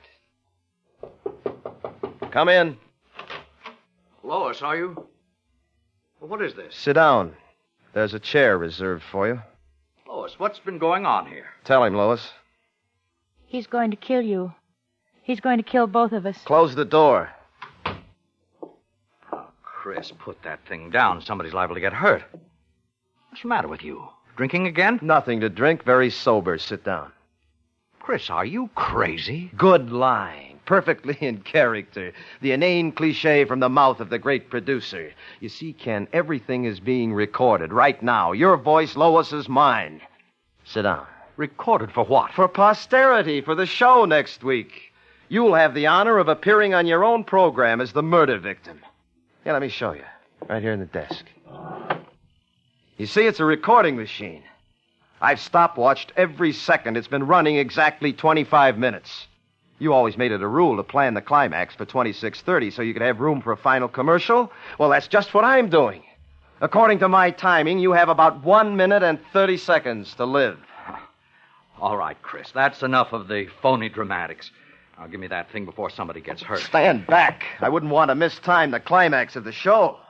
This won't make a show. You won't have much editorial power, Mr. Avery, after a few seconds. There's the agency. They wouldn't put this thing on the air. No, why not? You planned to kill me. From the beginning. There's the trouble right there, Chris. There's no twist. Oh, yes, the twist. Right. The surprise ending. You told the audience to expect the murder to be successful. But our shows have to have some kind of surprise for the audience, Chris. You know that. Where's the twist? Still the editor, right to death's door, huh? All right, Ken, perhaps you can provide the surprise ending that's going to save your life. I don't have to. Oh? You provided the twist yourself, but you didn't know it. And yet the twist was part of the story all the time. Where, Mr. Editor Avery? You, Chris, you're the twist. Me? That's right. You're a flop, Chris. You're so used to dreaming on paper you can't live anymore. You wrote about love because you never had it. You wrote about fortunes and you're still 2 bits. You wrote about murder, but you haven't got the guts to pull the trigger. Now, give me that gun. You think I won't shoot? I know you won't. Give me that gun, you hack. What did you say? I said you were a hack. Now give me that gun. Stay away! Give me that gun, you hack. No, I'm not! Dan! Let go! Let go of my hand. Drop it, I said. Drop it! Let go! Chris. Chris! You always like to change the ending? Dad. It's all right, Lois. Dad, take me home. The records. They're all we have to clear us. Take me home, please. As soon as I see what's on those records. Oh, this must be part 1. Let's see.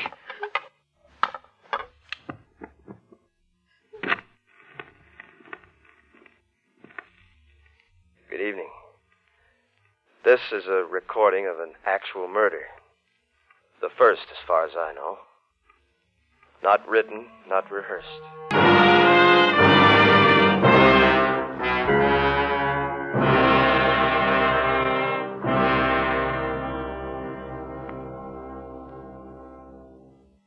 Suspense. Presented by Autolite. Tonight's star, Mr. Richard Widmark. Friends, this is Harlow Wilcox again to remind you that Autolite is the world's largest independent manufacturer of automotive electrical equipment. In 28 plants from coast to coast, Autolite makes over 400 products for cars, trucks, tractors, planes, and boats. These include complete electrical systems, a complete line of ignition-engineered Autolite spark plugs, both standard and resistor types. Autolite batteries, including the famous Autolite Stay Full. Autolite also makes automotive wire and cable, bumpers and hubcaps, electric windshield wipers, and many more. All are backed by constant Autolite research and are precision-built to highest standards of quality and performance. So remember, from bumper to tail light, you're always right with Autolite. Next week on Suspense, our star will be Mr. Victor Mature as a man who made his living as an assassin. A tale we call Black Jack to Kill. In weeks to come, we shall also present Mr. John Hodiak and Mr. Herbert Marshall, all on Suspense. Suspense is produced and transcribed by Elliot Lewis, with music composed by Lucian Morowick and conducted by Lud Gluskin. A Murderous Revision was adapted for Suspense by David Ellis from a story of S. Lee Pagostin. In tonight's story, Kathy Lewis was heard as Lois, Joseph Kearns as Ken, Charlotte Lawrence as Harriet, and Jerry Hausner as Hank. Tonight's appearance of Richard Widmark was made possible through the kind permission of 20th Century Fox Studios. Mr. Widmark may soon be seen in the Technicolor production Red Skies of Montana. For the location of your nearest Autolite service station or your nearest Autolite spark plug or battery dealer, phone Western Union by number and ask for Operator 25. Switch to Autolite. Good night. This is the CBS Radio Network. Now, Roma Wines, R-O-M-A, made in California for enjoyment throughout the world. Roma Wines present Suspense. Tonight, Roma Wines bring you Miss Nancy Kelly and Miss Kathy Lewis in Dark Journey, a suspense play produced, edited, and directed for Roma Wines by William Spear.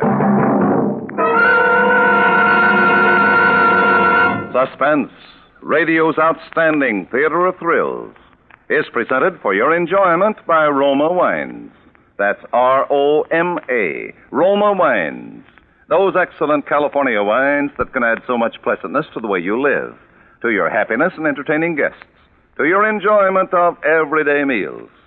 Yes, right now a glassful would be very pleasant, as Roma Wines bring you Nancy Kelly and Kathy Lewis in the premiere of Lucille Fletcher's radio play for two actresses, Dark Journey. Tonight's study in Suspense.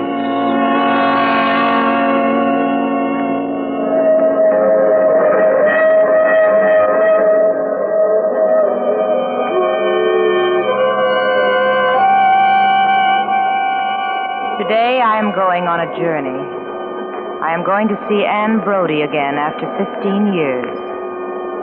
When the news came yesterday, terrible as it was as though a shadow had lifted from my life. A secret horror that I could never quite forget. I have been afraid of Anne Brodie now for 15 years. But there is no need to be afraid of her anymore.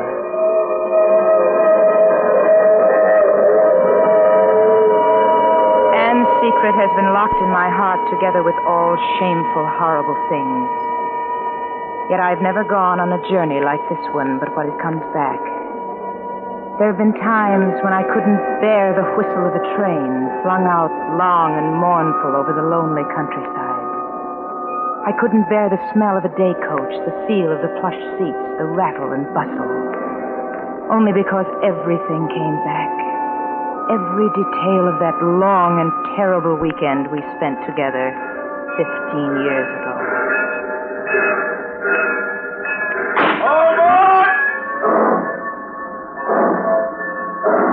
Oh, Alice, we're all. Thank goodness. I don't think anybody saw us, do you? No.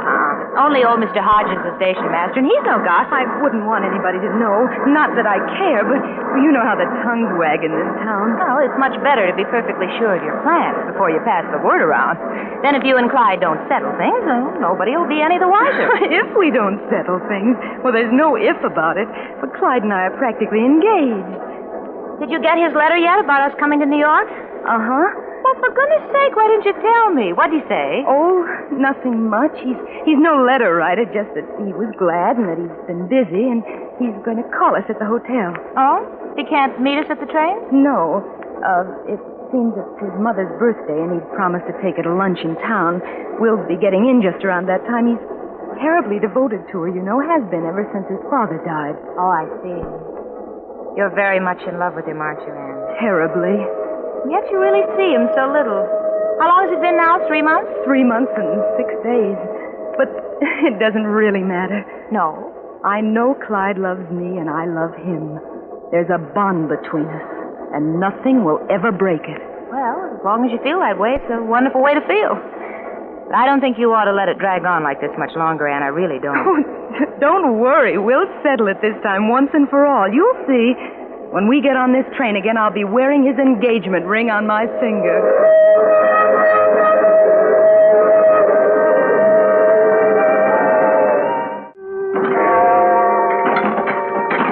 Oh, doesn't anybody ever open a hotel window? 3 o'clock. You'd have thought he'd have called me by now. No, he's probably tied up with his mother. Come on, let's go down to the drugstore and have a sandwich. Aren't you just starved? No, I don't feel hungry. You go, though. I'll wait. Oh, come on. The clerk will take the message for you. No, I want to be here myself. Well, why don't you call him? I can't if he's at a restaurant. Well, maybe he didn't go. Maybe he's home, sick, or at the office. No, it wouldn't look right. He's got to call me. I don't know why he doesn't. Well, I don't know why either. In fact, why couldn't we all have had lunch together at that restaurant? I mean, he's not exactly poor, is he? Don't you want to take a bus ride or see the sights or anything? Later, Alice, after he's called. Hello? Yes? Oh, yes, this is Miss Ann Brody. What? He left a message. Oh. Thank you. What is it? He stopped by and left a message. He has a previous engagement. A previous engagement when he knew I was coming to New York this weekend only to see him. Well, maybe it was something he couldn't get out of, maybe on account of his mother's But he birth. already gave her today. And after all, he knew I was coming. He knew I'd want to be with him every possible minute. Well, maybe that's the trouble, Anne. Maybe he doesn't want to be pinned down. Maybe you expect too much. That he was right here in the hotel and he didn't even... Oh, he's grown away from me. He's not mine anymore. Alice, you know what Clyde has meant to me these 3 years, how I've lived for him and worshipped him. It's just as though my world had been cut away. It's like having a lump of ice for a heart. Alice, Clyde is my heart. Oh, I've got to see him. I've got to tell him. Oh, Anne, dear, wouldn't you like to lie down? No, I can't lie down. I'm going to sit here in this chair by the window. I wish you'd go, Alice. I want to be quiet and think about him. Anne, I wouldn't. Something's happened to him. There's some barrier. I've got to wish it away, to break it down. What are you talking? I can do it, you know. Anne, please go. Please. Oh, my gosh, don't tell me it's 9 o'clock. I didn't mean to sleep so late. We better get up and get breakfast. Alice, what am I going to do? What am I going to do? He hasn't called me. I haven't slept. Why don't you call him, Anne? Call him and have it out with him once and for all. No, I couldn't. Well, maybe there's something bothering him. Maybe it's some family situation. After all, his mother didn't have lunch with you yesterday. Maybe there was a reason. What reason could there be except that she didn't want to meet me? She doesn't want him to marry anybody. She wants him all to herself. Well, isn't that enough to upset any fellow? Oh, come on. We'll get to the bottom of this thing. What's his number? I'll get it for you. I haven't his number. I never called him at home. But his address is 3254 Sunset Drive, Riverdale, New York. 3254 Sunset Drive, Riverdale, New York. Hello. Hello, operator. This is room 351. We want to put in a call to Riverdale, New York. 3254 Sunset Drive, Riverdale, New York. The name is Dexter. Mr. Clyde Dexter. Will you get it for us, please? What did she say? She's looking it up. There it is. She's ringing. Here, you better take it now. Oh, no. No, just 1 minute. 1 minute. Let me get my breath. Let me think of what I'm going to say. Hello? Is this the Dexter residence? This is Miss Ann Brody speaking. I wonder if I might speak to Mr. Clyde Dexter, please. Thank you. Clyde? Oh, Clyde, this is Ann. Oh, I'm fine, thank you. Oh, Clyde, I've been waiting here at the hotel for you to call, and Alice and I have to spend the morning out, and we thought we'd better let you know we wouldn't be in just in case you wanted... Oh, yes, Clyde, I know you said you had a previous engagement, but I thought... Well, you see, Clyde, I'm only going to be here today, and we get to see each other so little, I was wondering... What's that, Clyde? Yes? Yes? Well, no, I didn't. What did you say, Clyde? I didn't understand. You're what? You're... Oh, Clyde. Oh, Clyde, it's not true. It can't be. But, Clyde, wait. But, Clyde, you can't do this to me. I've considered myself engaged to you. Anne, give me that phone. No. Oh, no, I just want to say goodbye to him, please. No. Anne, don't look that way. What did he say? He told me he's engaged to marry a New York girl this September. Oh, Anne. Well, he just isn't worthy of you. He couldn't have been if he treats you like this now. I love him. I love him. I'll love him till the day I die. Anne, I'm sorry. I'm... Oh, please, Alice, please, don't talk. Don't come near me or go away, will you, just for a little while? Oh, no, I won't leave you. I can't leave you when you look like that. No, wait, I said. How do you hear me? Go away. I want to be alone. I want you to go away. I have work to do. Work to do? I'm going to will him to come back to me. I'm going to make him come to this hotel through heaven and hell, and they're dragging him away from me. Oh, Anne. I can do it. I've done it before. I've made him write to me. I've made him call me up out of a clear sky after months and months. I willed him to speak to me the very first time I saw him when he was just a stranger. I willed him to give me his fraternity pin last year at the spring dance, and I can do it. I can do it. If only I try hard enough, and if you're absolutely quiet. Clyde. Clyde. It's no use. He's too far away. I'll have to come closer to him. We're going out. Going out? Where to? To Riverdale. Riverdale? I want to look at his house to see where he lives. There's something there. Someone who's holding him back. Anne, let's go back to Denford. Let's take a train tonight, any train, and get out of here for good. No, I can't go home. I told you that before. I can't until I have his engagement ring on my finger.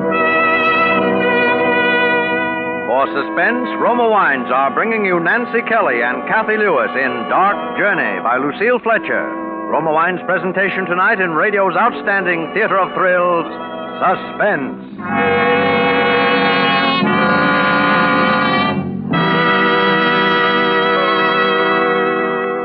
Between the acts, this is Truman Bradley for Roma Wines with a little domestic drama. It's happened to you before and will happen again. You're relaxed in your easy chair, coat off, contentedly reading your evening paper. Your wife is probably tidying up after dinner. The doorbell rings. Sure enough, it's guests who just dropped in. Now, famed hostess Elsa Maxwell tells us how she handles these surprise visits. She says, I always keep Roma California Sherry on hand to welcome unexpected guests.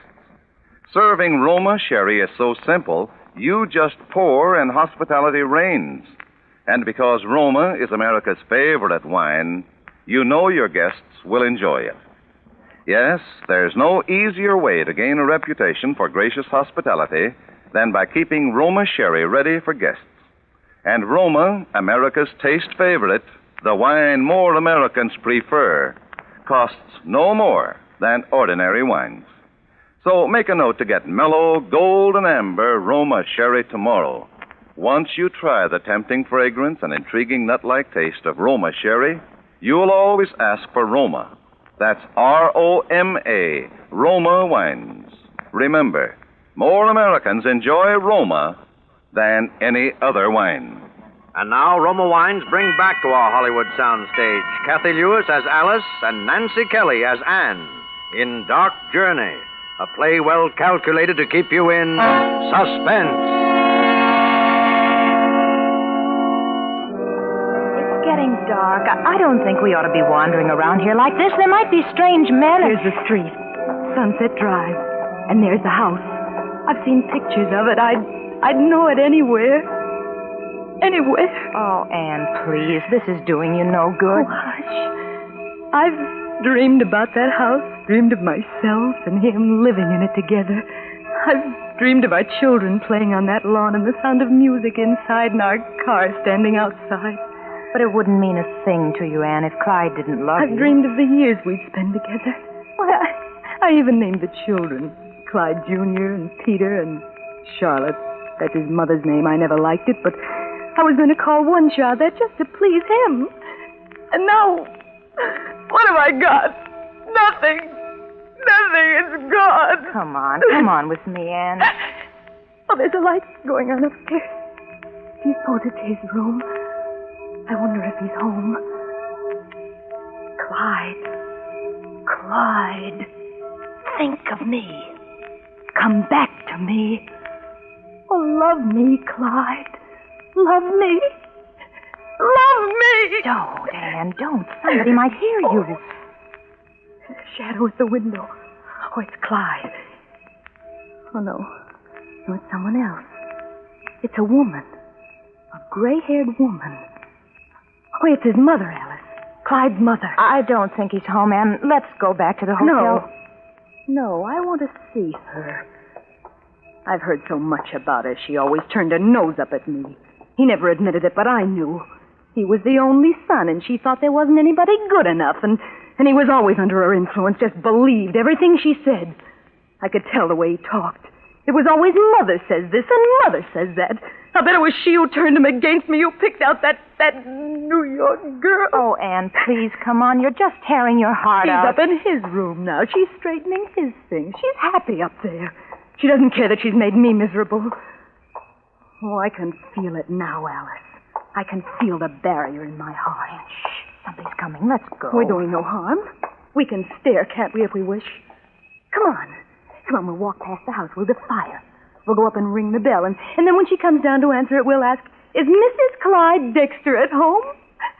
And then when she asks us who we mean, we'll laugh at her face. Oh, Anne, you're just beside yourself. Yes, I am beside myself because I feel it, Alice. He's lost to me as long as she's up there.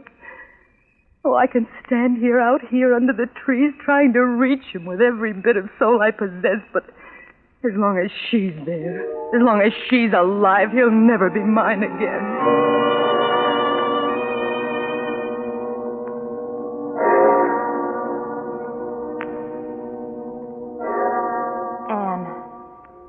Anne, this is terrible. You've got to pull yourself together and get some rest. You've been sitting in that chair now for 3 hours. Please, don't talk. Just let me alone. You're working on that willpower thing still, aren't you, Anne? And it makes me awfully nervous. Be quiet. It's coming. Something's coming. Something's going to happen. I feel it all around me. I'm going to get a doctor if you don't stop. I feel it. I feel something. You're just as white as a sheet. You're shaking all over. I absolutely refuse to let this go on. Do you hear? Now, you get into bed. No. Let me take off your shoes. No, leave me alone.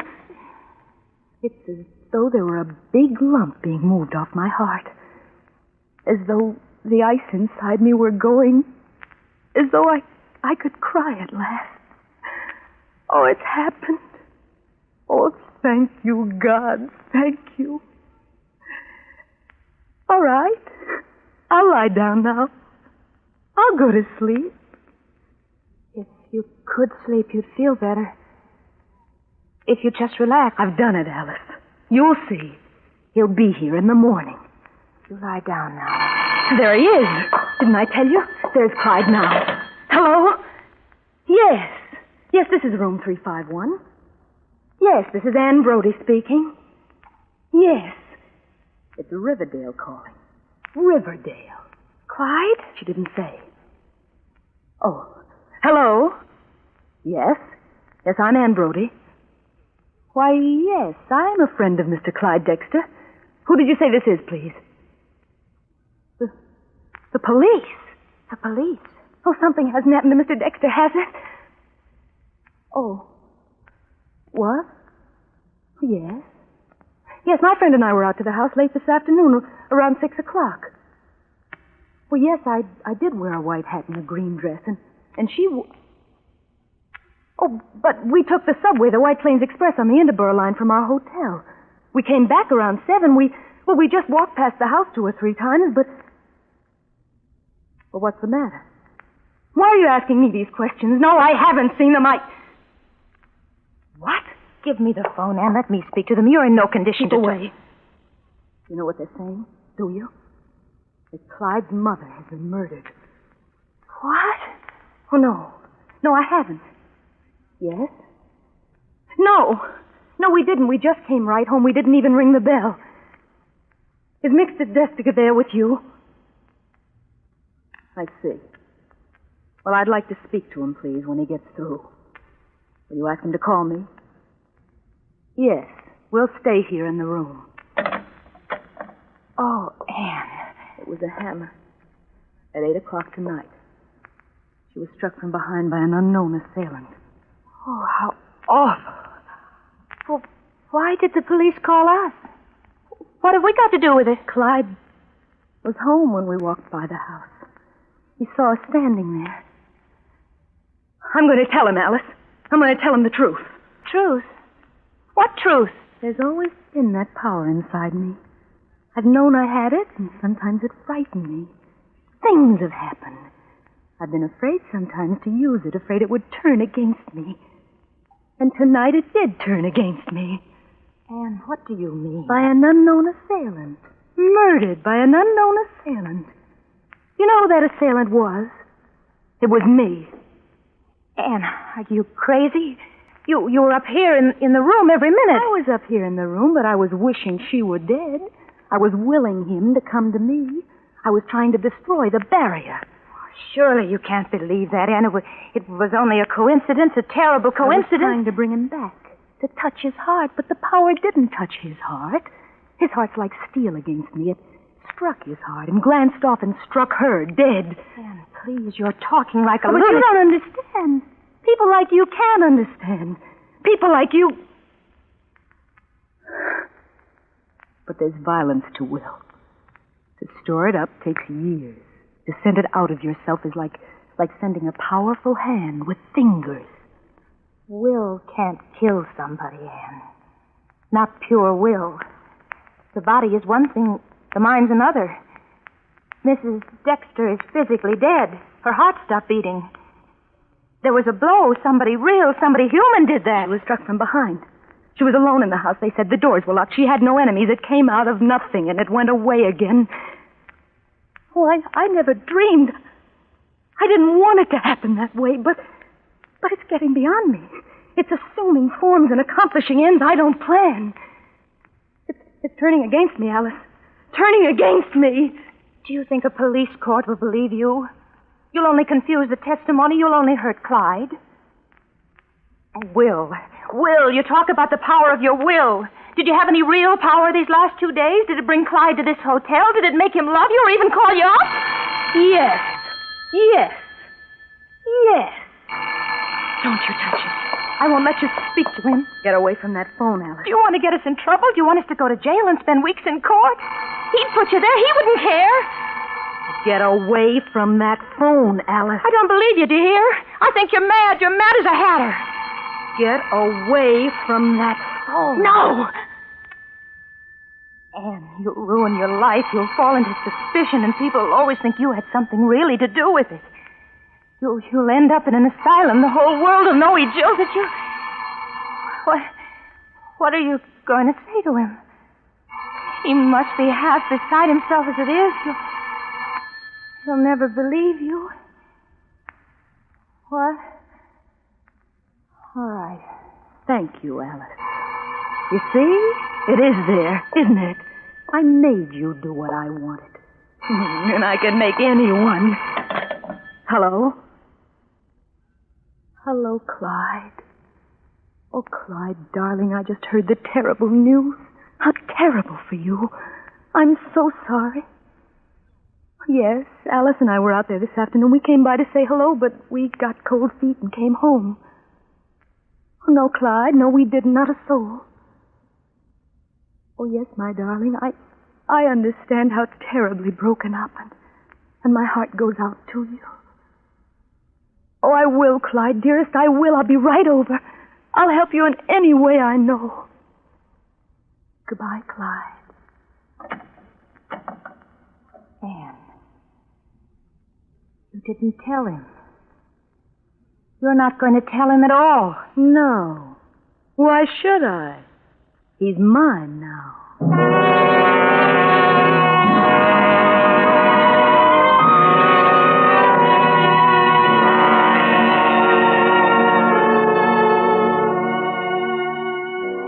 And so Anne Brodie walked out of my life, walked from me wrapped in her new and terrible strangeness. Somehow I didn't want to play any part in her life again. I didn't go to her wedding when she and Clyde were married 1 year later. To me, there would have been something evil in hearing her voice repeat the sacred words. I, Anne, take thee, Clyde. There has been for me a nameless horror in the slow, steady way Anne Brodie fulfilled her plans. The house in Riverdale, the car, the 3 children, Peter, Clyde Jr., and Charlotte.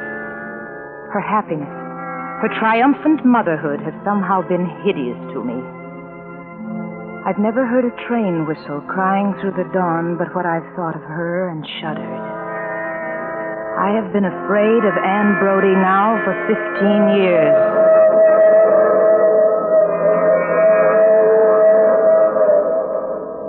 Today, I know I've been a fool. Today, I know that it was a real murderer who murdered Mrs. Dexter with a hammer from the service porch. Today, I'm going on a journey to Riverdale.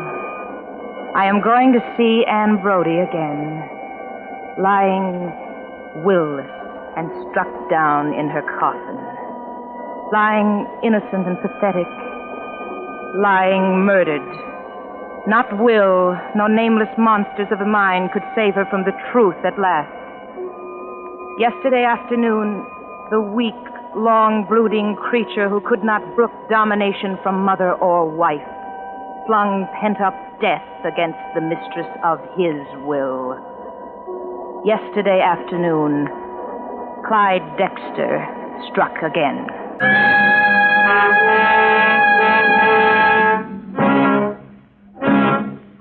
Suspense. Presented by Roma Wines, R-O-M-A, made in California for enjoyment throughout the world. This is Truman Bradley for Roma Wines with a tip on how to win praise and increase dining pleasure. Today, millions of clever homemakers are enjoying dinner table compliments by giving everyday dishes tempting new meal appeal. Here's the secret. A glass of red Roma California Burgundy at each place. Try it yourself. Serve robust Roma Burgundy with tomorrow night's piping hot savory pot roast, tender juicy steak, or baked fish. Roma Burgundy brings out tasty new flavorfulness from every morsel. Wins grateful compliments for your cooking. And notice how the warm, glowing redness of Roma Burgundy adds richness and beauty to your table. Yet, the gracious custom of serving Roma, America's favorite wine, is as inexpensive as it is delightful. Enjoy exciting new dining pleasure tomorrow with delicious Roma Burgundy. Insist on Roma, R-O-M-A, Roma Wines, made in California for enjoyment throughout the world. This is Nancy Kelly. I'm sure you want to hear next Thursday's Suspense when Joseph Cotton will star as a famous New York criminal lawyer in one of the best-known suspense stories of our time, Ben Hecht's Crime Without Passion. Thank you. Nancy Kelly will soon be seen in the Paramount picture Follow That Woman. Next Thursday, same time, Roma Wines will bring you Joseph Cotton as star of Suspense, radio's outstanding theater of thrills.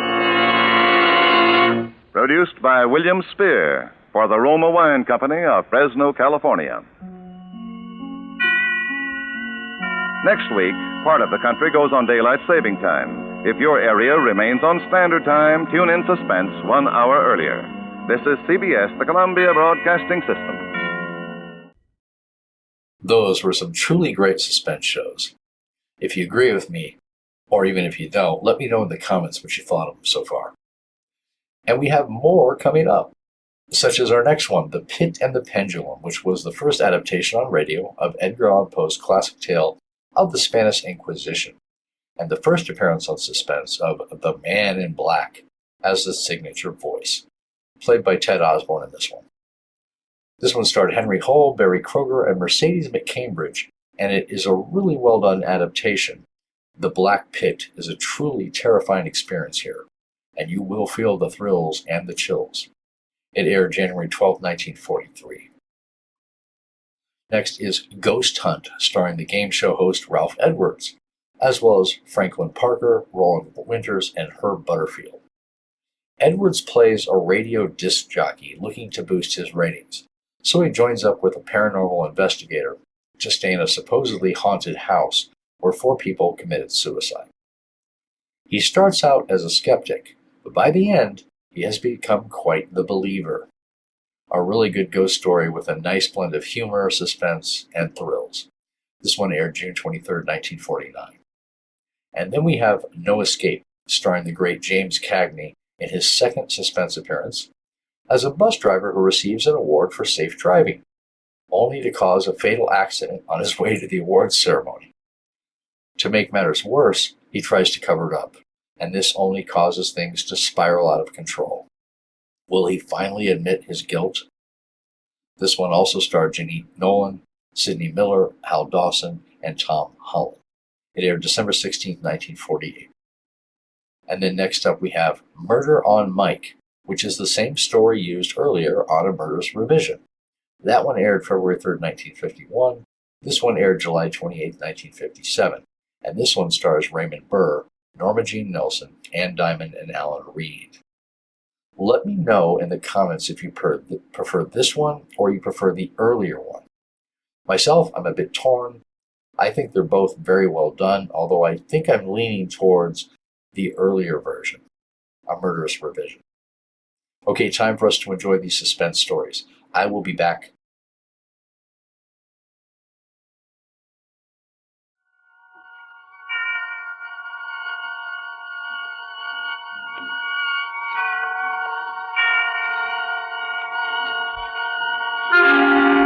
Suspense.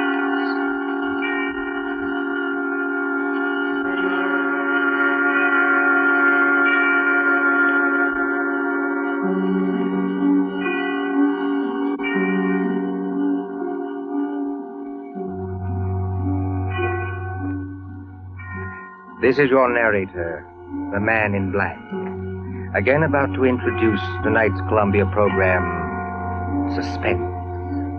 The story is The Pit and the Pendulum by Edgar Allan Poe, the adaptation by John Dixon Carr. Our guest is the distinguished American actor, Mr. Henry Hull, who plays the part of a prisoner of the Spanish Inquisition. If you've been with us on these Tuesday nights, you will know that suspense is compounded of mystery, suspicion, and dangerous adventure, to hold you in a precarious situation and withhold the solution until the last possible moment. And so it is with The Pit and the Pendulum and Mr. Hull's performance. We again hope to keep you in suspense. And now, The Pit and the Pendulum.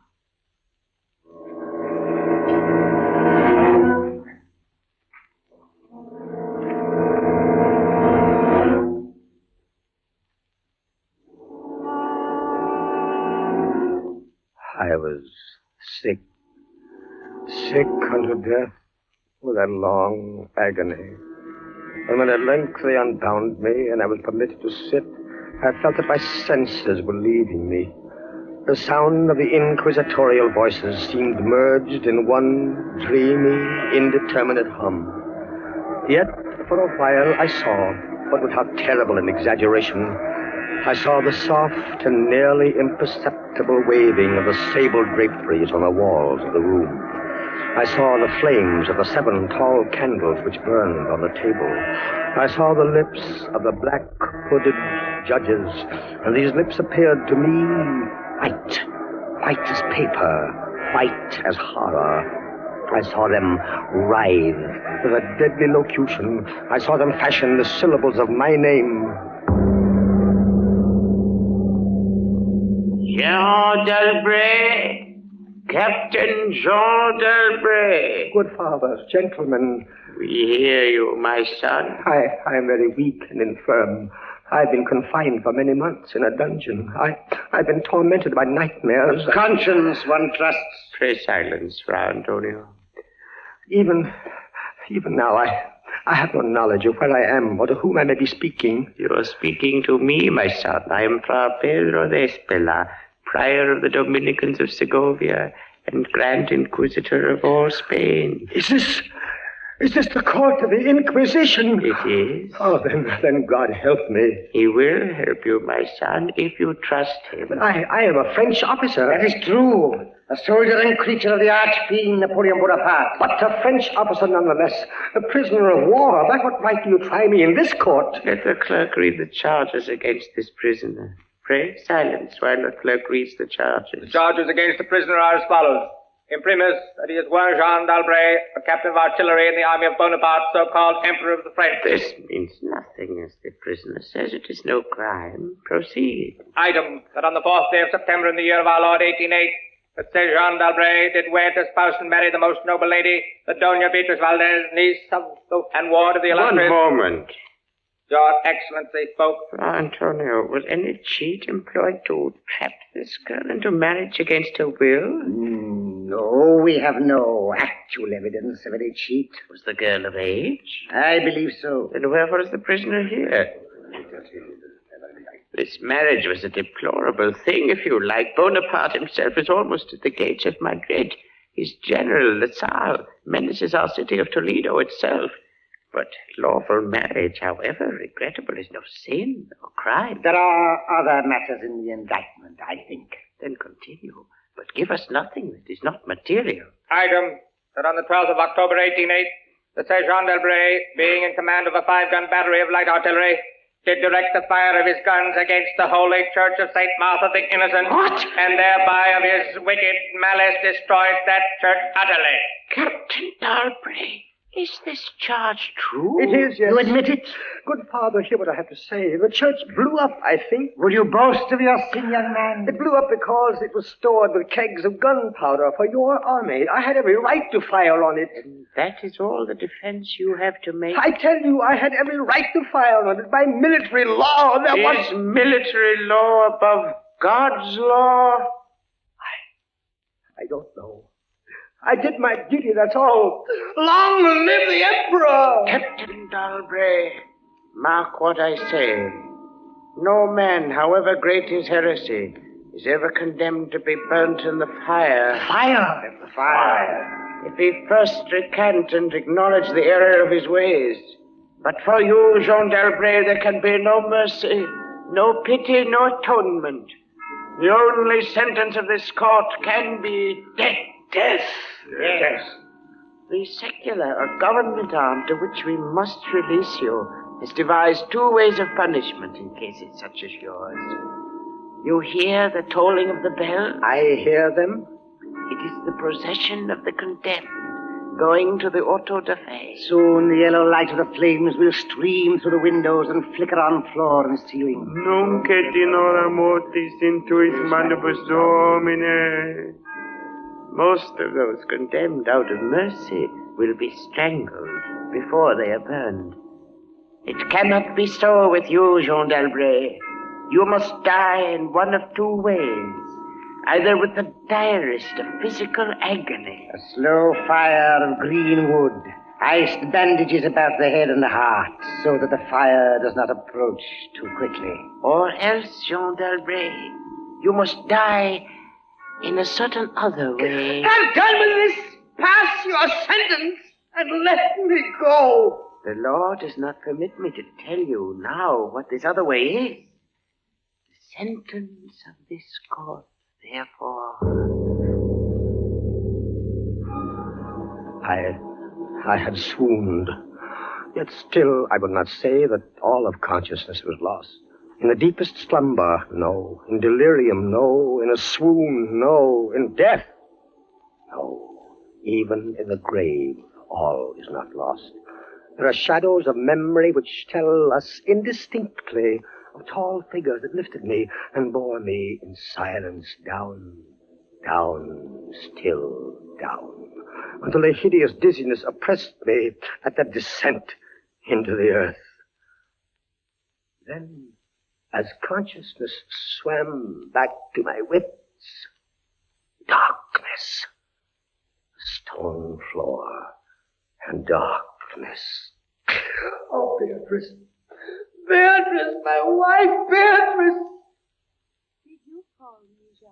Beatrice, was that you who spoke? Yes, Jean. You were here in the dungeons of the Inquisition. I am not really speaking to you, my poor Jean. I am only in your imagination. Am I mad, then? No. But your brain is fevered. You only think you hear me. No, I do. I hear you clearly. As clearly as I once heard you. In the little church near the Ebro where we were married. Yes. I destroyed that church, Beatrice. I had to. It was my commanding officer's order. I know, Jean. Be comforted. There are those who care. You won't leave me. As long as I am in your heart, I shall be here. I was strong once.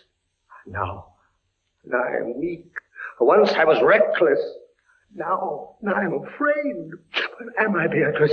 What are they going to do to me? I cannot tell. Remember, my voice comes only from your own brain. Are you fettered? Fettered? No. They've not chained you to the wall. No.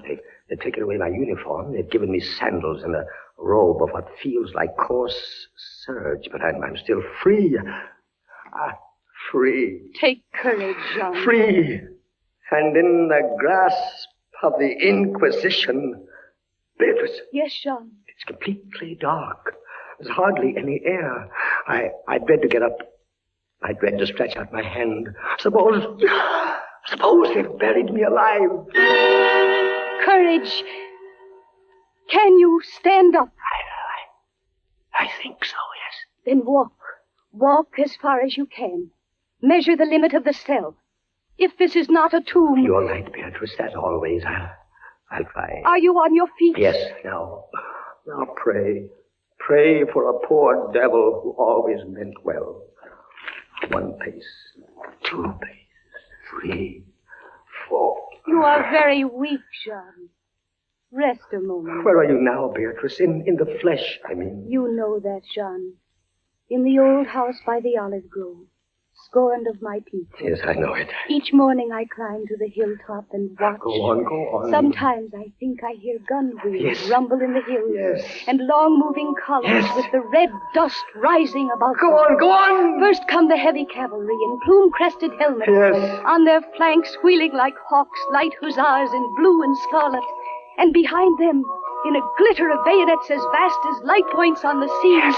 Rank upon rank. The long gray coats and the tall bearskin caps. The old guard and the grand army. It is only a vision, my dear one. They do not come. Will they? Will they ever come, Beatrice? I cannot tell.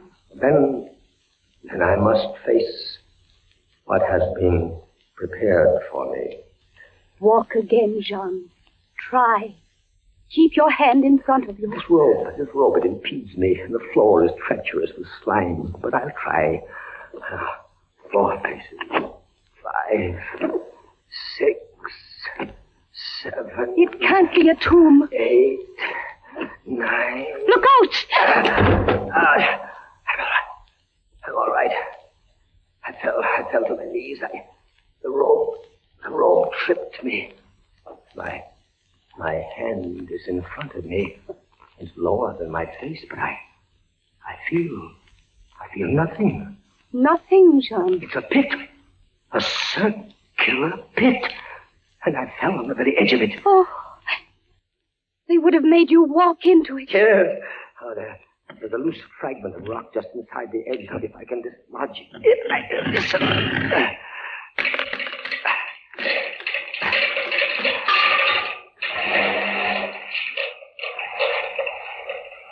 Water. There's something down there. Rats, it may be. Rats, yes, but something else. I heard it move. So did I. What is in the pit, Jean? I don't know. But you're saved. Saved, Beatrice. Saved from the Inquisition. My torture has been merely postponed.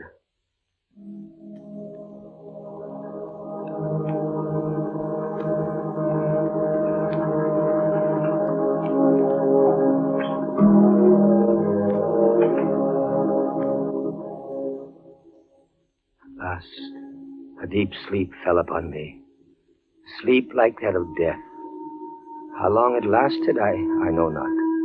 But when I opened my eyes once again, I could see. Yes, see. My prison was large and lofty. Its walls formed of massive iron plates, bolted or joined together. A wild, sulphurous luster, I could not trace its origin, lit up the dungeon, and the circular pit, and the crudely daubed skeleton figures painted in evil colors on the iron walls. Skeleton figures, demon figures, gargoyle figures. Their colors a little blurred, as from the effects of the damp. It must approach you slowly and force itself into your mind. It must stalk you like a tiger. It must bring you face to face, at last, with the king of terrors. When I regained consciousness, I lay on my back and at full length on a low framework of wood. To this framework, I was securely bound by a long fastening resembling a surgical bandage. Bound? But why? Why? The bandage passed round and round my body, leaving at liberty only my head and my left arm. With much exertion, I could supply myself with food from an earthen dish on the floor beside me. It was meat, highly seasoned, but there was no water. Beatrice! Beatrice, where are you? Here, Jean, as always. Your voice sounds stronger. Does it, Jean? And I can see you now. I can see you as clearly as I saw you months ago. Oh, I wish it were true. Your bonnet and the parasol you carried in summer, and the high-waisted blue dress. You are weaker, my dear, and more fevered. Have I been asleep? Yes, Jean. They must have been here while I slept. They bound me. Why? Stop those voices! Stop them! Mine too, Jean. Why? I am not here either, you know. Don't drive me away. Beatrice, look. Where? At the ceiling of this room, 30, 40 feet up, what do you see? I see painted on the ceiling figure of Father Time. Anything else? But Father Time carries no sign. No. He carries instead what looks like a gigantic pendulum from an ancient clock. About one thing, I swear I'm in my right senses. I saw that pendulum move. A painting cannot move. Yet I swear the pendulum did move. It swung a little back and forth, just like a real pendulum. Try not to trouble your brain. That pendulum is real. Beatrice, take care. Take care of what? You're not looking at the pendulum now. Take care of the rats from the pit. I see them. They're swarming out in dozens. You can see their eyes glitter. One of them ran across the hem of your dress. Did it, Sean? What did they want? They caught the scent of the meat in the dish beside you. But they'll not get it. Go away, you vermin! Move your hand above the plate, Jean. Move. Beatrice, where are you going? I can hardly hear you. You are sending me away, Jean. I sending you away? My poor loved one. You can't bear to see the rats running about my feet. Beatrice!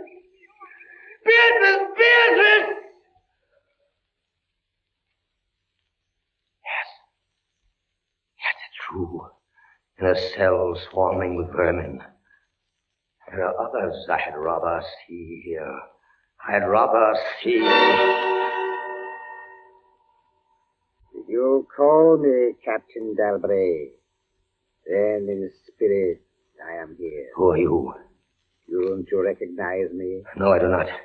I am that second Inquisitor, Fra Antonio, whom you thought unfair at your trial. But we were not unfair. We administer the law. That is all. Go. I command you, go. Not until I have first told you what you already guessed. Which is? There are two forms of death for such as you.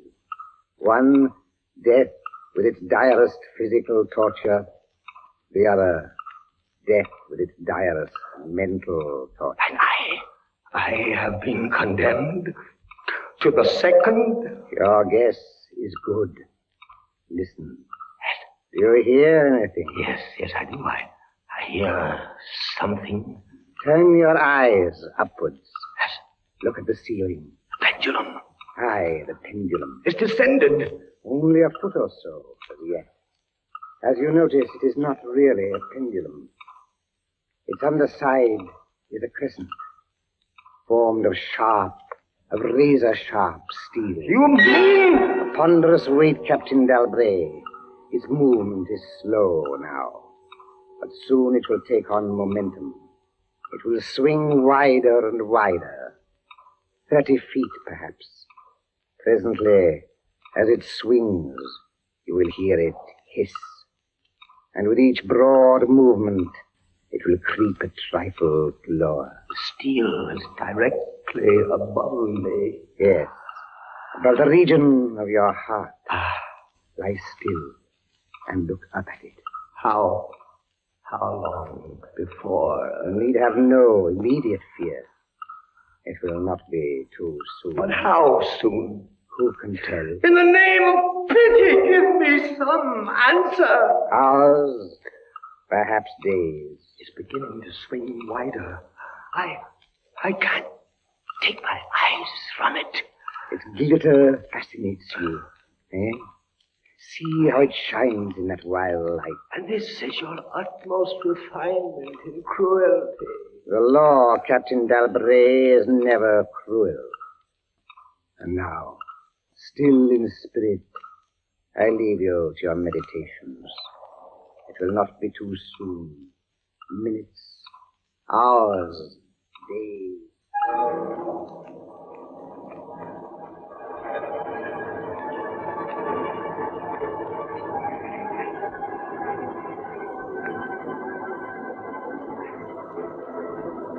Down, steadily down it crept.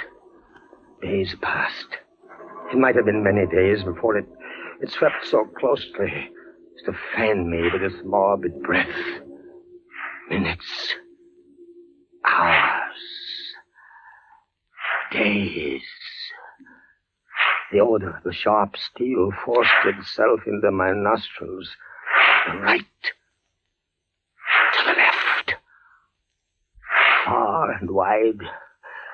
The shriek of a damned spirit.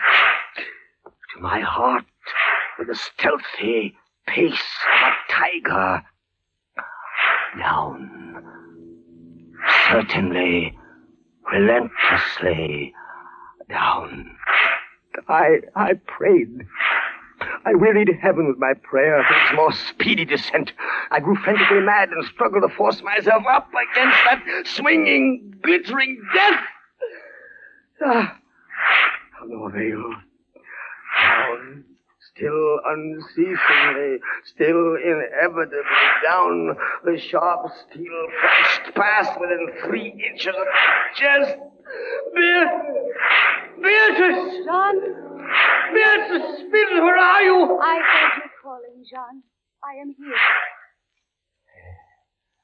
It is a strange thing, Beatrice. I'm quite calm. You are resigned, then? No, that is the strange thing. Even now, I am not resigned. Is there a way out? How can there be? 10, 12 more vibrations, and will fray the serge of my robe. Only lightly as a razor in a delicate hand. There will be many sweeps before it bites deep. No, I can't escape it. You kept me away from you, Jean. You locked me out of your thoughts. If I am here only in your thoughts, why should I fear the rats? The rats! You open your eyes and your eyes blaze. What is it? Rats! Do they still swarm here? Across the floor and over the meat closet. They have taken nearly all your Yes, food. yes, of course, they're ravenous, and they have sharp teeth. Well... The meat is oily and spiced. If I take what remains of it, scatter, you vermin! And rub that meat from the bandages that hold me here. Try it, John, try. It may be too late. If I leave my body a fraction of an inch up. Try it, I tell you, try. Ah, but look, they scatter as soon as I do try. But they are watching you. I can see their eyes glitter. They're creeping back. Can I stand the rats crawling across me? Can the flesh bear it? One of them has leaped on the wooden framework. Another follows. They're gnawing at the bandage. 7, 8 more sweeps of the pendulum. The bandage, give way. A little. Lie still, Jean, lie still. 10, 12, a dozen rats now. Is death, I wonder, worse than this disgust? A dozen sharp knives could do no better. The bandage is loosened to ribbons. Now, if you move sideways, carefully, and drop to the floor. Ah, Beatrice, I can't move. My arms and my legs are numb. There is no power. The steel has frayed your robe. A minute more will be too late. Try. Then, with all the strength that is in me, and all the hate that I bear my enemies... Free! A second time! Free! The pendulum stops. They are drawing it back up through the roof. Each move I make is watched. You never doubted. Yet with all they could do to you, they have failed twice. They will not fail. No more dallying with the king of terrors. What else can they do? I can't say. See how the rats gnaw in silence at that bandage. To what food, I wonder? But you escaped the pit. I escaped it once. Listen. What do you hear? A groaning. It's a grinding as of metal. It was only the cog-wheels of the pendulum. I think not, Beatrice. Why not? It seemed to come from behind those iron-plated walls. It seemed to shake the dungeon as a mill wheel might shake it. Stand up, my poor Jean. Get up off your knees. I can't, Beatrice. I can't endure anymore. The paintings on the walls of this dungeon, the skeletons and imps and devils, they seem different. They are different. The colors sharpen and grow bright. The demon's eyes glare. The skeleton hands outstretch. Don't you catch even yet the odor of heated iron? Heated iron? Beatrice, my darling, I have been much humbled. But I won't have you see me in tears. I order you to go. John, in the name of heaven. Beatrice. You're sending me away. Yes, John. in the name of heaven. Go.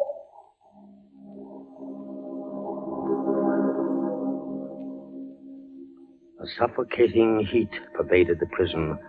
A deeper glow settled in the painted eyes that glared at me. I could draw no breath of air into my lungs. Against the loom of that fiery destruction, the thought of the pit and its coolness come like a soothing balm. I staggered to the edge of the pit. I looked into it. The enkindled walls and roof lighted it to its depths. Yet for one wild moment, even then, I refused to believe the horror of what I saw beneath me. Does the pit please you, Captain Dalbray? Not the pit! Merciful God, anything but that! And how shall you avoid it? Look. This dungeon has changed its shape. That is true. The walls are closing in. It was formerly a square. And now it is flattening slowly toward the center to force me into the pit. Of course. It'll force you along with me. Again, apparently you must be told, Captain Dalbray, that you are speaking only to your own sick fancy. I am not here at all. Farewell. And now closer and closer through the red burning walls, forcing me into the pit with a swiftness that left me no time for thought. I shrank back, but the closing walls pressed me relentlessly onward.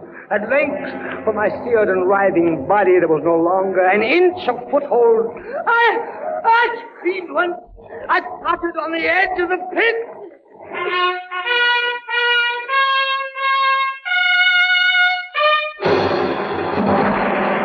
The walls rushed back. An outstretched arm caught my own as I was about to fall fainting into the abyss. It was that of General LaSalle. The French army had entered Toledo. The Inquisition was in the hands of its enemies. Vive la France!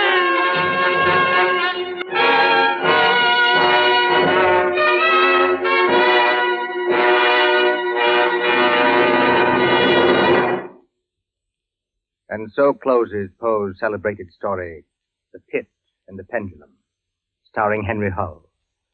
We invite you to another adventure of suspense next Tuesday at the same hour. Until then, this is the Man in Black saying good night. William Spear, the producer, John Dietz, the director, Bernard Herrmann, the composer-conductor, and John Dixon Carr, the author, are collaborators on Suspense.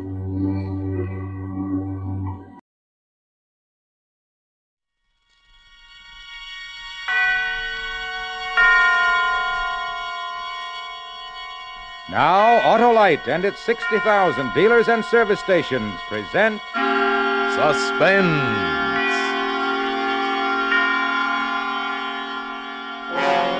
Tonight, Autolite brings you Mr. Ralph Edwards in Ghost Hunt, a suspense play produced and directed by Anton M. Leader.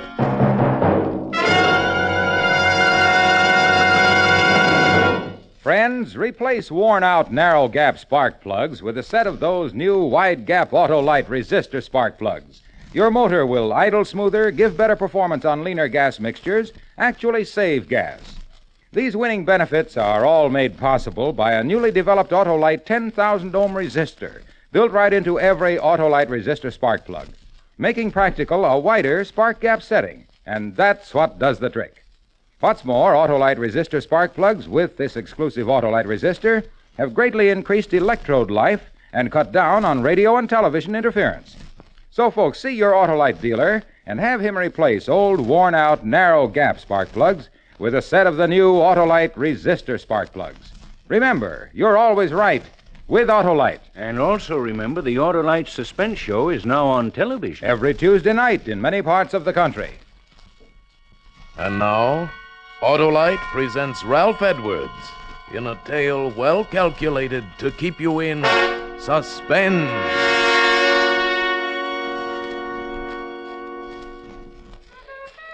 Yeah, didn't that leave you high, huh? Left me feeling treetop tall. That was Louis Armstrong's I Can't Give You Anything But Love. And that's all we have time for on the Hot and Mellow Hour tonight. Yes, this is Smiley Smith, your favorite disc jockey. I hope, booting the Hot and Mellow Hour home for this evening. I'll be back again tomorrow night, minus the music, but with a little surprise for you. Tomorrow night, Friday night, as you know, is stunt night here at station WXP, and have I got a stunt for you. Last week, if you remember, I planted my wire recorder in the steam room at a lady's Turkish bath and let you listen in on the playback, remember? Well, tonight, as soon as I leave the studio, do you know where I'm going? Your friend Smiley is going to spend the night in a haunted house on a spook hunt. You heard me, a spook hunt in a haunted house. I'm bringing my little old wire recorder along with me, and if you tune in tomorrow evening at this time, you'll learn what it's like to spend a night in a haunted house. Ain't that something? Yeah. A real haunted house. No kidding. 4 people are known to have committed suicide there. So tune in tomorrow night and share a real thrill with your old pal Smiley, I must be crazy, Smith. Good night.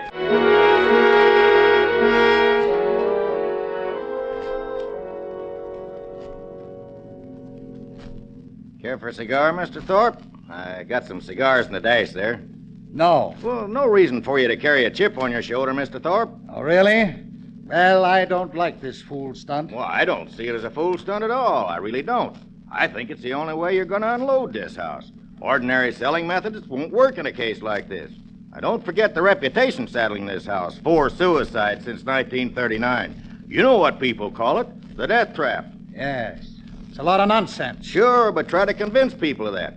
Anyway, when this disc jockey offered me this chance to kill all the rumors about about the property, I just naturally jumped and took him up at it, especially since it don't cost a cent. You sure about that? I'm not liable for a penny. Not a cent. We're doing him a favor letting him use the place, he said. Thanked me for the chance last night when I drove him out here. So one hand washes the other, as the feller says. He got a chance to pull off a stunt, and the wire recording will prove the people the property is number one, and we increase the chance of selling the place. Well, as long as it doesn't cost me anything. Not a thing. He's using his own recorder, and I'm paying for the rental of a couple of walkie-talkies he hooked up to it. Well, what about this Reed? Does he charge anything? He comes gratis, too. Dr. Reed is a psychic investigator. Belongs to a couple of societies that do nothing but hunt ghosts. He showed me articles he's written about it in their magazine. Well, here's the house. Yeah, looks real nice in the sunshine, don't it? Yeah, man, smell that sea breeze. You don't have to sell me. Well, let 'em know we're here. Yeah, probably asleep up all night and everything. Why don't they come out? You think they've gone? Well, I told them last night I'd pick them up around 11. Smith! Smith! Hey, Smiley! Dr. Reed!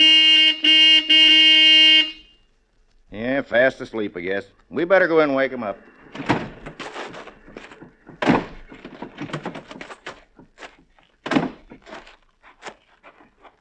Of course, they may have taken the bus back to town. Oh, no. It's a 2-mile hike to the main highway.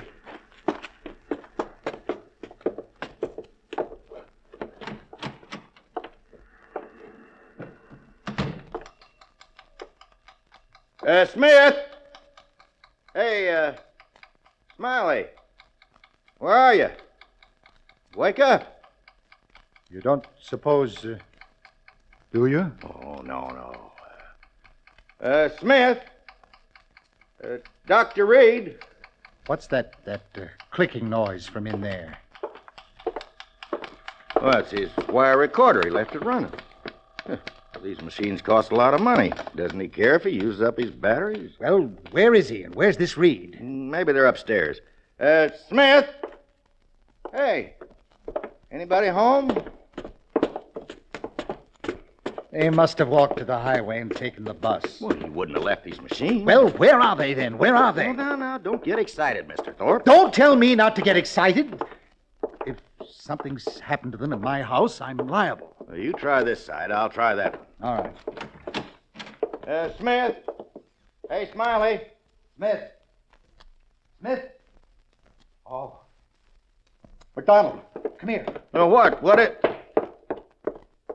Oh, no. Reed. Dr. Reed. No, don't touch him, Mr. Thorpe. You'll get your hands off. Look. Blood. Is he dead? I can still feel his pulse.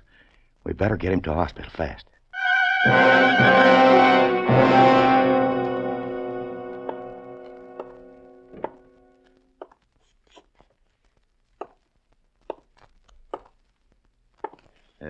Care for a cigar, Mr. Thorpe? No, thanks. Oh, why not try to relax? The nurse said Reed would be all right as soon as he's had a blood transfusion. You told the radio station to be sure and call us as soon as they had any word about Smith? Yes, I told him. Why don't you sit down? No, I'm all at 6s and 7s. What do you suppose happened out there last night? We're going to know in just a second, just as soon as I can get this recorder set up. You don't suppose Smith and Reed got into a fight, do you? Yeah, there. Huh? A fight? I don't know. Well, what's wrong? Won't it work? Yeah, it works. Take it easy. 1, 2, 3. Testing. 1, 2, 3. There. Testing. Listen. 1, 2, 3. All set, Dr. Reed? Mr. McDonald, eh? Okay, here we go. This is Smiley Smith speaking. Smiley Smith, the ghost hunter. I don't know whether to hope this will turn out to be a success for the sake of the program or a failure for my own sake. Anyway, all the preparations have been made now, and it's up to the spooks. I better tell you where we are. Right now, we're standing on the lawn of a house about 12 miles above Malibu Beach. The ocean is 100 feet away, straight down. The house is perched on a cliff, and there's a sheer drop of about 100 feet right into the old Pacific. Maybe you can hear the surf pounding. I'll turn up the volume. You hear it?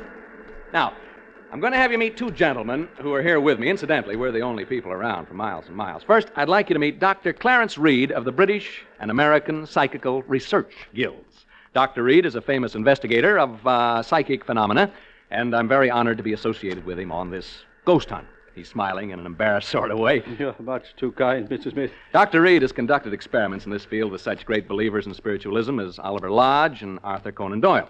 He looks a bit like Santa Claus. He's short and stocky. You don't object, do you, Dr. Reed? No, indeed. And he has a magnificent white beard, a truly great beaver. Dr. Reed is so enthusiastic about ghost hunting that he got out of a sick bed this evening to be with us. Excuse me. My lungs. I was gassed in the First World War. Yeah. Anyway, Dr. Reed and I are here on the lawn looking at the house. Can't see much. It's around, 11 p.m. now. Seems to be a rambling sort of house, 2 stories high. Since it was built, there have been 4 suicides here. Is that right? That's right. Now, into the mic, please. Oh, yeah. 4 suicides since 1939. I better tell them who you are so they won't think you're a ghost. Standing with the doc and me is a real estate agent, Mr. Charles McDonald. He handles this property, and he can tell you a lot more about it than I can. Well, the house was built by a man named Marcus, Toby Marcus, an orange grower. Built the house as a wedding present for his wife. A month after they moved in, she took her own life. On the day of her funeral, he committed suicide the same way. There have been 2 other cases since then, and Did they all jump into the ocean? Yeah, all 4 of them, right over there. Yeah. The last one was actually seen doing it. About 3 years ago. He was seen running like all get out the edge of the cliff, and he was shouting and laughing and yelling as though there was people at his side running right along with him. You kidding? No, it's a fact. He was laughing and yelling and running, and when he got to the edge, right over there, he jumped and never came above water. As good an argument against cold baths as ever I've heard. Since then, people just refuse to live in this house. Silly, I call it. Anyway, if you and Dr. Reed find any sign of a spook, I'll advise the owner to pull the house down and rebuild.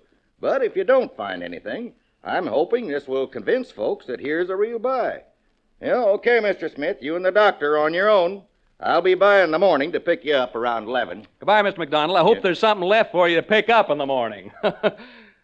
Well, it's almost pitch black, folks, and I guess Dr. Reed and I ought to begin. I don't believe in ghosts, never have, but what I say is this. If you're dead set on looking for them, this is a dandy place to do it.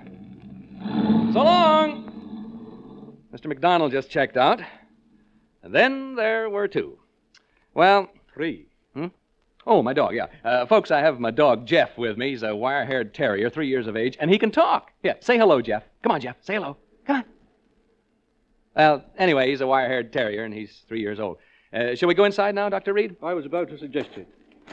Now, how do we hunt ghosts, Doctor? How do we do it, huh? No, we don't really hunt them. If there should be any in the house, they will come to us. Oh, how cozy. And please, not ghosts. Do not refer to them as ghosts. We know them as apparitions. I'll remember. I've no desire to hurt their feelings. Where ghosts are concerned, I say live and let live.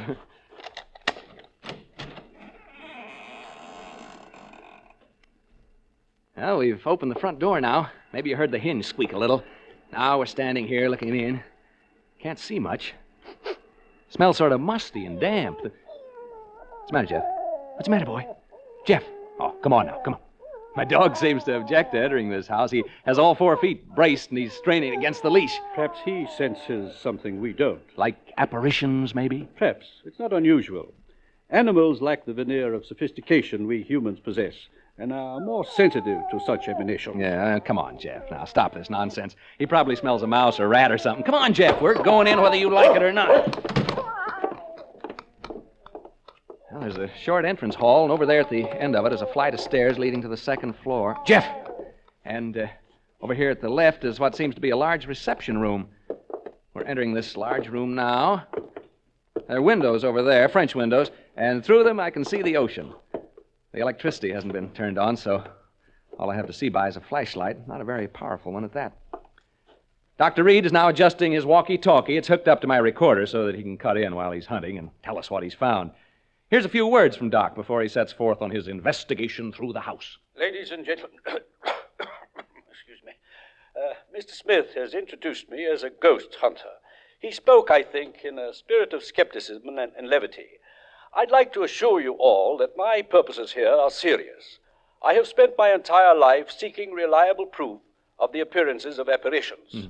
Have you ever seen any? Ever? I have seen phenomena which lead me to believe in the possibility of their existence, although I have never seen any. I account myself sensitive to the evidence of their existence. This house, for example, affects me profoundly. It doesn't seem to affect you in the same way. I'm not too happy about all this, if that's what you mean. You are not psychic, and therefore not sensitive to these matters, as I am. I imagine the question in the minds of those of you listening to us is, shall we find apparitions? I don't know. But I feel they are here, and that they are evil. I sense danger. I shall soon know. Dr. Reed's leaving the room now to make a tour of the house. First thing I'm going to do is open the windows and let some fresh air in. It feels better already. Cooler anyway. I know that. Out! What was a bat? A bat just flew into the room. I think it's a bat, not a bird. I didn't actually see it, just its shadow as it fanned my face. There it is again. It touched me as it passed. Jeff, come back here. Jeff, you fool dog, come back here. Dr. Reed. Dr. Reed. Dr. Reed! For Suspense, Autolite is bringing you Mr. Ralph Edwards in radio's outstanding theater of thrills, Suspense.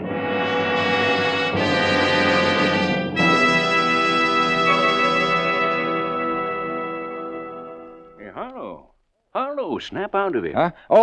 I'm reading a letter about the new wide gap Autolite resistor spark plugs, Hap. Oh? It's from Mrs. Clark Perry right here in Hollywood. She says our 1948 station wagon has given constant trouble. Finally, the garage man said all the difficulty was spark plugs, and he installed a set of Autolite resistor spark plugs. Now the car runs beautifully. The very first time my husband has been really pleased. Well, smart garage man. Smart people to take his advice. Hap, you know, as more and more people learn about wide-gap, Autolite resistor spark plugs and how they make an engine idle smoother, give better performance on leaner gas mixtures, actually save on gas, why then more people will replace old, worn-out, narrow-gap spark plugs with sensational new wide-gap Autolite resistor spark plugs. Any more letters like that, Harlow? Plenty, Hap, plenty. Why, here's another one from New York City. Read it to me later, Harlow. We haven't time because here's Suspense. And now, Autolite brings back to our Hollywood soundstage Ralph Edwards as Smiley Smith in Ghost Hunt, a tale well calculated to keep you in suspense.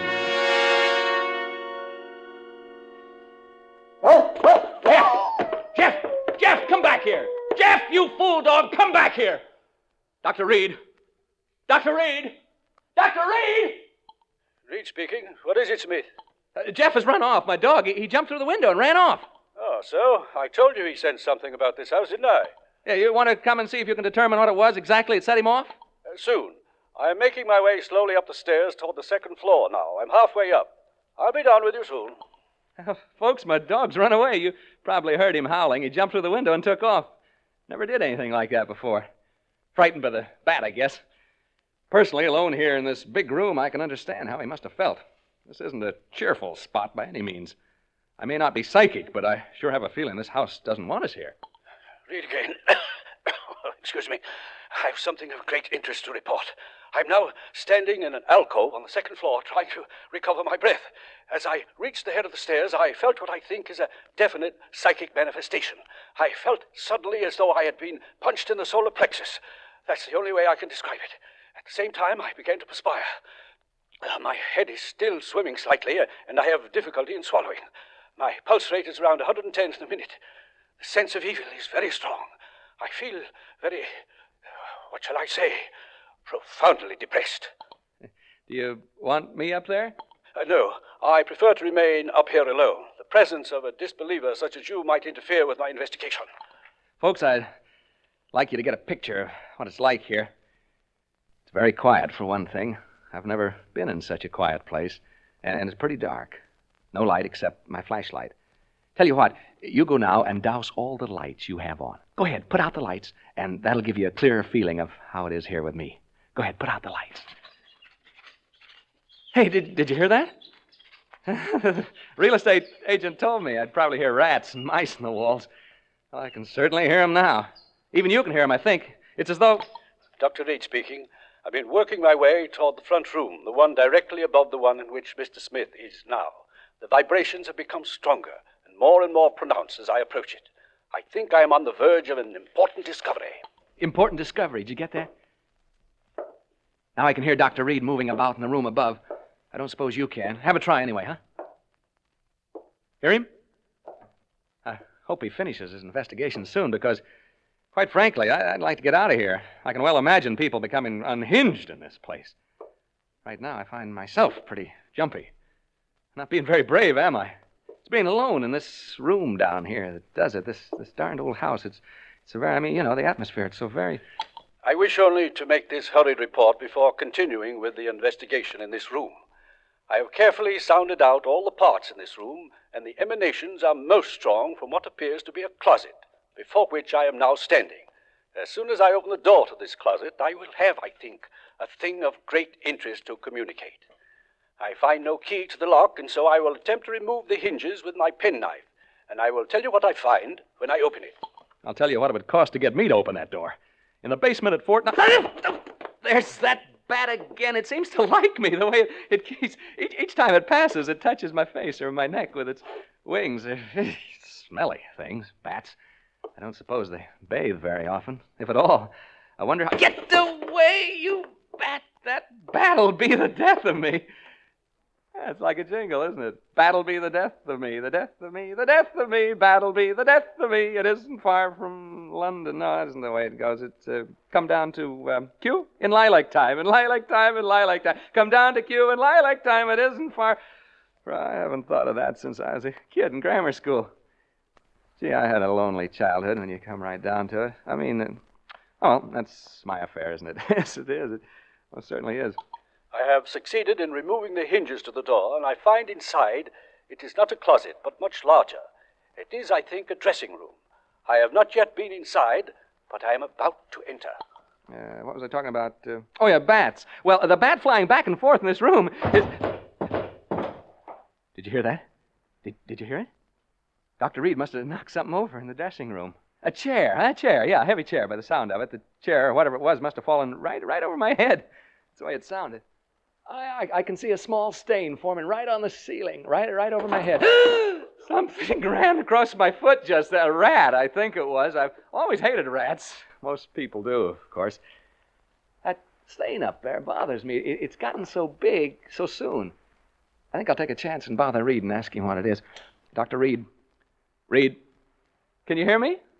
Are you all right? Hello? Well, he didn't answer. I think he's just a little bit deaf. Think so. What do you suppose he's found, huh? I'm afraid this is rather dull for you listeners. I'm not finding it so, of course. There. I heard him cough. Did you hear that cough?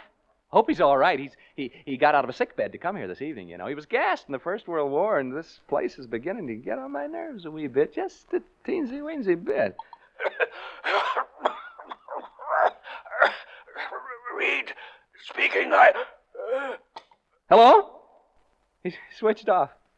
That's the bad cough he's got. I feel so lonely. I've been alone so much in my life. Not so much now, of course, but when I was younger, I was alone so much of the time, you know, struggling to get ahead, living in a hall bedroom, wondering where my next meal is coming from. I get the blues just remembering it.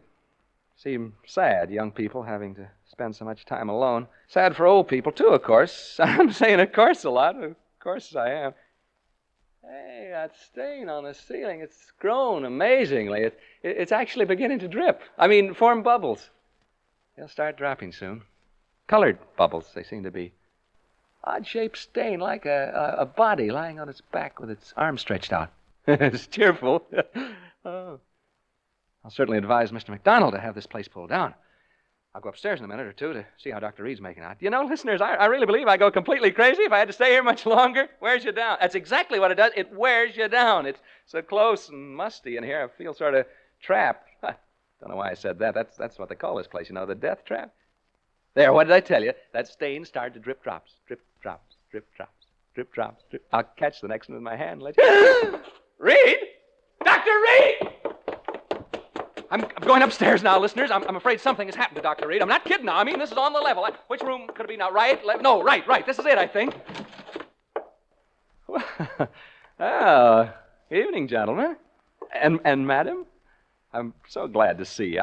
I was just aching to see somebody. Anybody. I've been so lonely down there. What have you done with the doctor, huh? I know he's been hurt. See the color of the bubble on my hand? What have you done with him? Make way, please, gentlemen. Make way. Well, this isn't the funniest darn thing. This can't be Dr. Reed lying here. He didn't have a red beard. Now, don't crowd me, gentlemen. Don't crowd me, please. Huh? You want me to go where with you? You want me to do what? Speak up, gentlemen. To the cliffs. Down to the cliffs? You mean right now?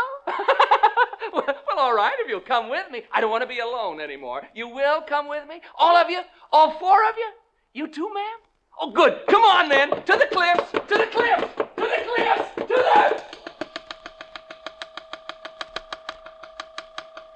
He jumped over the cliff. He jumped over the cliff. MacDonald, he jumped over... Mr. MacDonald, Mr. Thorpe, you may come in to see Dr. Reed now. What? Uh-huh. Dr. Reed is conscious. You may see him now. Is he able to talk? Just for a few minutes. In here. Come in. Come in, gentlemen. How are you, Dr. Reed? We've been waiting to see you. Yes, and I must apologize, gentlemen. I had a most unfortunate accident. Hemorrhage. Hemorrhage? Yes. My lungs, you know. Now, gentlemen. Hemorrhage? Dr. Reed, what happened in that house? What happened to Smith? We've just been listening to a playback of the recordings you made out there. Smith? Well, isn't he with you? We've just heard the recording, Dr. Reed. Smith jumped over the cliff into the ocean. Oh, that poor boy. Dr. Reed, will you please tell us what happened? We heard on the recording there were ghosts in that house. Ghosts? I didn't see any ghosts. But Smith, what about him? If he went over the cliff, it was fear that drove him over. But, gentlemen, I didn't see any ghosts. As for that unfortunate young man, who can say now what he saw or thought he saw?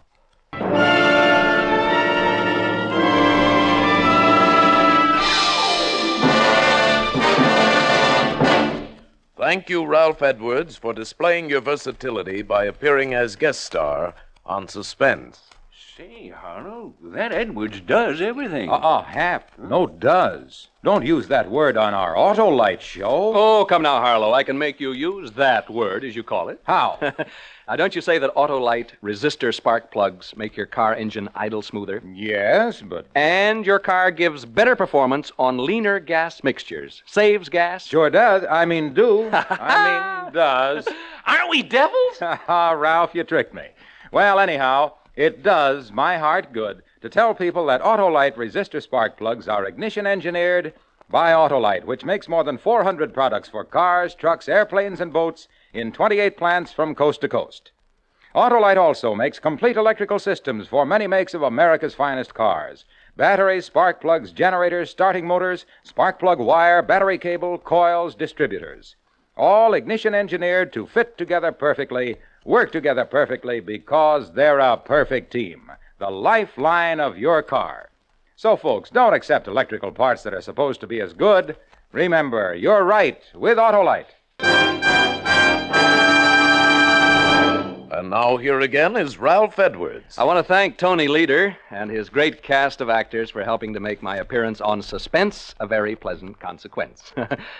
Like all of you, I'm a great Suspense fan, and I'm looking forward to next week when radio's outstanding theater of thrills brings you Joseph Cotton in The Day I Died, another gripping study in Suspense. Tonight's Suspense play was adapted for radio by Walter Newman from an original story by H.R. Wakefield, with music composed by Lucien Morawek and conducted by Lud Bluskin. The entire production was under the direction of Anton M. Leader. Make it a point to listen next Thursday to Suspense, radio's outstanding theater of thrills. Remember, next Thursday, same time, hear Joseph Cotton in The Day I Died.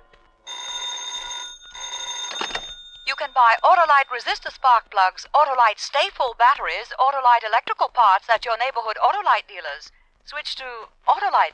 Good night. This is CBS, the Columbia Broadcasting System.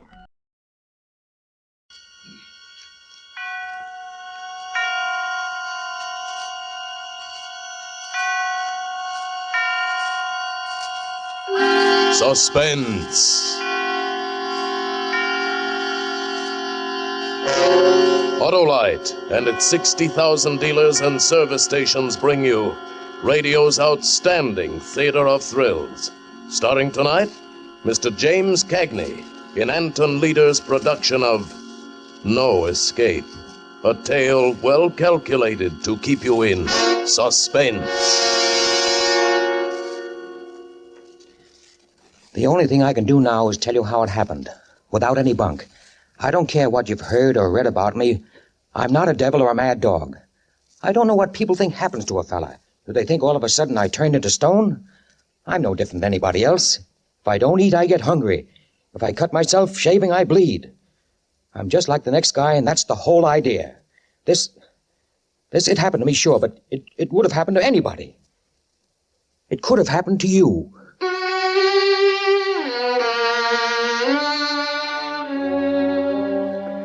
It was supposed to have been one of them days you circle on the calendar with a red pencil. You see, with a little town like ours, 23 miles from the big city, right on the main highway, we get the speed artists going both ways. Yeah, and every couple of days they manage to leave something behind to remember them by. Like a kid with a broken back, or, well, you get the idea. So a couple of years ago, the Chamber of Commerce started a safety campaign to name the safest driver of the year. Something to kind of keep the guys on their toes. And this year, the fellow they chose for the award was yours truly. And tonight was the big doings with a few well-chosen words from me, a lad who was a public speaker, was a wonderful bus driver. I got to the house a little after 6.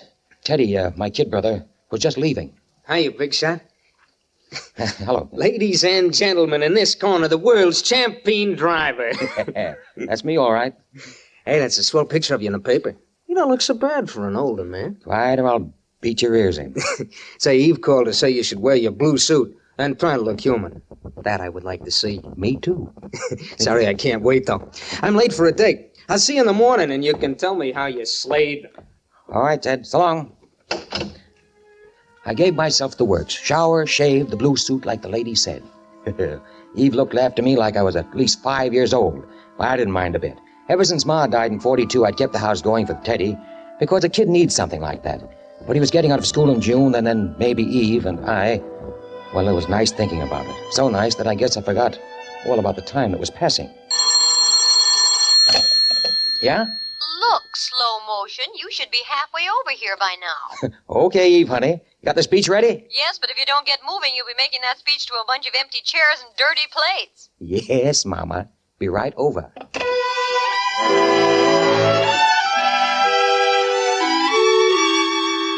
Eve lived outside of town.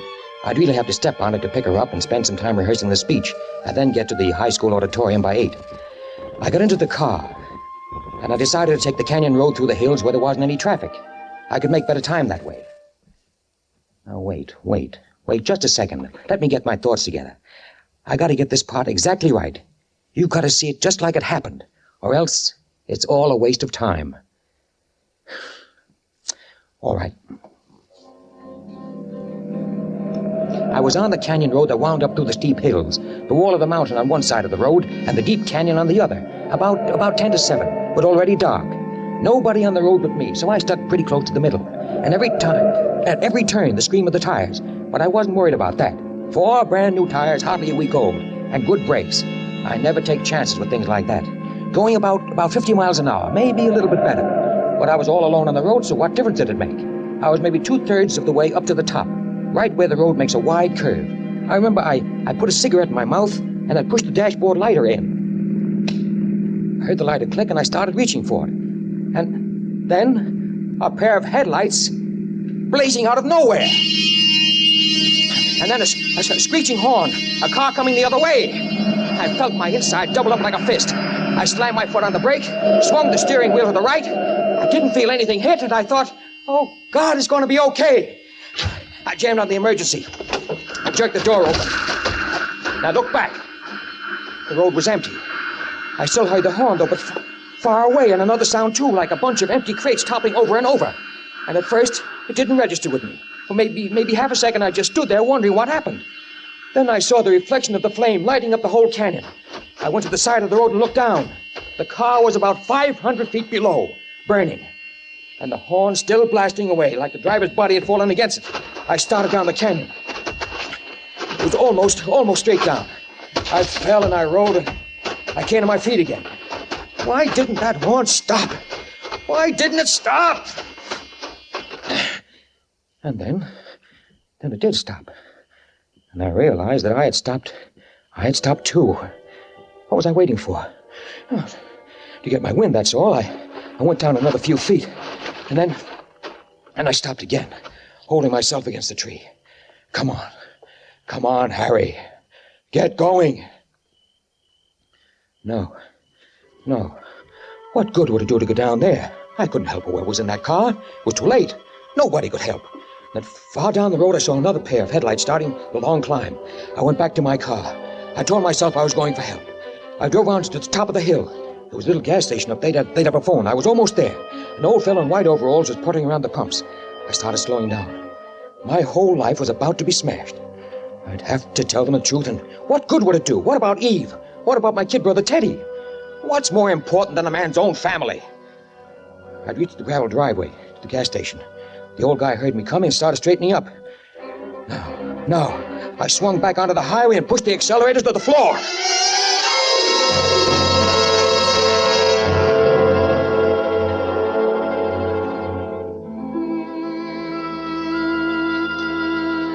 I got to Eve's house a little before 7:30. It was funny. I thought I was okay until I reached for the door handle. And then my fingers seemed to go dead and my heart started going a mile a minute. Harry? Is that you? That's me. I'm sorry I'm late, Eve. Well, where in heaven's name have you been? Honestly, if you aren't the most aggravating... Harry Graham. What? Huh? Look at you. You look like you've been run through a threshing machine. Yeah, I know. Let's go in and out. I'll clean up a little. Well, what in the world happened? I had a flat tire. I had to change it on the road. Flat tire? Oh, fine. All right, wait right here. I'll get the whisk broom. Of all things to happen tonight. All right. Happened. Lay off, will you? Harry. Oh, I'm sorry. Well, don't just stand there. While I'm doing this, take your comb out and start combing your hair. Took my comb out and turned toward the hall mirror. Funny. I didn't look any different than yesterday or the day before that. I was still Harry Graham. After he finished with me, we went back to the car. Get in. I tell you what, you're so upset anyhow. Why don't you let me drive into town? Okay, if you want to. See, now, I turn left at the next block, don't I, for the Canyon Road? Canyon Road? Yes, we can save some time going that way. No. Huh? No, I don't want to go to Canyon Road. I want you to go the regular way. But we're going to be late. Do what I tell you. I'll drive the car myself. But, Harry, we always... Do what I tell you, Eve. All right. I'd have to bite my head off. What have you got against Canyon Road? It's too dangerous at night. Well, all I've got to say is that when they picked you for the safest driver of the year, Harry Graham, they really hit the jackpot. We got to the high school auditorium just a couple of minutes late. But as it turned out, we weren't the only ones late. When we got to the main table, I saw that the chair next to mine was empty. Police Chief Blake, who was supposed to introduce me for my speech, hadn't showed up yet. Then when the dinner was ended, Chief Blake came through the door, and he looked awful. He went over to the chairman of the meeting and whispered something, pointing at me. And then he started for me, and I thought my heart would quit beating. I was looking for a way to escape, maybe when... Hello, Harry. Oh, hello, Chief. Hello. Folks, please. I'm sorry I'm so late. I've just come from Canyon Road. Another terrible accident. Car went over the canyon, 4 people killed and burned. We still haven't gotten them out of the wreckage. It looks like they were forced off the road. Another dirty hit-and-run case. My boys are up there now looking for traces of this other car. I don't have to tell you that we're going to keep on looking till we find out who it was. That's why I had one of my boys bring me back to town here to this meeting tonight. Because now it's even more important to let a fellow like our friend Harry Graham here know we appreciate his good work and wish to the saints there were more like him. Yes, after what I just saw on Canyon Road, I'm really proud of Harry Graham.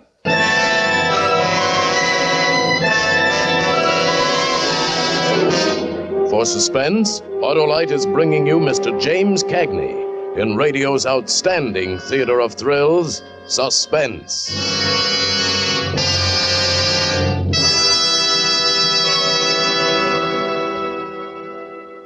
Hap, this show hits with the zing of a set of Autolite resistor spark plugs. It gets me right between the optics. Arlo, I've been doing a little research. Yes? The frigid facts on faulty driving should dispel the optical illusions of any automobile driver foolish enough to relax his vigilance for one single moment. Every 30 seconds, a man, woman, or child is injured on our streets or highways. This year, 32,300 people are doomed to death. By Cornelius Hap, I never stopped to realize. You know, Harlow, it takes 10 seconds and 336 feet to stop a car traveling at 60 miles an hour. That's why brains are more important than brakes. Why the man behind the wheel should beware of the speed at which he's driving. Why safe and sane are synonymous words to drivers who value their fellows' lives as well as their own. In other words, Hap, just because Autolite resistor spark plugs give your car more pep, don't try to use all of it, eh? Exactly, Harlow. But there's more. The Good Samaritan is the gracious guy or gal who not only knows and keeps the rules of the road, but also keeps his temper in his head when some bungling Benny gives him the road hog treatment. Yes, Hap, it's sad but true that one right way to wrong driving is to always demand your highway rights. Be sure to be safe. Right, Harlow. And now let's get back to Suspense. And now, Autolite brings back to our Hollywood soundstage Mr. James Cagney as Harry in No Escape, a tale well calculated to keep you in suspense. I had to keep my eyes on the table. I couldn't even look at the chief as he stood there praising me. All I could see was that burning wreck at the foot of the cliff, and all I could hear was that awful horn blowing. I had to bite my lips to keep from screaming, "I did it." Harry. Harry. What? Oh, what? Up on your feet, son. We'd like to hear a few words from you. Look, Chief, folks, I don't think anybody wants to listen to me tonight. Please, let's forget it. No, Harry? Now more than ever, we should hear what a fellow like you has to say. Come on, Harry. But listen. Go on, Harry. Oh, well, all right. I'm afraid I'm no great shakes as a speech maker. Just a lucky thing my girl's a good English teacher.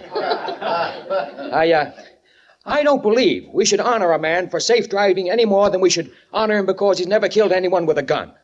When a man gets behind the wheel of a car, he doesn't give up his responsibilities to his fellow men. No one can escape the responsibility of being his brother's keeper. And that goes for... Harry, what's Listen wrong? to me. How can I stand up here and read a speech after what Chief Blake just told us? No, I can't do it. I'm sorry. I can't do it. I guess Harry's right after all, folks. I guess maybe we just better call the meeting off. I know I've got to get back to Canyon Road as soon as I can. Come on, Eve. Come on. Let's get out of here. All right, honey. Oh, Harry. Yeah, Chief. You can do me a big favor. Fellow brought me down here. Had to beat it right back to the accident. Oh, so? I've got to get back there myself right away. Can you give me a lift? Well, I sure like to, Chief, but, well, I've got to get Eve home. Well, you could take me home by the way of Canyon Road. We've gone that way before, honey. But, I'd be much obliged to you, Harry. Well, you see, Chief, it's... Harry! Okay, let's go. It's too bad the meeting had to end like this. But I have a hunch you feel like I do, Harry. Like you can't sit still till you find the rat who killed those people. Well, I promise you this, Harry. Whoever he is, we'll get him.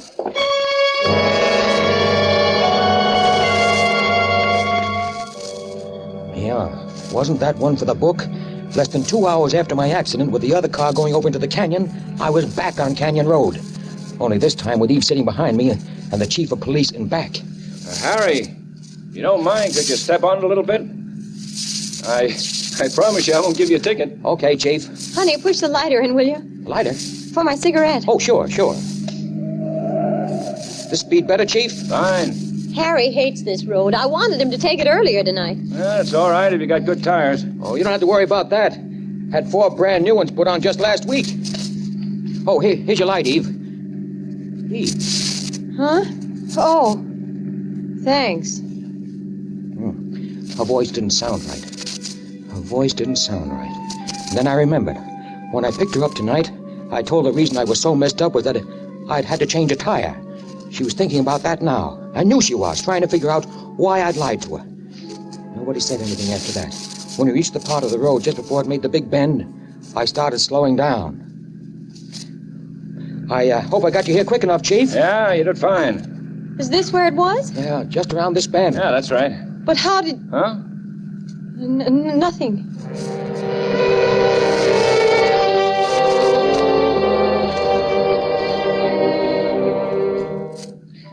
Again, I'd said the wrong thing. What was the matter with me?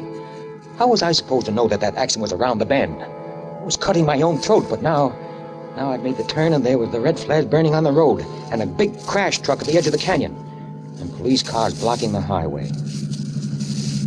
Just pull over the side, Harry. Okay. Now they're coming down there, Fraser. Oh, hello, Chief. You're ready to start bringing them up soon. That's a walkie-talkie he's working with? Yeah. Keeps contact with the men down the canyon. Say, Harry, why don't you come along with me and really see how we work here? Oh, thanks, but I've got to get Yvonne home. The school teacher's got to get up early. Isn't that right, baby? I don't mind waiting if you'd like to stay. Huh? Yeah, come along, Harry. But, I don't mind waiting, Harry. Now it was me against all of them. Oh, I was sick about that car down there in the canyon, those 4 bodies inside. But, well, nothing could change that now. And I was fighting for my own life. And they wouldn't break me down. I stood with my foot on the bumper, and Chief Blake leaning against the fender of my car while his boys gave him their reports about the hit-and-run car. And it didn't bother me a bit. 2 of them told about the plaster cast they made of a tire mark they found on the road. Does it help you any, Chief? Not much, Harry. New tire. A lot of people have new tires. You, for instance. Yeah. I kicked my new front tire for them, kicked it hard. They brought over an old fellow in white overalls. The guy in the service station where I'd almost turned in to report the accident. The chief asked him if he thought the car he'd seen was a hit and run. It must have been just about that time, you know, and the way this fella skedoodled away for no reason at all. I don't know what kind of a car it was, though. A black sedan, I'd say. Like this one, maybe? Well, might be that. But there's too dark to be sure. Well, first thing tomorrow, I'm going to get myself a green convertible. And everybody got a good laugh out of that, but I would have to be careful. Mustn't go too far. It was me against all of them, and I felt the kind of excitement that a guy might get from walking a tightrope. Thinking back now, sure seems screwy, but that's how I felt. And maybe that is the worst thing that happens to a guy in my spot. The way it turns you into a wild animal against the world. Chief Blake. Hey, yeah, Charlie. It was the fellow with the walkie-talkie over near the crash truck. We're ready to start bringing up the bodies. Okay. Come on, Harry. Let's go over. Something flopped coldly in my stomach, and then lay still. This was the test. If they didn't break me down now, they could never do it, never in a million years. All the people who'd come up from the town started gathering around the crash truck. I wanted to run and never stop running. But I didn't move.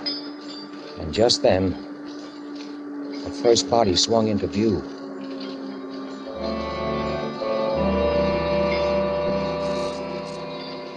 And you could hear everyone in the crowd suck in his breath. And I bit down hard on my lip till I tasted blood. A brown blanket wrapped neatly around something. And then the bundle rested on the ground. And everyone seemed to edge away from it like it could hurt them. And the cable went down into the valley again. And then there was a second bundle. And then there was a third. And then a fourth. And over like a drum beat, like a prayer, I told myself they wouldn't break me down. And then someone pushed forward from the crowd. Joe Mandel, the little tailor. He seemed shy and embarrassed, as though he had no business being here. Chief Blake. Huh? Oh, yeah, Joe.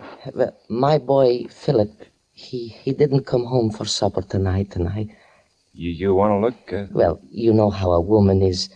Rose will feel better if I tell her, okay, I looked and it wasn't... Well, you know. All right, Joe. Doesn't hurt none. Thank you.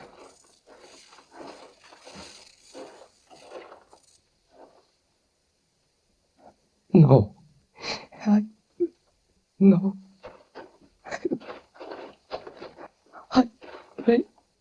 I better go back to my Rose. Sorry, Joe. I Wait a minute. Yes. Do you know who Phil was going to be with tonight? His best friend was Mike Roebuck. They were always together. The Goldust twins, everybody called them. Thanks, Joe. Excuse me, Chief. I must go to Rose now. Fraser! Yes, Chief. Get back to town. Go over the Roebucks. Don't tell them anything is wrong. Just see if Mike's home. Okay.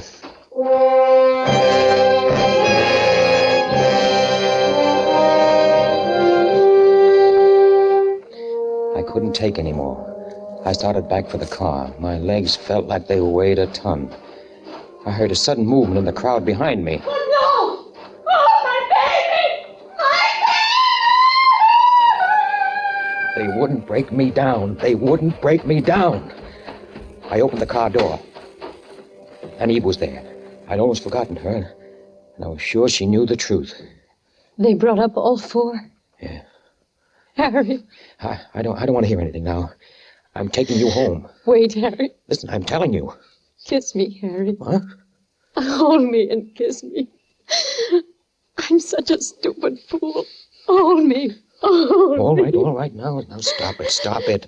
Harry, if you knew what's been going through my mind. Okay. Stop it. Just a fool, a stupid fool.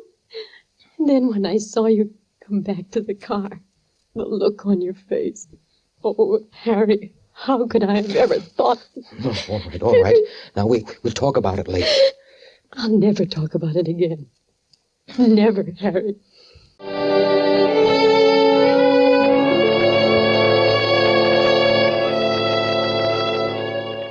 So, it was all over with. I was going to be okay. God, I wasn't proud. I felt rotten and sick. And now that it was all over, the strength ran out of me like water running out of a glass. But what good would it have been to crucify myself? It wouldn't have changed anything. I wasn't a bad guy. Could have happened to anybody. And now I was going to be able to take care of my own. Eve and my kid brother Teddy. Was that a bad guy? A fellow who wanted to do right for his family? I started the car, and I put in gear, and then looking at me through the window was Chief Blake, signaling me to wait. I turned the key off. Well, whatever it was, I was very tired. Come on out, Harry. I've got to get Eve home. Come on out of the car. But... Harry, do like I tell you. Come with me. What do you want? Come with me. You drove up here tonight. I didn't think it would end like this. You know about it? You, of all people, Harry. Listen, you've got to believe me. Shouldn't have happened to a fella like you. You've got to hear my side. Right here, Harry. Huh? What? What do you... Take a look at this fourth body. Why should I? Pull the blanket back, Harry. Oh, no. No. Teddy. Teddy!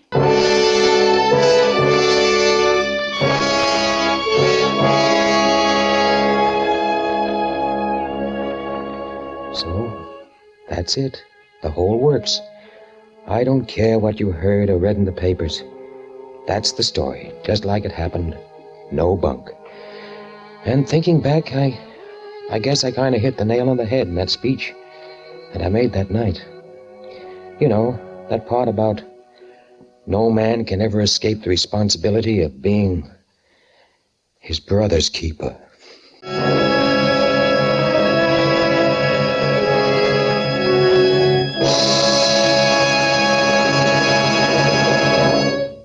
Thank you, James Cagney, for a magnificent performance.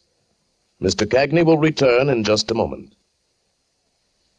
Well, Hap, after that performance of Jimmy Cagney's and your heartfelt expressions on the rights and wrongs of the driving man, it's hard to switch the conversation to Autolite resistor spark plugs. Well, Harlow, I'm sure you'll find a way. Yes, I think I'll just say, friends, switch to a set of Autolite resistor spark plugs just as quickly as you can swing into a service station. When you replace your narrow gap spark plugs with wide gap Autolite resistor spark plugs, your car will idle smoother, give you better luck with lean gas mixtures, actually save you gas dollars. What's more, Autolite resistor spark plugs cut down spark plug interference with radio and television reception. Switch to Autolite resistor spark plugs today. And remember, Autolite means spark plug. Ignition-engineered resistor spark plug. Autolite means batteries. Stay full batteries. Autolite means ignition system. The lifeline of your car. And now here again is Mr. James Cagney. It's always a pleasure to appear on Suspense, but I was especially pleased when Tony Lita asked me to do tonight's story. That's because I feel strongly about the kind of thing that happened to Harry Graham. I believe that any person who gets behind the wheel of a car assumes a great responsibility to himself, to his family, to his fellow men. That one moment of carelessness or recklessness or drunkenness can mean a lifetime of pain and misery for someone. And it might be you or me. Yes, when you're driving an automobile, we are our brother's keepers. Over the holiday season and all the time, drive carefully. Next week on radio's outstanding theater of thrills, Herbert Marshall will appear in a story with a Christmas atmosphere. Another study in Suspense. James Cagney is now appearing in the photoplay of William Saroyan's prize stage hit, The Time of Your Life. Copies of tonight's suspense play, No Escape, by Larry Marcus, will be available for educational use by groups interested in highway safety. They may be obtained by writing Suspense, the Columbia Broadcasting System, Hollywood, California. Music was composed by Lucian Morawek and conducted by Lud Gluskin. The entire production was under the direction of Anton M. Leader. In the coming weeks, Suspense will present such stars as Ronald Coleman, Robert Montgomery, Dana Andrews, and Frank Sinatra. Make it a point to listen each Thursday to Suspense, radio's outstanding theater of thrills. And next Thursday, same time, hear Herbert Marshall.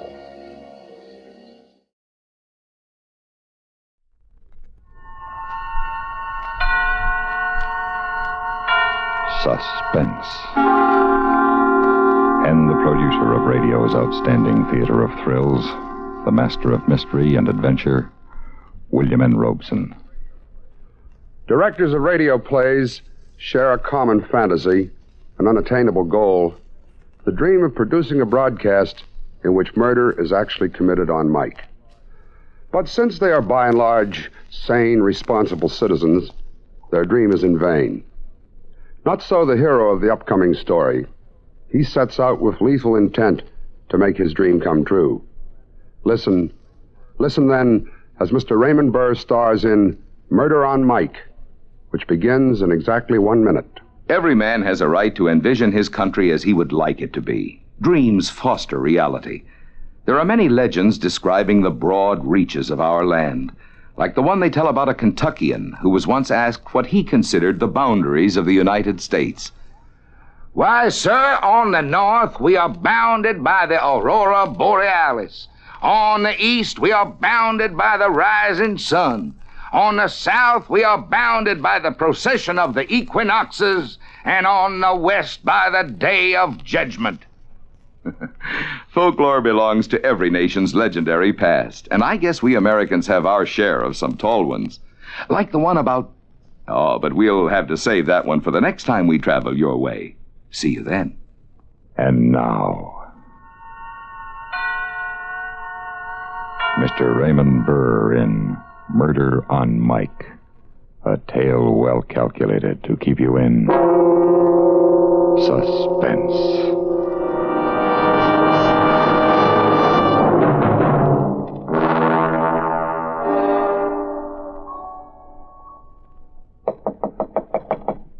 Yep.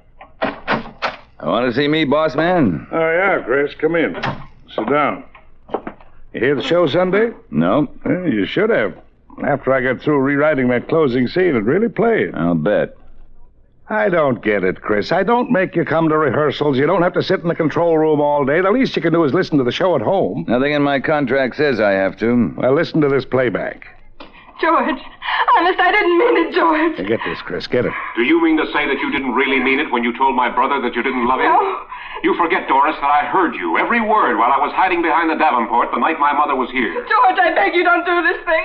Put down the gun, George. This is only what you deserve. You tricked me for the last time, Doris. You tricked me for the last time. How about that, kid? What did you change it for? What was wrong with my ending? Why did you change it? Take it easy, Chris. I'll tell you why I changed it, because it was wordy and repetitious. Did it ever occur to you that maybe people are wordy and repetitious? Chris, I'm trying to tell you the scene, the way you wrote it, just didn't play. Just didn't play. That's right.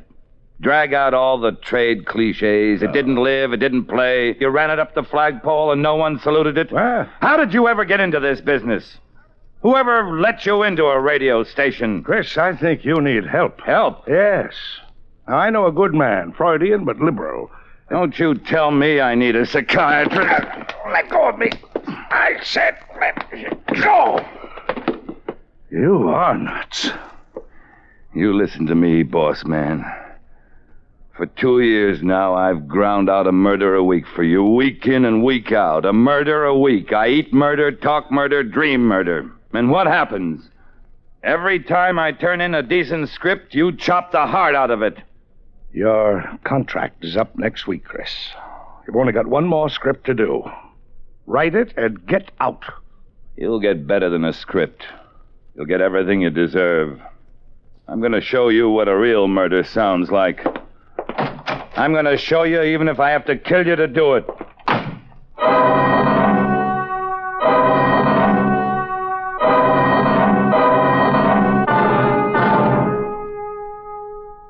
Good evening. This is a recording of an actual murder. Not written, not rehearsed, but well and thoroughly planned. It is respectfully dedicated to Mr. Ken Avery, editor and producer of the radio program Murder, Please. This is my last show, Mr. Avery. I'm delivering it to you in its entirety. Cast, music, everything. The events and persons are absolutely real. It's going to be a great show, Mr. Avery. You'll hear everything but the climax. I'm speaking into a microphone concealed in my desk and connected with a hidden tape recorder.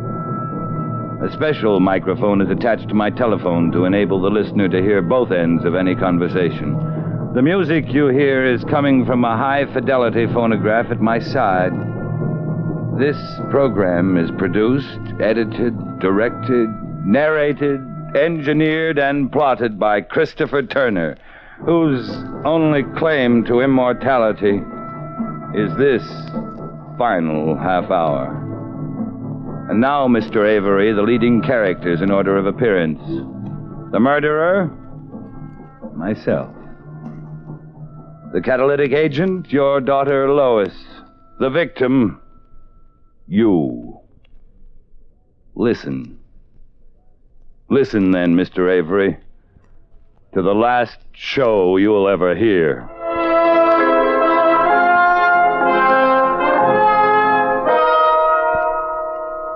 Murder, please.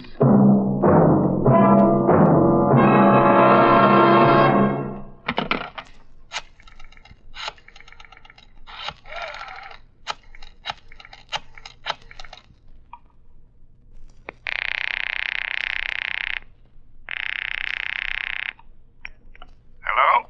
Ken, this is Chris. What do you want? I hate to bother you at home, but I'd like to apologize for the way I acted this afternoon. Accept the apology. Ken, I'd like to talk to you about renewing my contract. How about dropping down to my office? Sorry, Chris, no go. I put up with you for 2 years now. Your temper tantrums, your insults, coming in stewed to the gills. 2 years of it was plenty. I've had it. I see. You won't change your mind? Not a chance. Okay, Ken. Thanks. Thanks for nothing.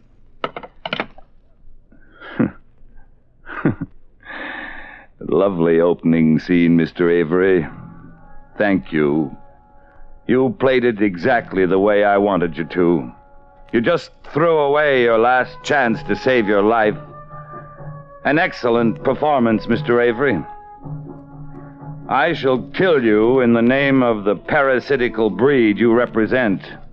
The avaricious, arrogant men of high places who milk the talent of others and claim it as their own. So, Mr. Avery, if you won't come down to my office by invitation, and I knew you wouldn't, there's another way. The telephone book. Listen, Mr. Avery. The sound of the flipping of pages. Your daughter's phone number. Here we are.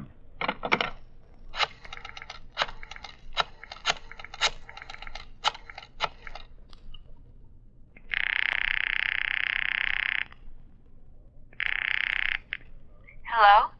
Hello, Lois. It's been a long time. Bet you don't even know who this is. I don't recognize the voice. Christopher Turner. Oh, hello, Mr. Turner. How are you? Fine. Just fine. How do you like living alone? It's all right, I guess. Rather be living with the folks? No, it's kind of independent this way. How's the writing coming? Not so good, Mr. Turner. I've written 5 scripts so far, and every one of them has been rejected. I don't know what's the matter. Well, the reason I called was your dad and I had a little talk this afternoon about you. He thought perhaps I could help you. Well, I wouldn't want to bother you. Oh, no bother at all, Lois. I like to help aspiring young talent. That's very kind of you. Oh, what are you doing this evening?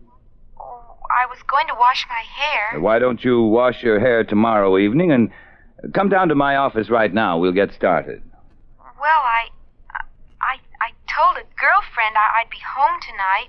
She was going to drop over. Can't you call her and tell her to make it some other night? Here's the point. This is the only free night I'll have this week. Things are sort of piling up.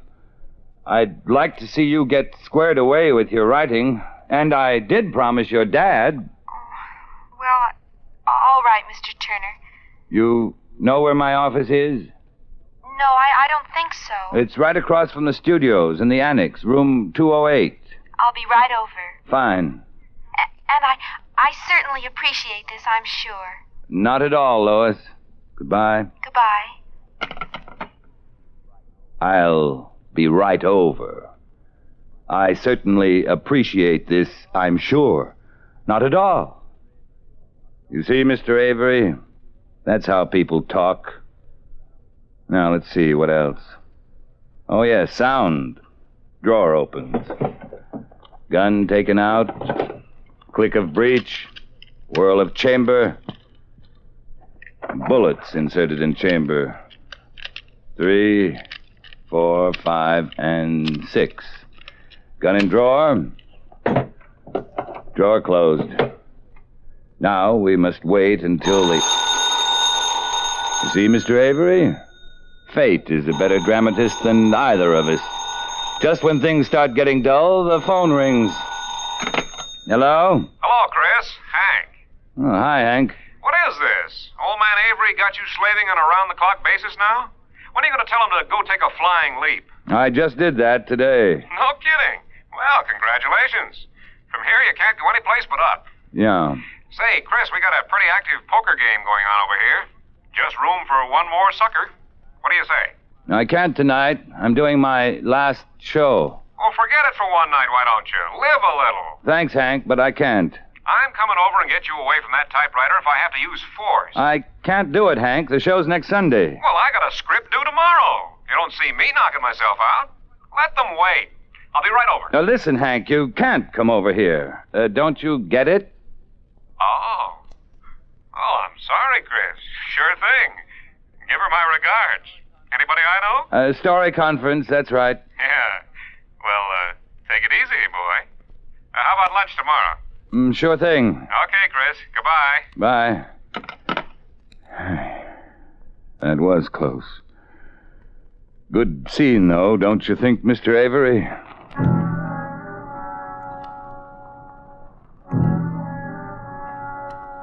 Your daughter, Mr. Avery, has just driven up in front of the building. She wears a cardigan sweater, tweed skirt, flat shoes. She's young and very pretty. A girl with everything to live for. Now she's disappeared into the building. In a moment, she'll knock on my door. Then, Mr. Avery, you will hear for yourself how youth reacts to the threat of death. And this, Mr. Avery, would be the proper dramatic moment to end Act 1. May I suggest, at this point, you insert one of your beloved commercials?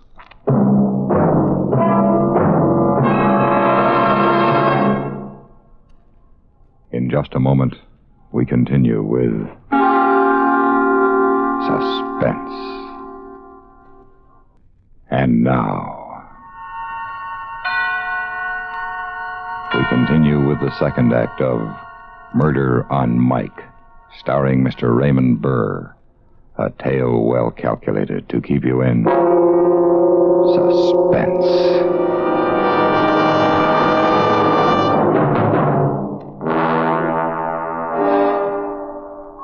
Act 2. This is Christopher Turner once again, Mr. Avery, bringing you by transcription the first recording of an actual murder ever made specifically for broadcast. The setting, my office, the music, recorded, the time, night, the victim, yourself. Your daughter has just entered the building, and in a few seconds she'll be knocking on my door. I'm sorry I have to go to such lengths to get you into my office. I'd gladly have killed you in the street, but it's so much more difficult to make a recording there. So concludes the usual resume with which we begin the second act of every Murder, Please program. I hear her footsteps in the hall. Your cue, Lois. Sound. Knock on door. Come in. Hello, Lois. Come on in. Thanks, Mr. Turner. Have a seat. Here, by the desk. This is awfully nice of you, Mr. Turner. I always tell Dad to stop imposing on my behalf, but I guess he'll never learn. You're here because I want you to be here and for no other reason. Now, a cigarette? Oh, no thanks. This is a nice office you have here. Oh, it serves just a hole in the wall, but quiet.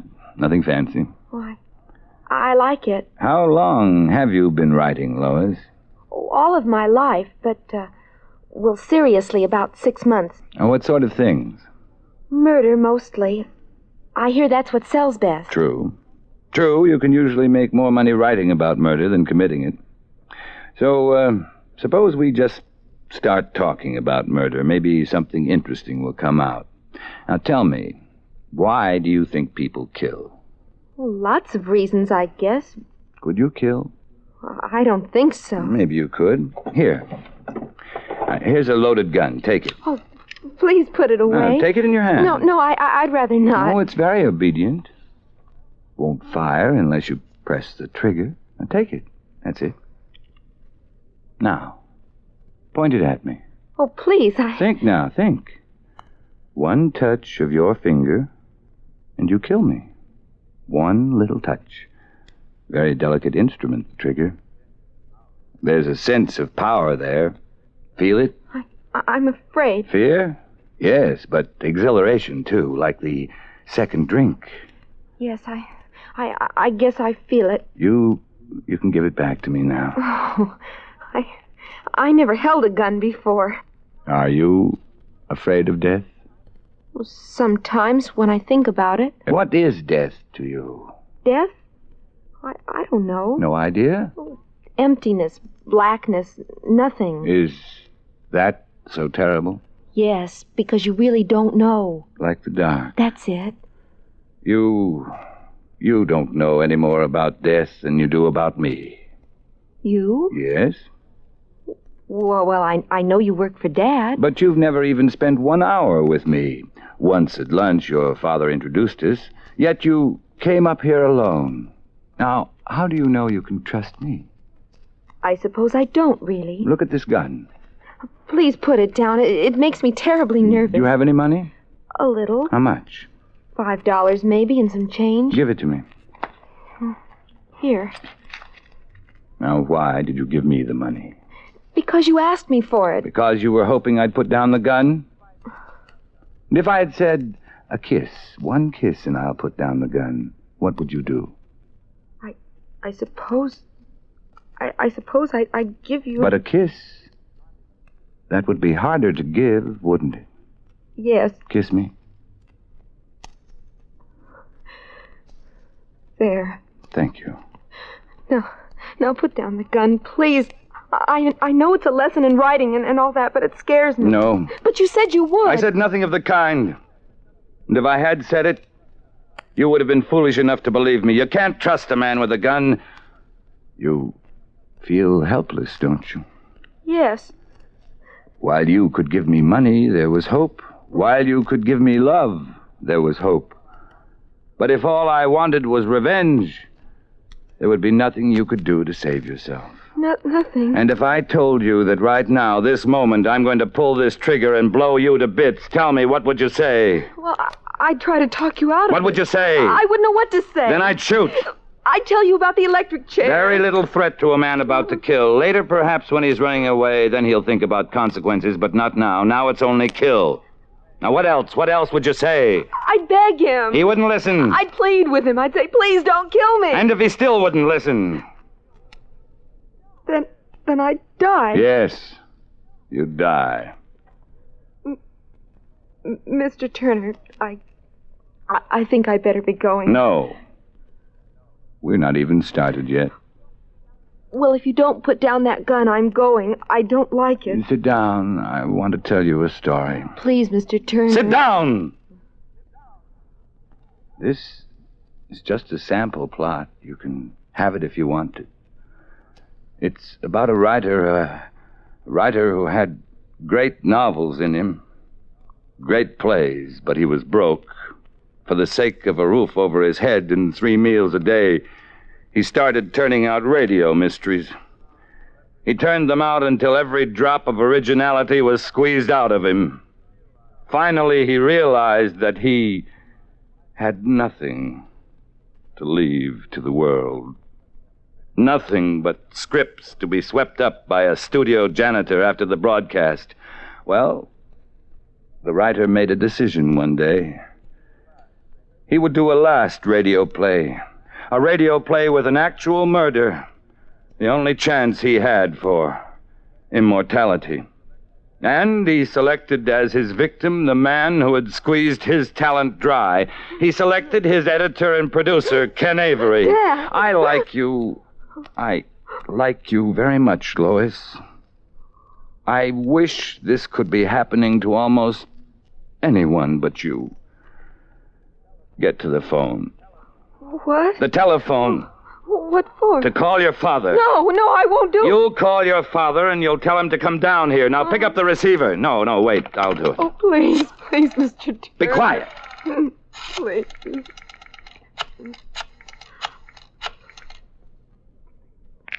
Now take the phone. Tell him. It's ringing. Take it. Hello? Hello? Dad? Lois? Lois, what are you calling at this time of night for? Something the matter? Dad, You want him to take you home. You don't feel well. Lois, something is the matter. Where are you? I'm at Mr. Turner's. Turner's? His apartment? His office. I don't feel well. Dad, Come and take me home. come and take me home. I don't feel well at all. Give me the phone. Hello, Ken. What's the matter with Lois, Chris? I don't know. She came up tonight to discuss some scripts she wrote, but she seems to be suddenly taken ill. You'd better come and get her. I'll be right down. Relax, Lois. We haven't got very long to wait. The script is nearly finished.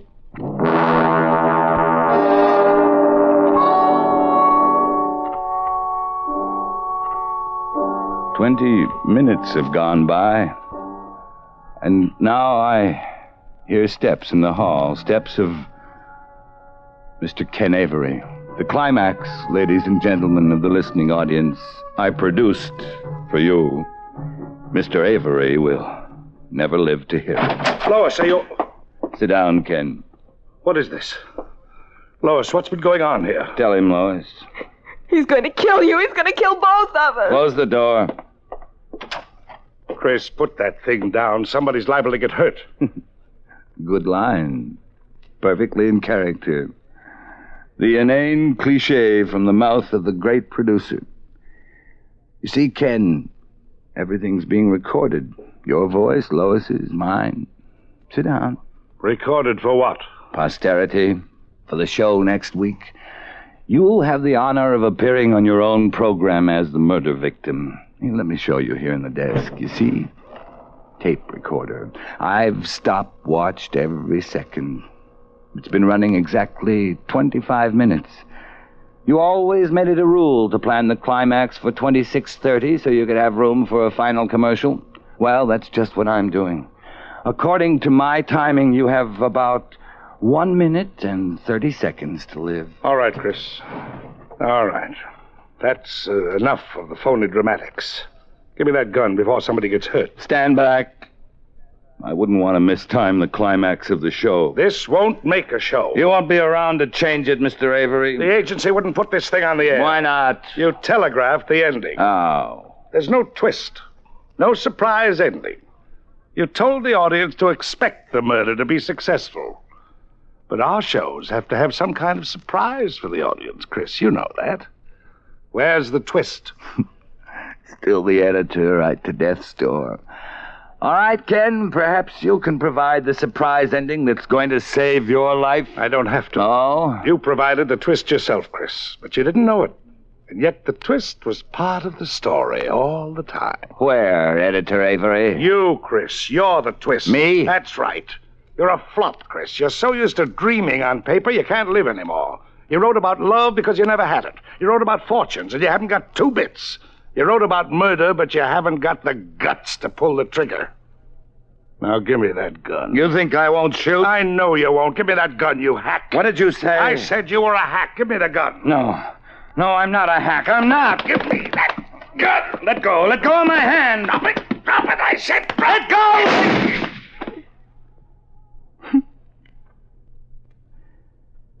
You always have to change the ending. Oh, Dad. It's all right, Lois. Oh, Dad, take me home. We have nothing to worry about, Lois. The recording will clear us. Oh, take me home, please, Dad. As soon as I make sure what's on that tape. I'll rewind it to the beginning.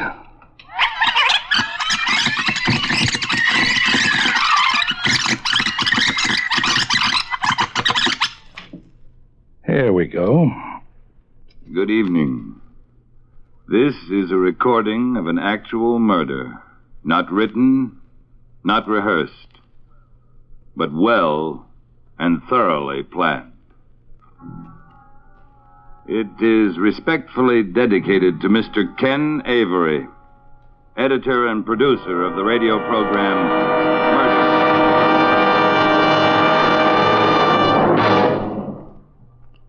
Suspense, in which Raymond Burr starred in William N. Robeson's production of Murder on Mike, written by S. Lee Pagostin. Listen. Listen again next week when we return with Flesh Peddler, starring DeForest Kelley. Another tale well calculated to keep you in suspense. Supporting Mr. Burr in Murder on Mike were Norma Jean Nilsson, Ann Diamond, Alan Reed, and Byron Kane. Suspense. Suspense has been brought to you through the worldwide facilities of the United States Armed Forces Radio and Television Service. Heading into our last 3 suspense shows on tonight's Friday the 13th collection. First up, When the Bough Breaks from December 6, 1955. This is the second production of this tale, the first one airing on May 3rd of 1951. I actually prefer this one. It starred Virginia Gregg, Stacey Harris, Dick Beals, and Joseph Kearns. A newlywed couple has a very strange start to their marriage. Their wedding occurred one day after the bride was acquitted of the murder of her grandfather, from whom she has inherited a fortune. The husband is a bit afraid of his wife, and she's a bit afraid of him for other reasons. Needless to say, their honeymoon is not the blissful affair that it should be. A captivating, thrilling story with some great acting by Gregg and Harris. Next, we have The Screaming Woman, which is based on a Ray Bradbury story, and it stars Margaret O'Brien, John McIntyre, Jeff Corey, and several others. In this one, a man murders his wife and didn't do a very thorough job of disposing of the body. A young neighborhood girl claims that she can hear a woman screaming under the ground, but nobody else seems to be able to hear it. Not to be deterred, the girl begins her own investigation by asking around the neighborhood about any missing people, and then trying to locate the screaming woman so she can save her. This is a really good story, with a great mix of suspense, obviously, and mystery and thrills. It aired November 25th, 1948. And then our final suspense story of the night, Strange for a Killer. This one is the third suspense production of this particular story, and it tells about a man coming home from work who finds out a killer is holed up in his apartment, holding his wife and his baby daughter hostage. Since the police are hesitant to do anything for fear of endangering the hostages, it's up to him to find a way into the building and save his family. Extremely thrilling story with an even more thrilling ending. It starred Dan O'Harely, Joan Banks, Jack Moyles, and Ted DeCorsia, and it aired on June 15, 1958. All right, folks, thanks so much for watching, listening, and enjoying. Let's enjoy these last 3 suspense shows, and be sure to give the video a thumbs up if you liked it. I'm Greg. I will see you on the next one.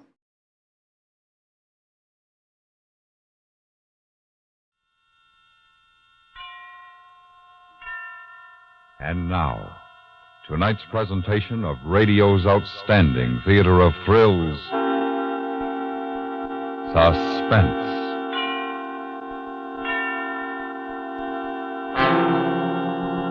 Tonight, we bring you a story of a woman who holds death over her husband's head.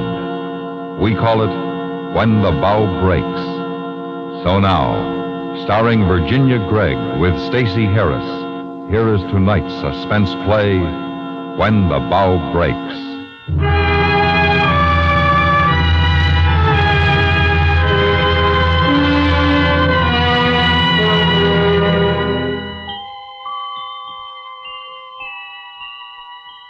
I remember when I was little. I remember how you used to swing me in the garden. The big maple tree and the rusty squeak as I went up and down, up and down. Grandfather, don't let me fall. I want you to hold me like you used to when I was hurt. I'm afraid because I'm dying. Just the way you died, Grandfather. And why should I die? How did it all happen?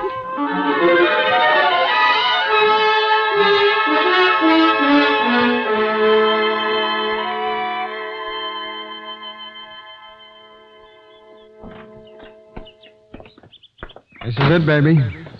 Oh, it looks very nice.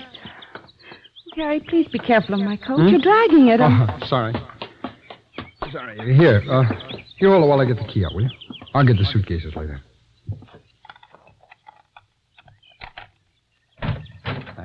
Oh, no, wait a minute. Wait a minute. Come on, let's do this right. Harry. Oh, Harry, put me down. People... Let them watch. We're married. This is the way it's done. You've got a lot to learn. All right, now, put me down, Harry. Please, Harry. I asked you to... All right. Put me. All right, baby. I'm sorry. You're sweet. I'm tired. I didn't mean to be angry. I'm tired, that's all. Sure, yeah. Well, you like it? It's a very nice house, dear. I'm sure we'll be comfortable. Oh, it's not bad for a short order deal. Take a look around. Come here. Open this door. It's a closet. Mm-hmm. Not bad. They're all like that. Nice and roomy. Living room, dining room through there, kitchen. Harry, please. Can I sit down for a minute? My head's splitting. Oh, sure, baby. Sure, come here. On the sofa. It's not bad, huh? Come on. Off with the shoes. Here, put your feet up. Thank you, dear. It all looks very nice. You must have spent a lot of money, though. Money? Nothing. As soon as the probate judge turns the real money loose, we'll get something that'll knock your eye out. I don't want to talk about that, Harry. I don't even want to think about it. Never again. Of course not, baby. I don't know what's the matter with me, but of course you don't.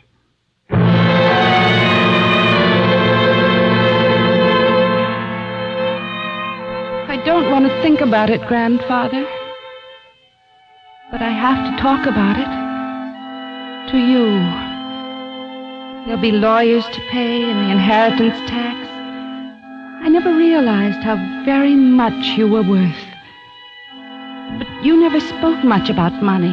It was always there, ever since I can remember. Funny, I never thought about it until after you'd gone. Harry did, though. I lied to you about Harry. I'm sorry. I didn't meet him the way I said I did. I picked him up, Grandfather, on the beach. I went looking for a man, and I found him. The men you chose for me were so weak.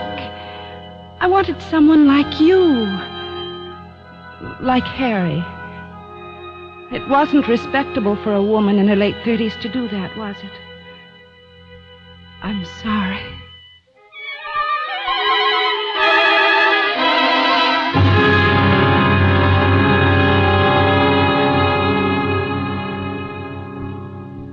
Honey, I guess you didn't know I had a feel for interior decorating, did you? No, I didn't. Well, maybe when we get the dough, we'll... Oh, I'm sorry, Evie. Just that I was figuring maybe I'd go in the business. Harry, how did you know they'd let me go? How did you know all this wouldn't be wasted? Or maybe you'd be here with another girl. Now, you're the girl, Marcy. Only you. Besides, they couldn't have pinned it on you. I watched that jury. You're high class. No, they believed you. Yesterday. I didn't think I'd be married now and in a new house. Now, why don't you forget it, huh? You've been acquitted, and that's it. From here on in, Oh, Harry! Baby. Baby, you're jumping. Oh, yes, I'm jumping. Well, now, Harry. relax, honey. Married couples have callers. It's probably the next-door neighbors. You stay right there. I'll get rid of them. Ah, Harry Stryker. Fancy meeting you here. What do you want, Corcoran? Oh, he doesn't say glad to see you. He doesn't say come in and have a drink. All he says, what do you want, Corcoran? We're busy. No statements. No statements? You just got married, didn't you? You moved into a new house. Your wife beat a murder rap yesterday. No statement. You're new. Harry, make him go away. Harry, please. Mrs. Stryker, well, congratulations on all counts. Marriage, murder, and money. All right, Corcoran. Get out. Are you kidding? You and Evie are good for 5 or 6 more front pages. You're my babies, my story of the year. Look, I'm going to bounce you, or you can beat me to it by walking out, but fast. Why didn't you leave us alone? The trial's over. The state is finished with us. Why can't you be? Finished, Evie? You were acquitted, if that's what you mean. You can never be tried again for the same murder. Then please... Not even if you said to me it might amuse your readers to know, Mr. Cochran, that I really did murder my grandfather. They can't touch you. Now, look, boy, I'm going to work you over so you'll never chew a steak again. Oh, I wouldn't. Well, then get out of here. Okay. But first, I came here to tell you something. Evie, go on in the next room. No. What do you want, Mr. Corcoran? Nothing much, Mrs. Stryker. I just want to tell you I'm going to do a Sunday feature on you. I'm going to call it She Has Him in the Palm of Her Hand. No. No, forget about us. Please. Harry, give him some money. Tell him to stop. Oh, you couldn't pay me enough, Evie. The story of why you hold this guy's life in your hands is too good. Now, what do you mean by that crack? I knew your wife had beat the case the minute I laid eyes on her, Harry. That holier-than-thou look, grandfather known by one and all to be a wretched old man, myosin as a lawyer. You've already written about those things, Mr. Corcoran, don't now, you wait think... a minute. I'm leading up to it. The autopsy showed your grandfather had a disease that had killed him anyway in a few months. Anyway, so verdict suicide, huh? Why can't you understand that? He knew. He knew he was going to die. Nah, I don't buy it, but I buy this. You were never brought to trial, Harry, because they couldn't tie you into it. You had an alibi for the night the old man drank that poison. That's right. I wasn't there. And the DA knew that you're a photographer, among other things, and had access to cyanide, but he couldn't hang anything on you, so you weren't tried for murder. She was. She can't be again. Not for that one. Harry, I'm tired of this. Mr. Corcoran's trying to frighten us, that's all. Will you ask him to leave? Hold it, baby. Go on, Corcoran. Get to the point. Oh, sure. Like I say, you weren't indicted, but you could be if your wife talked. Talked? But there's nothing for me to talk about. What? What could I say? Oh, you could say that Harry got the cyanide for you, and you worked it out together to get the old man's money. And then they try Harry, but not you, Evie, because you've been acquitted. I won't listen. I won't. It's all right, Evie. Hey, okay. Come on, Corcoran. Come on. Sure, don't get sore.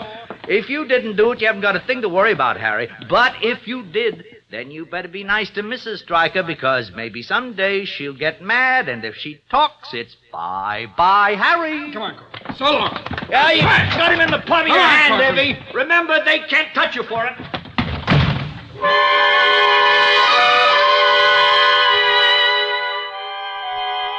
When Harry came back from the door, I knew what he was thinking.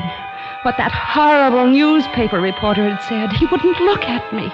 He just went to the bar and poured a drink. I was afraid of him. I wanted him to hold me and tell me it was all right, like you used to. But he didn't. And then I wanted to run away, anywhere. Get on a boat, fly, never see Harry Stryker again. Run. Where are you going, baby? I need some air. I thought I'd... Don't be silly. You don't want to go out there. Corcoran's probably still hanging around. Harry. What?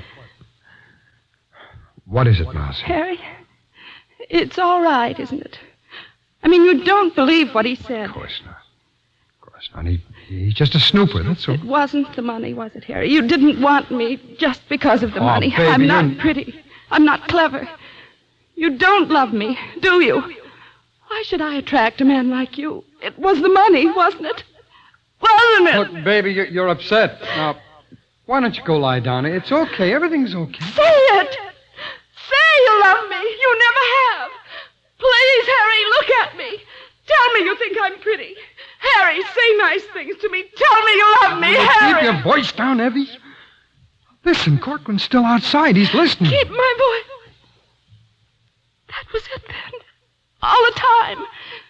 That's all you cared about, the money. It's never been me. All I wanted was to love you and have you. Evie, you're all upset. I'll get you a drink. No. I wish I were dead. I wish I'd told them the truth. I should have said I'm guilty. We both are. Harry and I did it. We murdered him. We murdered my grandfather. Don't you ever say that again. Don't you even think it, not to yourself.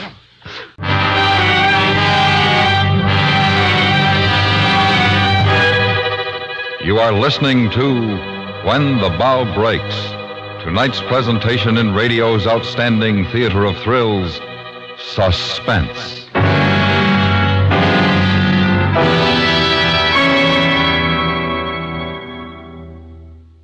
Have you some friends who are hard to please at Christmas? How'd you like to give that musician friend a couple of tickets for the New York Philharmonic Symphony, that sports fan 2 for the Orange Bowl game, and that teenager all the records she wants? How'd you like to do all this on your budget? It's as easy as buying a radio set and giving it for Christmas. And now, we bring back to our Hollywood soundstage Virginia Gregg, starring with Stacey Harris, in tonight's production, When the Bough Breaks, a tale well calculated to keep you in suspense.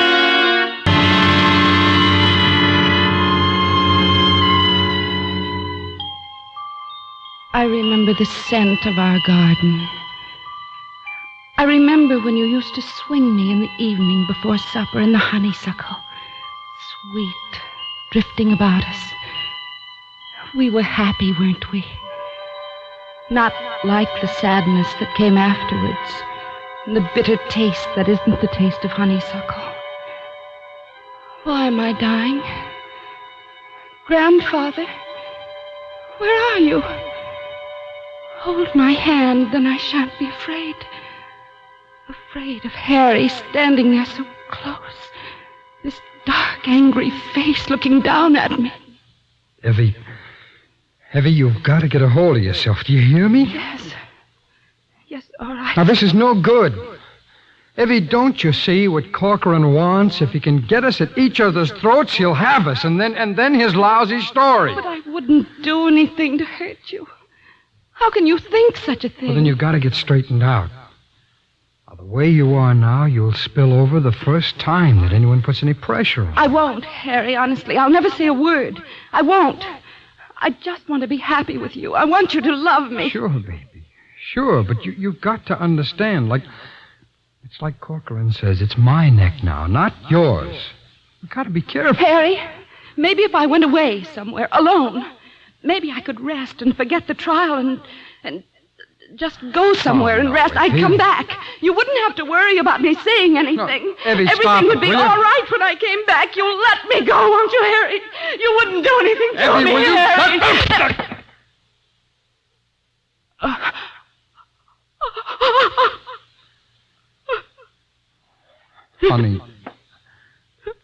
Honey, I didn't mean to do that. You got to believe me, I didn't.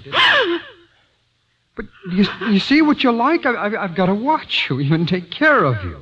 You hit me. Nobody ever hit me. Ever. It's all right, Mouse. Don't! There. Now do you see? Look, all of a sudden you're afraid of me, and just because of that Corcoran guy. Mousy, you mustn't be afraid of me. We're in the clear, don't you see that? It's all downhill now, Effie. Your grandfather was already dying, only we didn't know it. So when we did what we did, luck was with us. We're in the clear. They couldn't prove anything against you then. They can't now. I've always been afraid of you. I've always done what you wanted me to do. Part of it was because I loved you, but most of it because I'm afraid. You never let anything get in your way. Grandfather was in your way. Now maybe it's me. What, are you saying it was all my idea? Are you saying you never asked me to help you get rid of the old man? I don't know what I'm saying anymore. I'm tired. You're tired? Sure, Evie, that's it. You're tired. I'll get the bags out of the car, and then we'll fix something to eat, huh?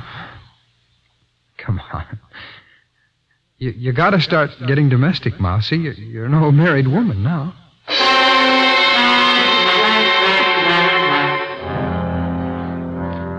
He went out to get the suitcases, but he left the front door open. It was too cold to leave the door open. He wanted it that way, so that he could see me, or hear me if I picked up the telephone. You mustn't laugh when I tell you that in the middle of the living room, standing there, I felt the same way that I did when you punished me. When you used to put me in the hall closet and make me stand in the dark with the door closed. I must have been a very naughty little girl sometimes. Is that why I killed your grandfather?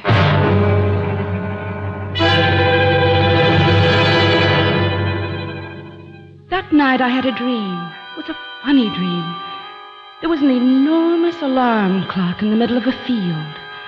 The sun was shining, and you and I were dancing in time to the clicking of the clock. Then Harry came along, and he tried to dance too, but he was clumsy and tripped and fell down. He waved his arms, and his mouth went open and shut, but we couldn't hear him because of the ticking. We laughed so hard. What are you laughing at? What's so funny? Harry. Nothing. It was just a dream. Yeah? Well, tell me about it. I can't. I don't remember. It was just funny. You didn't sound like you were asleep. I was. Really, I was. Maybe you figured out a way to tip off Corcoran about me, huh? Maybe that's what's so funny? No. No, Harry, it was a dream. No, now, look, you haven't been kidding me. Why do you think I've watched every minute? I know what's on your mind. You're wrong. I thought we were happy. With what you're holding over my head, with what you can do to me? Are you kidding? Listen to me. I haven't slept since the trial, and do you know why? Because I'm afraid of you. Every time we go to the store, every time we go out anywhere, I'm waiting for you to run calling the cops. But I wouldn't. I've never even thought of it, Not since yesterday, huh? You thought of it plenty then, didn't you? Didn't you? Yes, no. Yes, Oh, and that's why you were laughing, because you figure you can get rid of me No, now. no. Well, you know no. And look, don't you kid yourself. I figured out the whole thing. I'm the one that got us in the clear, and now you want to mess it up. Evie, I'm not going to let you. What are you going to do to me? That depends. That depends on whether or not you can keep your mouth shut. Why did we do it? Why did we kill him? Because you wanted the money. No! You don't understand. I wanted you, and I wanted to get away from him. But I'm not away. Mousy, look, it's all right. We've done it. Now we've got to follow it through. You didn't want me without the money. You didn't want me at all. Just the money. You don't love me. It happens, I do. That's something you can't understand. I've tried to make you believe me, and now something like this comes up, and I'm afraid of you. I keep remembering that if you want to, you can send me to the chair. Harry, I wouldn't. I couldn't hurt you. Well, don't worry, you won't. I'm going to watch and see that you don't. Now go on back to sleep.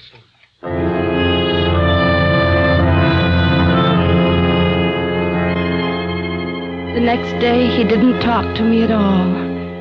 He didn't say a word. We just sat around the house, and I felt ugly. I prayed that I would suddenly be beautiful, because then he'd trust me, and he'd know that I wouldn't hurt him. It was after lunch that he went into the kitchen. I wanted to watch him now, just as he was watching me. I couldn't bear to have him out of my sight. Supposing he went out the back door, came around to the front, and quietly crept up behind me. I got up and stood behind the dining room door looking through the crack. He was taking down a vial from the closet where he kept his photographic things. I couldn't see a label, but I knew what it was. He put the vial in his jacket pocket and closed the closet. I was going to be murdered with cyanide the way you were, Grandfather. You stay in here, Evie, and keep quiet. I'll answer the door, and I don't want to hear a sound out of you. Good afternoon, sir. I'm your Daily Times delivery boy, and I've come to welcome you into our community. Sure. Okay, son. Some other time, huh? As a service to you, so that you may keep abreast of world events, your newspaper Now, look, buddy, we don't need a paper. You go peddle him someplace else. will Please, you? call I'm somebody. sorry, kid. We're not interested. You shut up. Shut up! I should have known you. Now get back in the living room. You're crazy. Evie, I ought to kill you for trying that. I ought to kill you.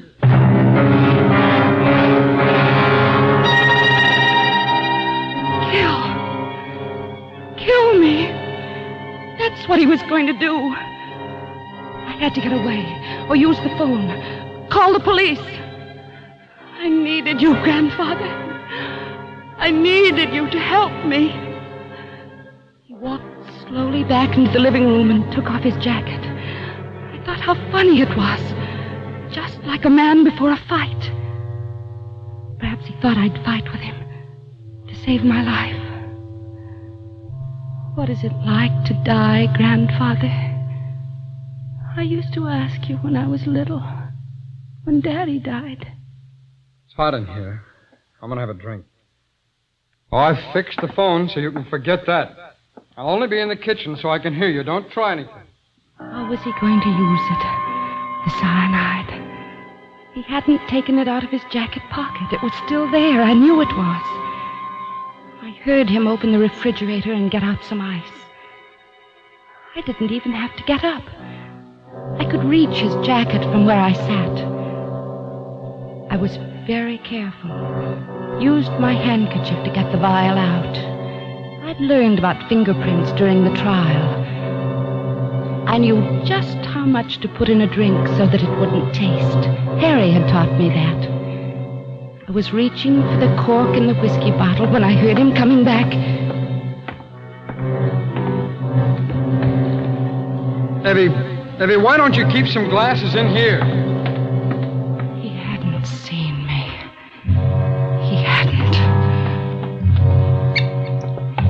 I took the cork out of the whiskey bottle and emptied the vial of cyanide into it. That was all. It was done. I was sitting in my chair when Harry came back with the glasses. What's the matter with you? Nothing. Are you sick? No. No, I'm all right. Well, you don't look all right. You better have a drink. I don't want any. Well, you better. We've got to talk. Don't bother to pour it. I won't drink it. Oh, yes, you will. I'm not going to. It'll fix you up. Here. Drink it straight. Come on, here. No, Harry, I don't want it. I can't stand the taste of it. Oh, Please. Now, look, don't go getting hysterical again, please. Now, come on. It'll settle you down. No, I won't. Come here, will you? Drink it. Let go of me. It'll make me sick. Oh, please, Harry, don't make me. You know I never drink. I don't want it. Evie, look, it won't kill you. Now, would you rather me slap you around? Now, cut it out, will you? Here. Drink it. Go on, drink it. Harry, no.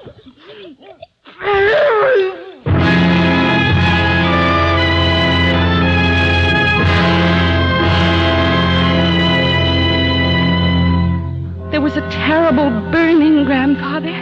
I tried to fight, but I couldn't. And I saw Harry fade away, further and further, until he was miles above me, leaning down and calling to me. I can see his face, so frightened. Then there was nothing.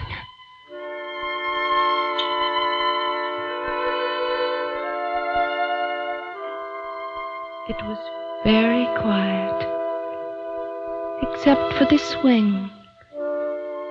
Quiet. Quiet. You won't let me fall, will you? I can't see you, but you're there. Hold my hand, Grandfather. I don't want to be alone.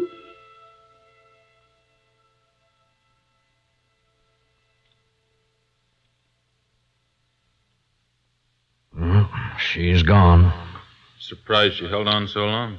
Cyanide cases are usually faster. Cyanide? Hey, now, wait a minute. No telling. Okay, come on, Stryker. We're going downtown. What are you talking about? What's this about cyanide? What do you mean? Didn't you know? There was an empty bottle in your jacket pocket. Your prints all over it. On the glass she drank from. Well, sure there are. She was having hysterics. I made her drink from it. Cyanide never cured hysterics, Harry. I didn't do it. Listen, I didn't kill her. Like you didn't have anything to do with her grandfather's murder. I know. What's the matter? She threatened to talk? I didn't do it, I tell you. I didn't. Okay, so you didn't do it. Come on. No, don't you understand? I put that cyanide in my pocket because I was afraid she'd use it on me. I wasn't going to kill her. I was trying to quiet her down. Brother, when you quiet them down, they stay quiet. Let's go.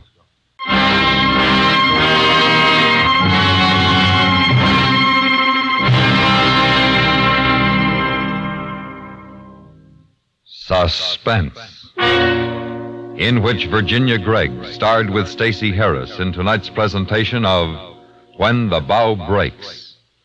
Next week, the story of Christmas shopping and a present that went astray. We call it A Present for Benny. That's next week on Suspense. Suspense is produced and directed by Anthony Ellis. Tonight's script was written by Sheldon Leonard. The music was composed by Rene Garrigang and conducted by Wilbur Hatch. Featured in the cast were Joseph Kearns, Richard Beals, and Barney Phillips.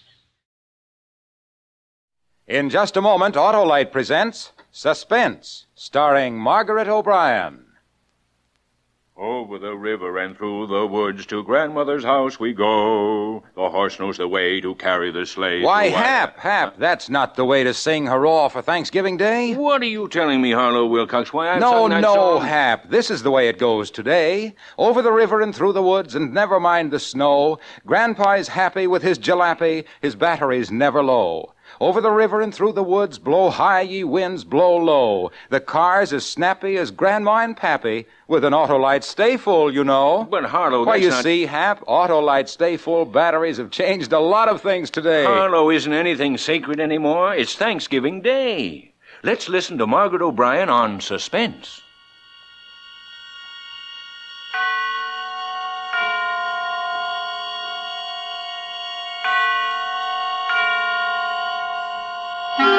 Suspense.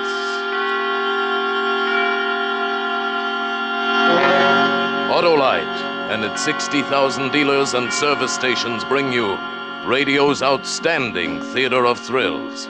Starring tonight, Miss Margaret O'Brien in Anton Leader's production of The Screaming Woman. A tale well calculated to keep you in suspense.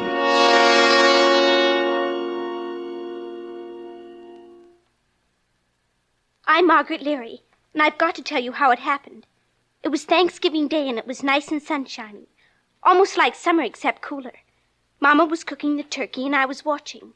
And Mama said to me, "Good heavens, I forgot.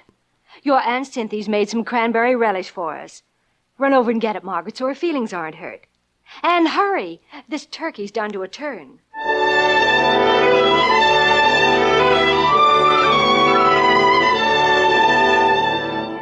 So I ran to Aunt Cynthy's, and on the way back I took a shortcut through Mr. Kelly's lot.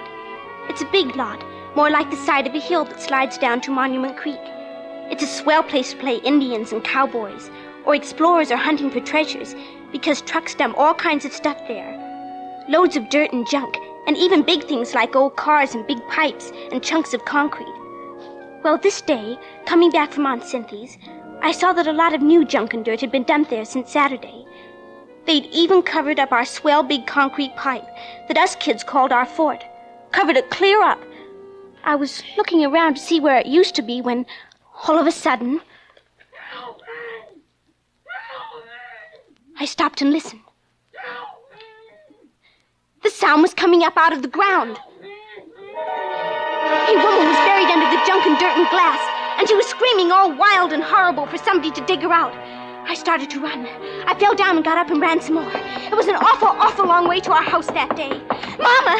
Mama! Margaret? Mama! Oh, Margaret, haven't I told you not to slam the door? Is that the relish? Listen, Mama. There's a screaming woman in the lot. Wash your hands, Margaret. She was screaming and screaming and screaming. Mama, listen to me. We've got to dig her out. She's buried under tons and tons of dirt. I'm sure she can wait till after dinner. Oh, next year I swear I'm going to buy a bigger platter. Mama, don't you believe me? You've got to believe me. Margaret, I've got a million things to do. Good gosh, look at you. How'd you get your knees so dirty? Well, running back from the lot, Never mind. Scoot and tell your dad we're about to eat. He's in the front room reading his paper. Yes, Mama.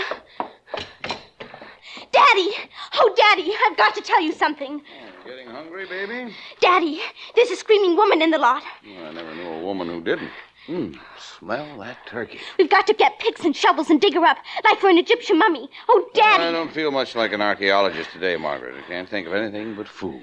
Let's have an expedition next Sunday and dig her up. But we can't wait that long. Oh, Daddy, she'll die if we don't do it now. I'll give you some money. Oh, so it's a business proposition. Well, how much do you pay by the hour? I've got $5 whole. It took me a year to save. Come here, Puss. You know I'm touched. Oh, but Daddy, You want me to play with you, and you're willing to pay me for my but... time. Why, dear, you're shaking. Calm down. Oh, Daddy, please. After our Thanksgiving dinner, I'll come out and listen to your screaming but... woman. How's that? Oh, no, now, Daddy. Maybe she'll die if you don't come out now. Oh, you've got to come now. Margaret. If you believe me, you wouldn't wait. You never believe me. Mama doesn't believe me. Nobody believes me. Quiet down right this minute. Oh, or I not only won't go with you, but you'll go to your room and stay in without your Thanksgiving dinner. Now, is that clear? Yes, sir. It's clear.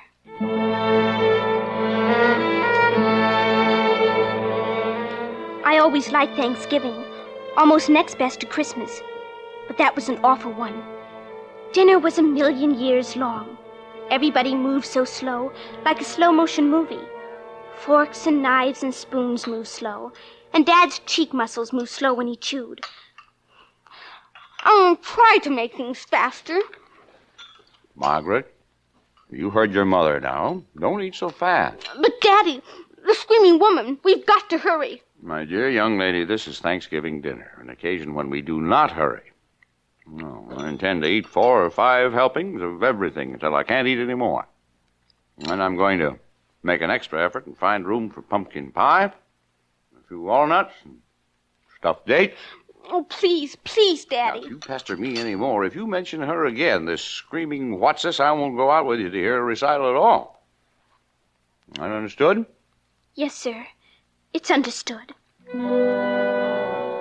I wanted to yell, oh, please, rush, get up, run around, come on, hurry.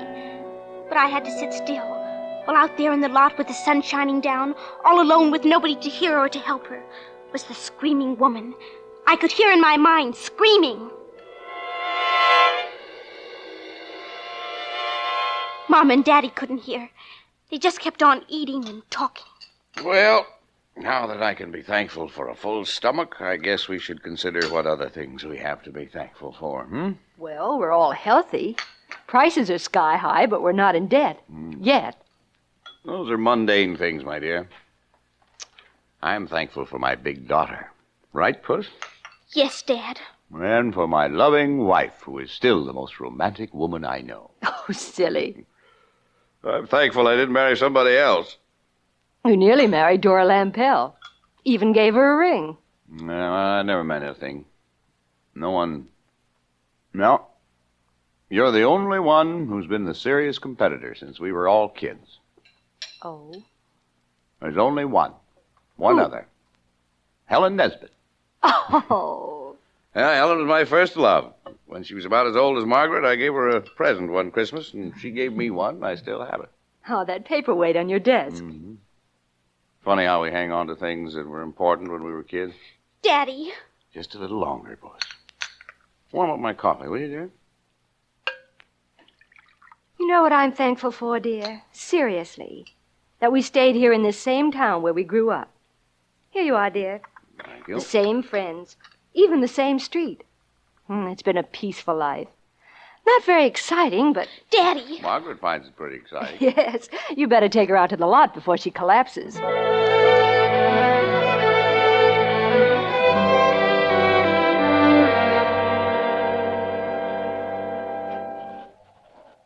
All right, now, where is your screaming woman? Lead me to her. Over here, where our fort used to be. Fort? The big concrete pipe. It's all covered up now. Yeah, Kelly's really getting this lot filled in. All right, where's the lady? Right about here, Daddy. Listen. Don't hear a thing, except the wind. Better button up your sweater, Puss. Shh. Listen. Well, that's the trolley over on Aspen Street. Hey there! Screaming woman! Hey! Looks like the Dolans are starting out for a drive. Well, I guess your screaming woman's let you down, Puss. But she was here, Daddy. Right under here where they dumped all this dirt. I heard her screaming and screaming, like she was underneath the fort.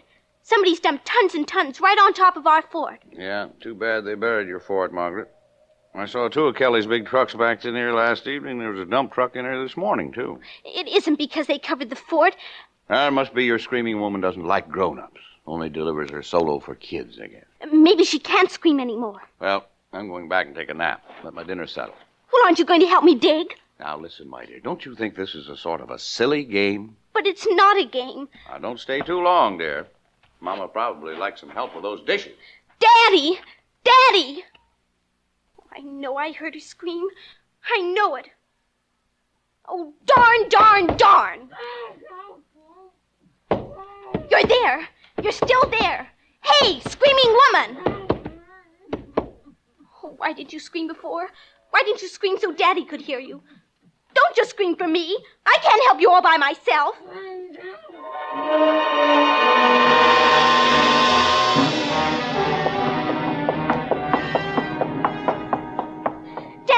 Daddy, where are you? Upstairs, Margaret. Daddy, she's screaming again. Right after you left, she started to scream. You've got to come back. Oh, there now. Come here. Let me feel your head. Please, Dad. Why, you've got a fever. You're going to lie down, young lady. We can't leave her down there, Dad. We just Come can't. on along. Come on into your room. That's right. It's awful, Dad. It's awful for her to be screaming and nobody listening. Nobody You caring. lie down, Post. Lie down now. Come on. She'll choke where there isn't any more air and she'll die. Now, you're going to lie down the rest of the afternoon before you make yourself sick. No, I've got to dig. I've got to dig her up. All those comic books you read. Now, I forbid you to leave the house. Close your eyes now and take a nap. That's my good girl. What am I going to do? What am I going to do? For Suspense, Autolite is bringing you Miss Margaret O'Brien in radio's outstanding theater of thrills, Suspense.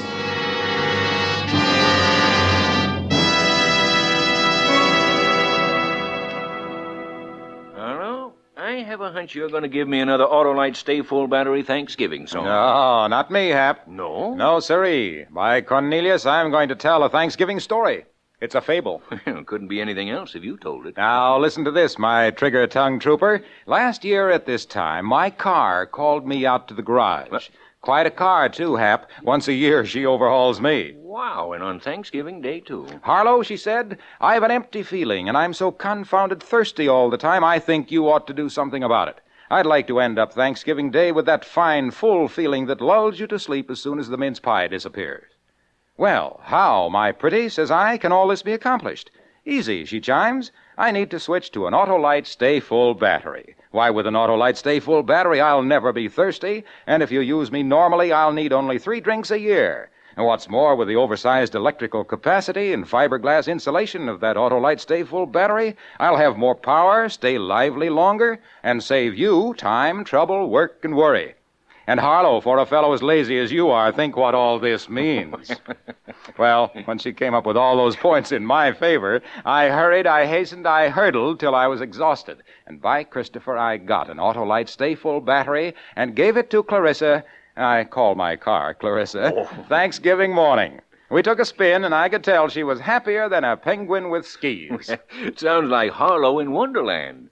Well, now, let's get back to Margaret O'Brien and the Screaming Woman. And now, Autolite brings back to our Hollywood soundstage Miss Margaret O'Brien as Margaret in The Screaming Woman. A tale well calculated to keep you in suspense.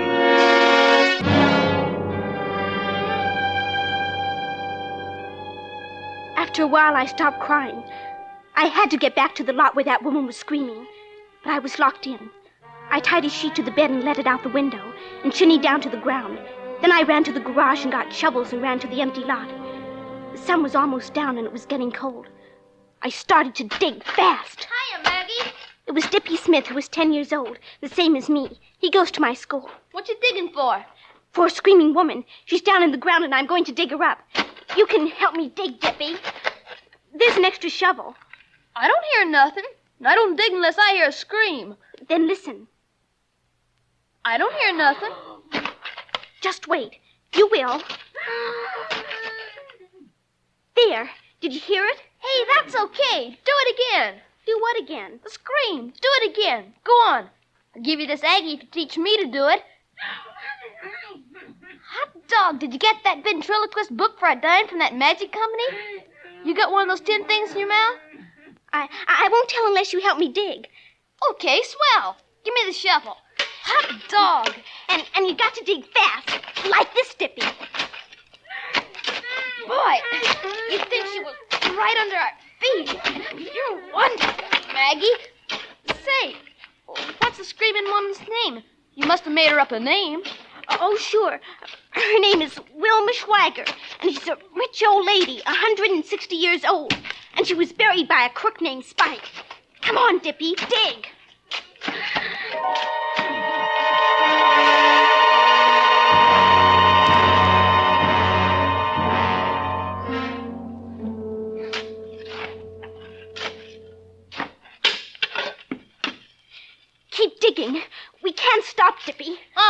tired. I think I'll go home. Dippy, stop. You can't. There really is a woman buried here. Well, sure. You said so, Maggie. Oh, don't you believe me? I wasn't throwing my voice. Come back, Dippy. Okay, but I'm getting tired of digging. Now, look, Dippy. I'll go way over here, and then you listen. Okay. Listen. Hey, there really is a woman here. That's what I told you. Well, come on, let's dig. How's she breathing, do you think? I think she's in the fort. Remember? Sure. That's where she must be. 5 or 6 of us kids could get in it so it's big enough. I sure hope it isn't just a radio or something. Well, a radio would be nice, too. Here. What do you kids think you're doing? Oh, hello, Mr. Kelly. I'm tired of chasing you out of this lot. If one of you gets hurted, maybe your folks would sue me. But, Mr. Kelly, there's a woman screaming.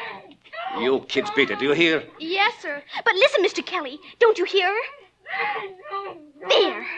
I don't hear a thing, and neither do you. Now beat it. Come on, Maggie. Mr. Kelly, somebody's got to dig her up. Don't argue with me or I'll phone your folks. This is my property. Do I have to put up a fence? Why should I spend money to keep people off my own property? Dippy, it's him. He's the one. Huh? He murdered Mrs. Kelly. He hit her on the head and stuck her in the fort and dumped loads of dirt on top. But she wasn't dead. She came to. Why, you saw him. He stood right there when she screamed and wouldn't pay any attention. Hey, that's right. He stood right there and lied to us. What'll we do, Maggie? There's only one thing to do. We'll phone the police and tell them to come and arrest Mr. Kelly.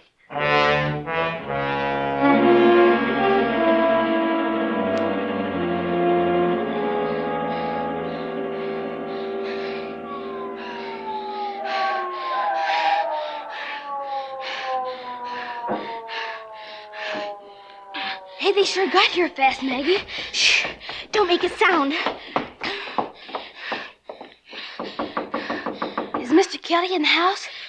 Yes, he went right home from the lot.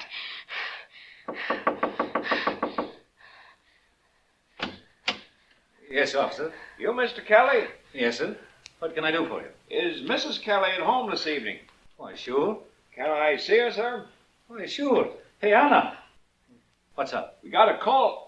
Oh, good evening, ma'am. What did it Oh, I'm sorry, folks. We got a call that Mrs. Kelly was buried alive in an empty lot. Sounded like some kid calling, but we had to make sure. We always check, you know. Why, I can't understand. It's those blasted kids. If I ever catch them, I'll break their necks. Maggie, jeez it!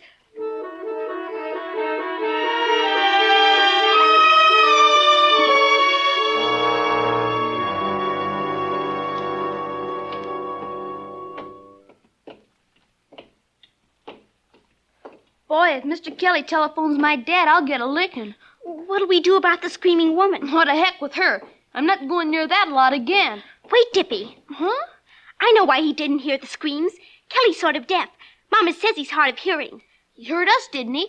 He heard the cop. He reads people's lips, but he couldn't hear the screaming woman because he couldn't see her. Dippy, come on. We gotta dig some more. No, sir. But we've got to. We're already in a peck of trouble over your darn old ventriloquist voice. I'm not going to get in any more trouble. No, sir. And he went off and left me alone. I wanted to crawl down under the ground with the screaming woman and die, too. It was dark now, and Dad would be hunting for me. If he found me, I'd get a licking and be put to bed. And then nobody would help the screaming woman at all. There was only one last thing to do. So I did it. To go all over the neighborhood from house to house and find out who's missing. Why, hello, dear. Hello, Mrs. Griswold. Is anybody missing from your house? Is your sister from Detroit still here? Yes, she's sitting right over there by the radio. Don't you see her? Little Margaret Leary wants... No, I only wanted to see her, Mrs. Griswold. I was just wondering. I just wanted to know if she was here.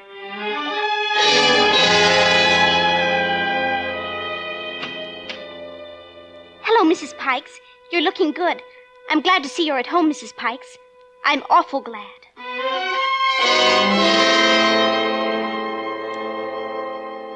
Mr. Hyde, is your wife still here? Dora, aren't you out pretty late, Margaret? Yes. Oh, hello, Mrs. Hyde. What is it, Margaret? I just wanted to see you, Mrs. Hyde. That's all.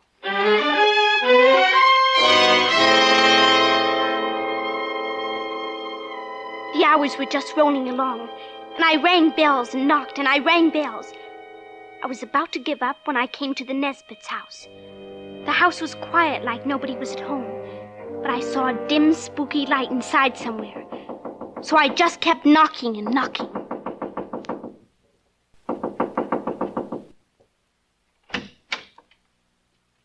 Oh. What do you want? Oh, nothing, Mr. Nesbit. I only wanted to see Mrs. Nesbit. She's not here. She's gone to the store. At night? Besides, it's closed today, I think. The drugstore down on Clark Street. Oh, well, then she ought to be back pretty quick. I'll come in and wait. Hey, wait a minute. I'll just sit down here and wait. I sure like this rocking chair. Go right ahead and do whatever you were doing, Mr. Nesbit. I wasn't doing anything. Oh, looks like you were packing or something, with all those boxes and trunks around. Going away? No, Helen's been sorting things out, getting rid of a lot of stuff. Oh, burning it up in the fireplace. Yeah, that's right. Dad always burns our junk out in the alley. Clothes smell awful when they burn. Look, kid, Helen may have gone on from the store to visit a friend. Well, if she doesn't come back soon, I'll leave. Yeah, I'll tell her you were here. What do you want to see her about? Oh, nothing much. Hey, that's too bad. What? I guess you lost the key to that box. You had to break the lock. No, it was broken already. Yeah, I bet your folks don't know where you are, kid. No, sir. They think I'm in bed. What friend did Mrs. Nesbit go to visit? Oh, I don't know what... I mean, hey, look, kid, I ought to tell you, she won't be back tonight. Oh? No. She went to the store, like I said, but she was going from there over to Beechwood to visit her mother. On a bus. She'll be gone 2 or 3 days. Oh, that's a shame. Why? Well, Mama was expecting Mrs. Nesbit to come over tomorrow. Maybe to sell. Hey, you better not tell your mother. You see, it's kind of secret about Helen going away. She doesn't want people to know for a while. Oh. You know how to keep a secret, kid? I guess so. I'll give you something for not telling. I'll give you a reward. Let's see. Hey, here's something for a kid. A doll. A doll? Yeah, well, Helen was going to give it to you. I heard her say when she was sorting the stuff. She said, I'll give this to the little Leary girl. Mrs. Nesbit always calls me Margaret. Well, sure, that's what she said. Margaret. That's quite a doll. Old-fashioned. It's made of leather. Face is china or something, see? Mm-hmm. Thank you, Mr. Nesbit. It's a reward for not saying anything about Helen being gone. Understand? Now, come on. I'll snap on the porch light. Mr. Nesbit, did you finish your driveway? What do you mean? Did you get all the dirt hauled off to make it smooth? Sure. Now, come on. I saw your dump truck in the lot this morning and... What do you mean? Were you in the lot this morning? No, I was at home. I looked out the window. Please, Mr. Nesbit, let go of my arm. You've been playing out there today? Answer me. Oh, don't. That hurts. I wasn't playing. It's no fun now with our fort all covered up. The fort? What's that? Nothing, Mr. Nesbit. Tell me what you're talking about. Nothing but that old concrete pipe. You know something. That's why you came here. You've been snooping around that lot and you found out something. What do you know? I don't know anything. Let me go, Mr. Nesbit. If you don't let me go, I'll... Ow! There! Come back! Hey, come back, kid. I'll give you something else. I'll give you something else. Come back, kid. Come back. Mr. Nesbit yelled because I kicked and bit his hand. Then I ran, but I heard him running after me. It was dark and quiet and scary on the streets, and more scary out there in the lot. I ran straight across the place where I heard the screaming, and it was so quiet. And all of a sudden there was a man in the lot, right in front of me. Stop, Margaret. Oh. Margaret? Oh, Daddy. Margaret, where have you been? Do you have any idea how your mama's worried? Do you know how late it is? Daddy, he's after me. We've been Mr. up and Nesbit. down alleys and clear down to Clark Street. I was about to call the police. The screaming woman. It's Mrs. Nesbit down there. I'm going to give you a good licking. Mr. Nesbit killed her, and now he wants to kill me. I've had all of that idiotic talk I can stand. It's true. You've got to believe Margaret, me. I'm going to lick you right now, right here. I've had enough of... What have you got there? Where did you get that doll? Why, I gave it to Leary. The kid stopped by the house. I remembered Helen said she wanted to throw it away. Helen said to throw it away? He's lying, Dad. He gave it to me so I wouldn't tell about her. It was locked up in a box. He didn't have the key. He broke it open. She's a high-strung kid, Leary. All the stuff she was telling me. He's lying, Dad. Yes, he is lying. Why are you lying, Charlie? Lying? How do you get that, Leary? Helen never let you have that doll. It was locked up. It was a present I gave her a long time ago. She wouldn't throw it away any more than I'd throw away the paperweight she gave me. Why are you lying, Charlie? I'm not. Don't look at me that way, Leary. As God is my witness, I...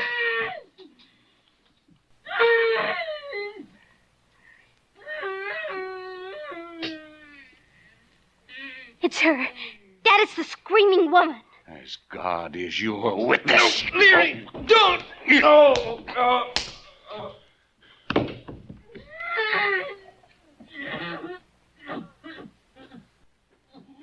Margaret, run to the house. Phone the police and tell them to hurry. Tell them we've got to dig.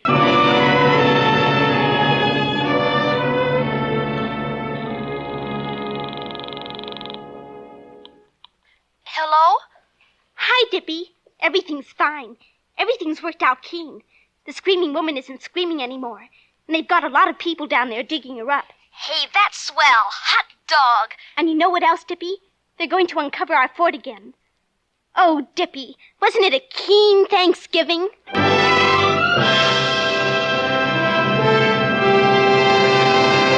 Thank you, Margaret O'Brien, for a splendid performance. Miss O'Brien will return in just a moment.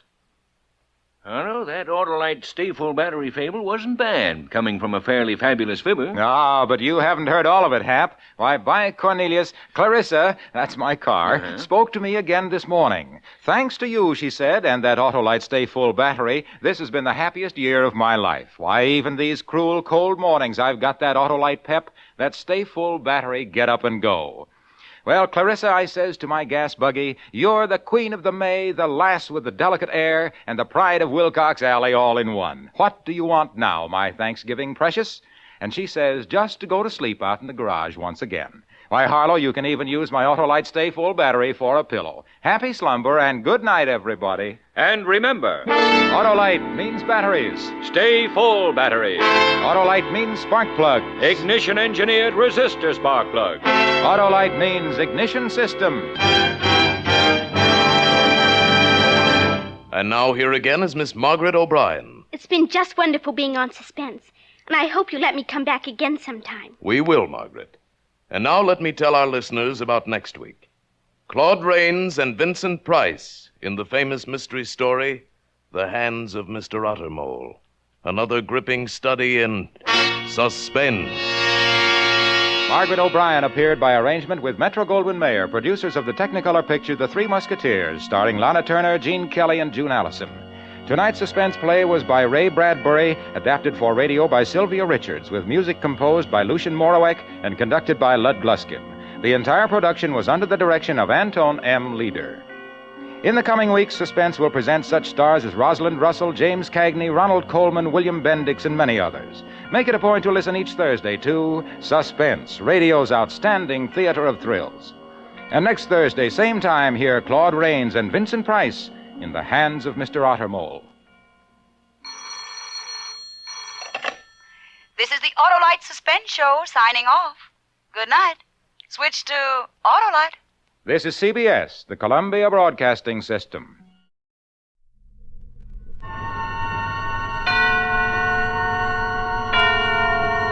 Suspense. And the producer of radio's outstanding theater of thrills, the master of mystery and adventure, William N. Robeson. It's a far cry from a desert island in the South Atlantic to a police-besieged apartment in a modern American city. But you're about to hear a man who has bridged it. A man who also has come full cycle from his first love, radio, back to the microphone as a star on Suspense.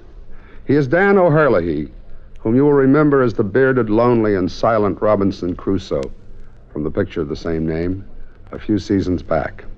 In that delightful film, Mr. O'Herlihy spoke only 90 lines of dialogue.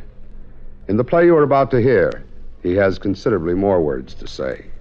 Listen then, as Dan O'Herlihy stars in Strange for a Killer, which begins in just a moment. And now, Strange for a Killer, starring Dan O'Herlihy. A tale well calculated to keep you in suspense.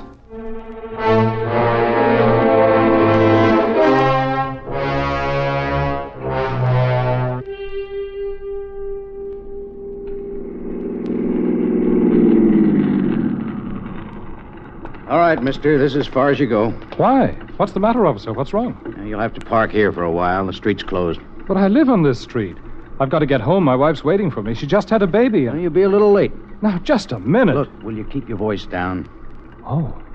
What is this, a stakeout? Yeah. Who are you after? Roy Jaleska. Jaleska? That guy who's wanted for murder? That's right. Where's he hiding? Down the street, 3 doors. There's a cop every 10 feet from here to the river. You better go into the drugstore and wait. You can call your wife if you want. Well, I think I'd better. Where'd you say he was? That boarding house across the street, down 3 doors. We live in the apartment house right next to it. You don't think there'll be any shooting? Just tell your wife to stay inside and keep her door locked. She'll be all right. Thanks.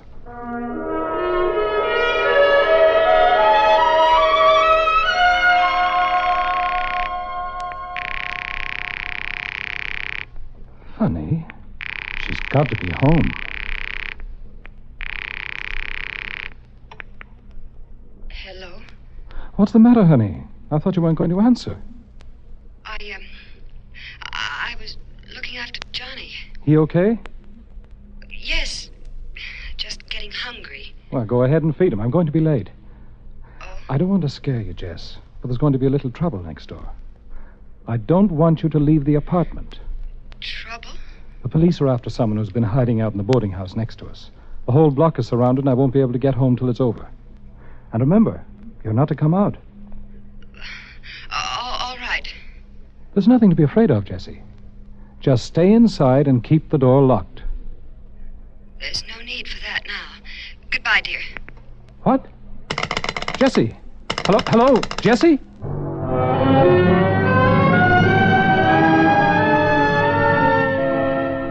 I tell you, Sergeant, I'm positive there's something wrong up there in my apartment. Oh, what makes you so sure? Well, my wife was afraid of something. I know she was. Something right there in the room with her. I didn't realize how different she sounded until I hung up. You say you live next door to the boarding house? Yes, the apartment house next door on the 3rd floor. I'm sure he's in there with her. He could be anywhere now. We've hit the boarding house, and he wasn't in his room. I knew it. He went across the roof. He's with Jessie and my son. Now, don't go jumping at any conclusions. Our apartment is on the top floor. He could get in easy enough. Maybe. Let me go up there, Sergeant. Please let me go up there. I've got to be with my wife and baby. What good would that do? We're not even sure he's there. I'll make sure. Look, if everything's all right, if he isn't there, I'll call the drugstore and have them tell you so. If he is, I'll let you know somehow. We can think of some kind of signal.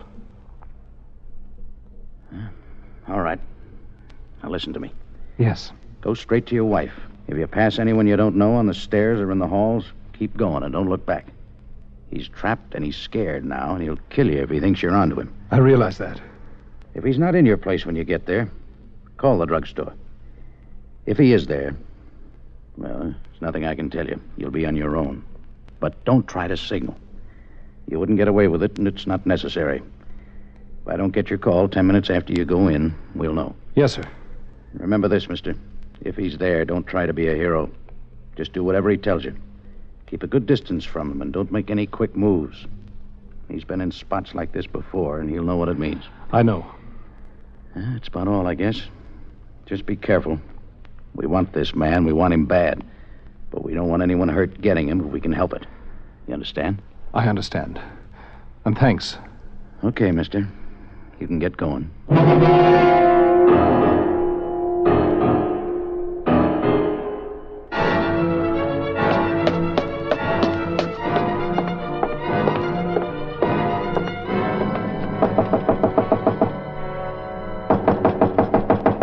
Jessie, it's me. Jess! Honey, is everything okay? Come in, Henry. Get your hands over your head, get up against the wall, and don't make any noise or I'll kill you. In a moment, we continue with the second act of Suspense.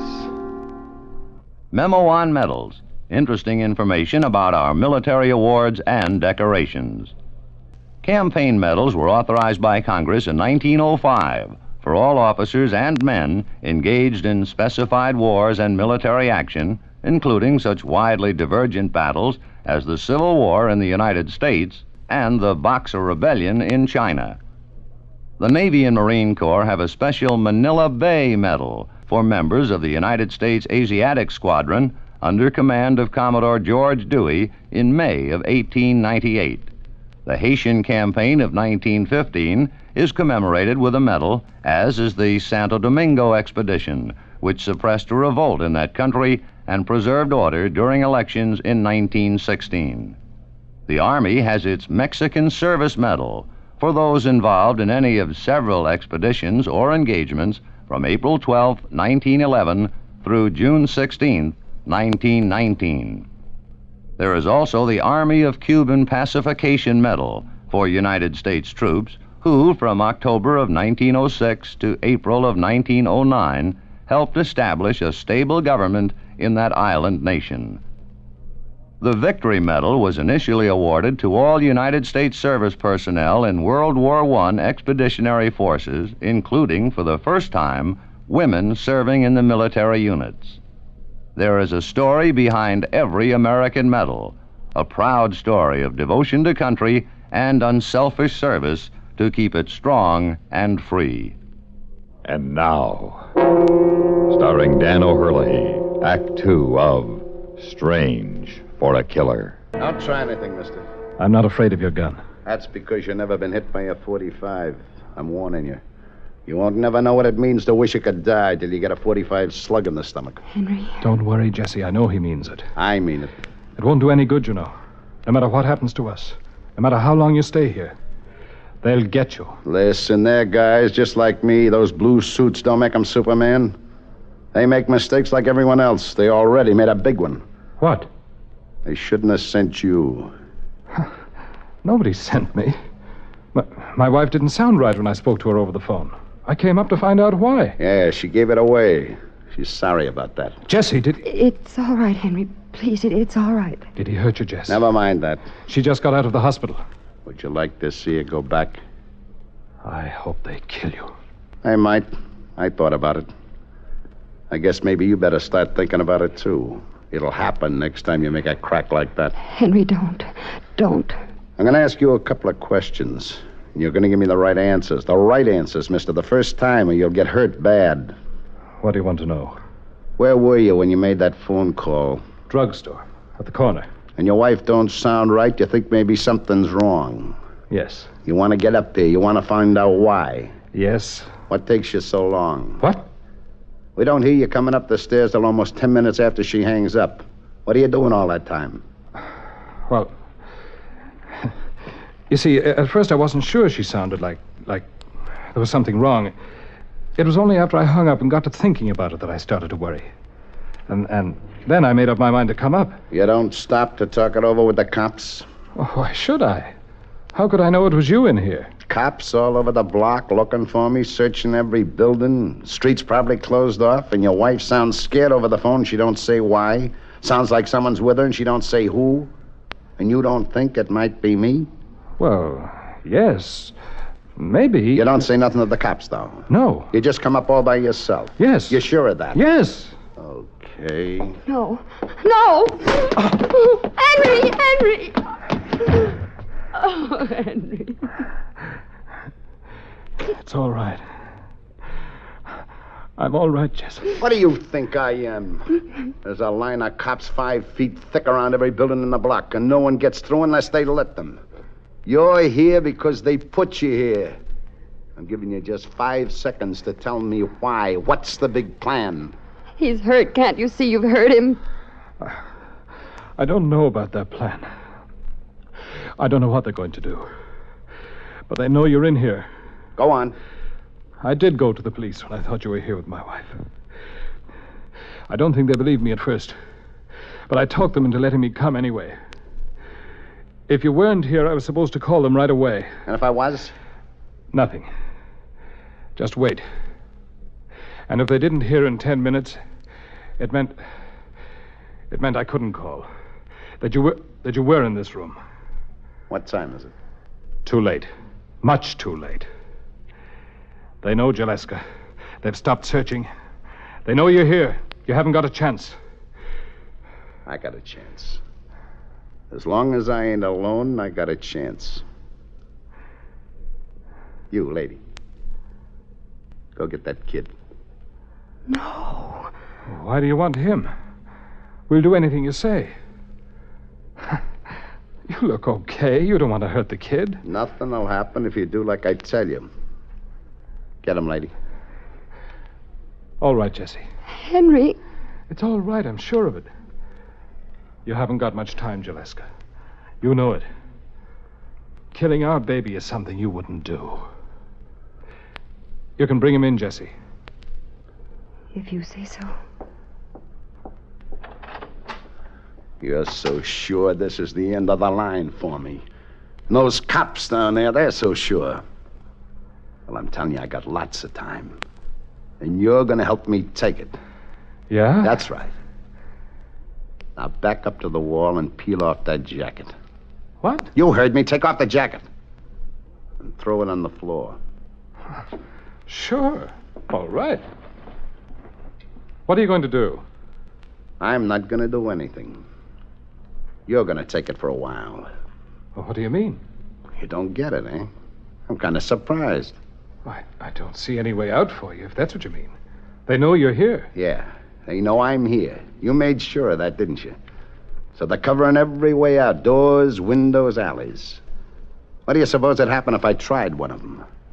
They'd probably kill you. Yeah. I start out that window and every cop comes running to the bottom of the fire escape to see I don't finish the trip. There won't be any cops anywhere else, see? In the alleys or on the streets or down near the river. They'll all be watching the guy on the fire escape, won't they? And the guy on the fire escape, he don't need to be me, does he? It won't work. You're crazy to think that'll work. I got to take that chance now. You're going out that window, mister. And you're going to take your time doing it. They've seen me. They know what I look like. They saw a guy in a leather jacket right close up. Now you're a guy in a white T-shirt 3 stories over the street coming down a fire escape. That makes you a different guy. That makes you Roy Jaleska. Well, what if they start shooting? The minute I step out in that window. What if they do? It's a chance you got to take. You don't want me to take all the chances, do you? Ah, a little guy. All right, bring him in. He's asleep. He's asleep. What's his name? Johnny? Johnny, eh? Huh, that's a nice original name. You little kid, too. I don't guess you'll put up any arguments, will you, mister? No. No arguments. And I'll be right here with your wife and kid till I see our little scheme's working, so don't try no tricks on the way down. I won't. What does he mean? Henry, what are you going to do? You can read about it in the papers, lady. Now go turn out the light. The light? Turn it out. But don't try nothing, neither one of you. You got your kid in here now, and there's no telling who'll get hit if I had to shoot wild. Turn it out, Jesse. Henry, The lights, come on. Now, you, the window. Okay, they're all waiting. Get going. You can't let him go out there. They'll think he's you. They'll kill him. I stepped out onto the slatted platform and started toward the flimsy iron ladder. The cops had seen the light go out, and I could hear quick moving in the street. I could feel every eye focused on me. Jaleska was right. It was going to work. All right, hold up there. We see you. Don't take another step. And then I discovered there was a part of the plan Jaleska hadn't told me. The part that would guarantee his escape. From the window behind me, he fired down into the police. Their guns flew up automatically, and every one was aimed at me.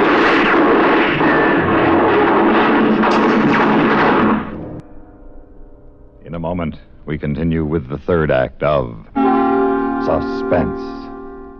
We have, together, ample capacity and freedom to defend freedom. This is NATO, the North Atlantic Treaty Organization. Positive results have been achieved through NATO since its formal inception in April 1949. The alliance has fulfilled its primary objectives: preservation of peace and security, and the halting of communist expansion westward. Not one square inch of European territory has fallen under Soviet domination since the signing of the Alliance Treaty. The United States of America is a part of NATO. You should be aware of and alert to the objectives and programs of the North Atlantic Treaty Organization. And now, starring Dan O'Herlihy, Act 3 of Strange for a Killer. Henry. Don't touch him. Let him alone. He's losing blood. I've got to have a doctor. You'll get a doctor, lady. Why don't you go? What are you waiting for? Haven't you done enough? He's been shot. He's hurt, and you stand there. I thought you wanted to get out. Well, get out now. Get out! Jessie. Henry, you'll be all right. Don't try to move, darling. You'll be all right. Is he gone? No, mister. I ain't gone. Our little scheme don't look like it's gonna work. Coming up the stairs right now. Don't move, Henry. Be over in a minute. You're glad, eh? No. I'm not glad.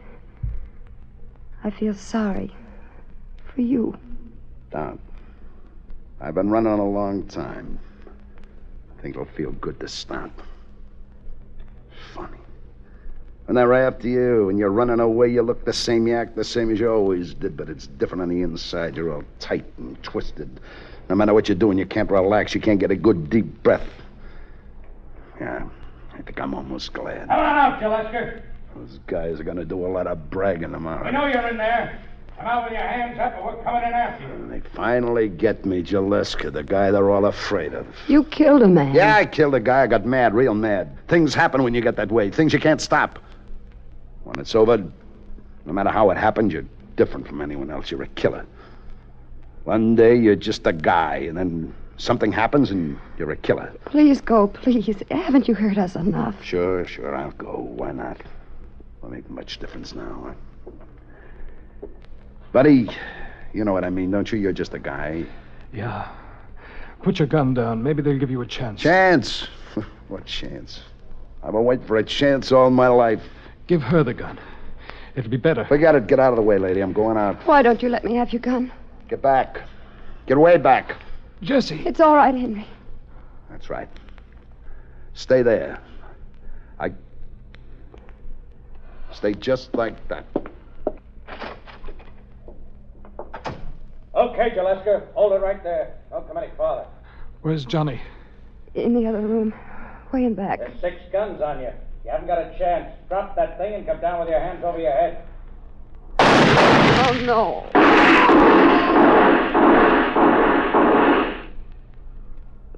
Oh, we shouldn't have tried. Jessie. Yes. Why didn't it work? They shot at me. And then there was at least a half minute when he could have got out that door. Why didn't he? What made him wait? Don't talk, darling. It's all over now. What happened? Tell me. When the police fired at you, he started for the door. He was almost out.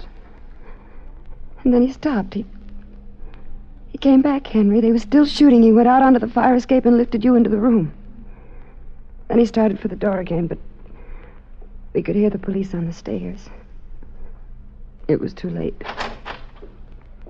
Is your husband all right? I don't know. I think so. Will you get a doctor, please? I already sent for him. Take it easy, mister. You're going to be okay.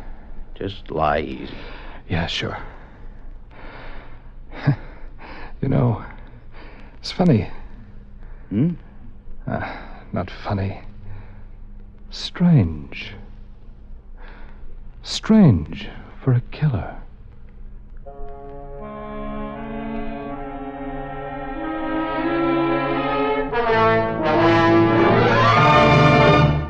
Suspense, in which Dan O'Herlihy starred in William N. Robeson's production of Strange for a Killer, adapted by Anthony Ellis from a story by Robert Essen.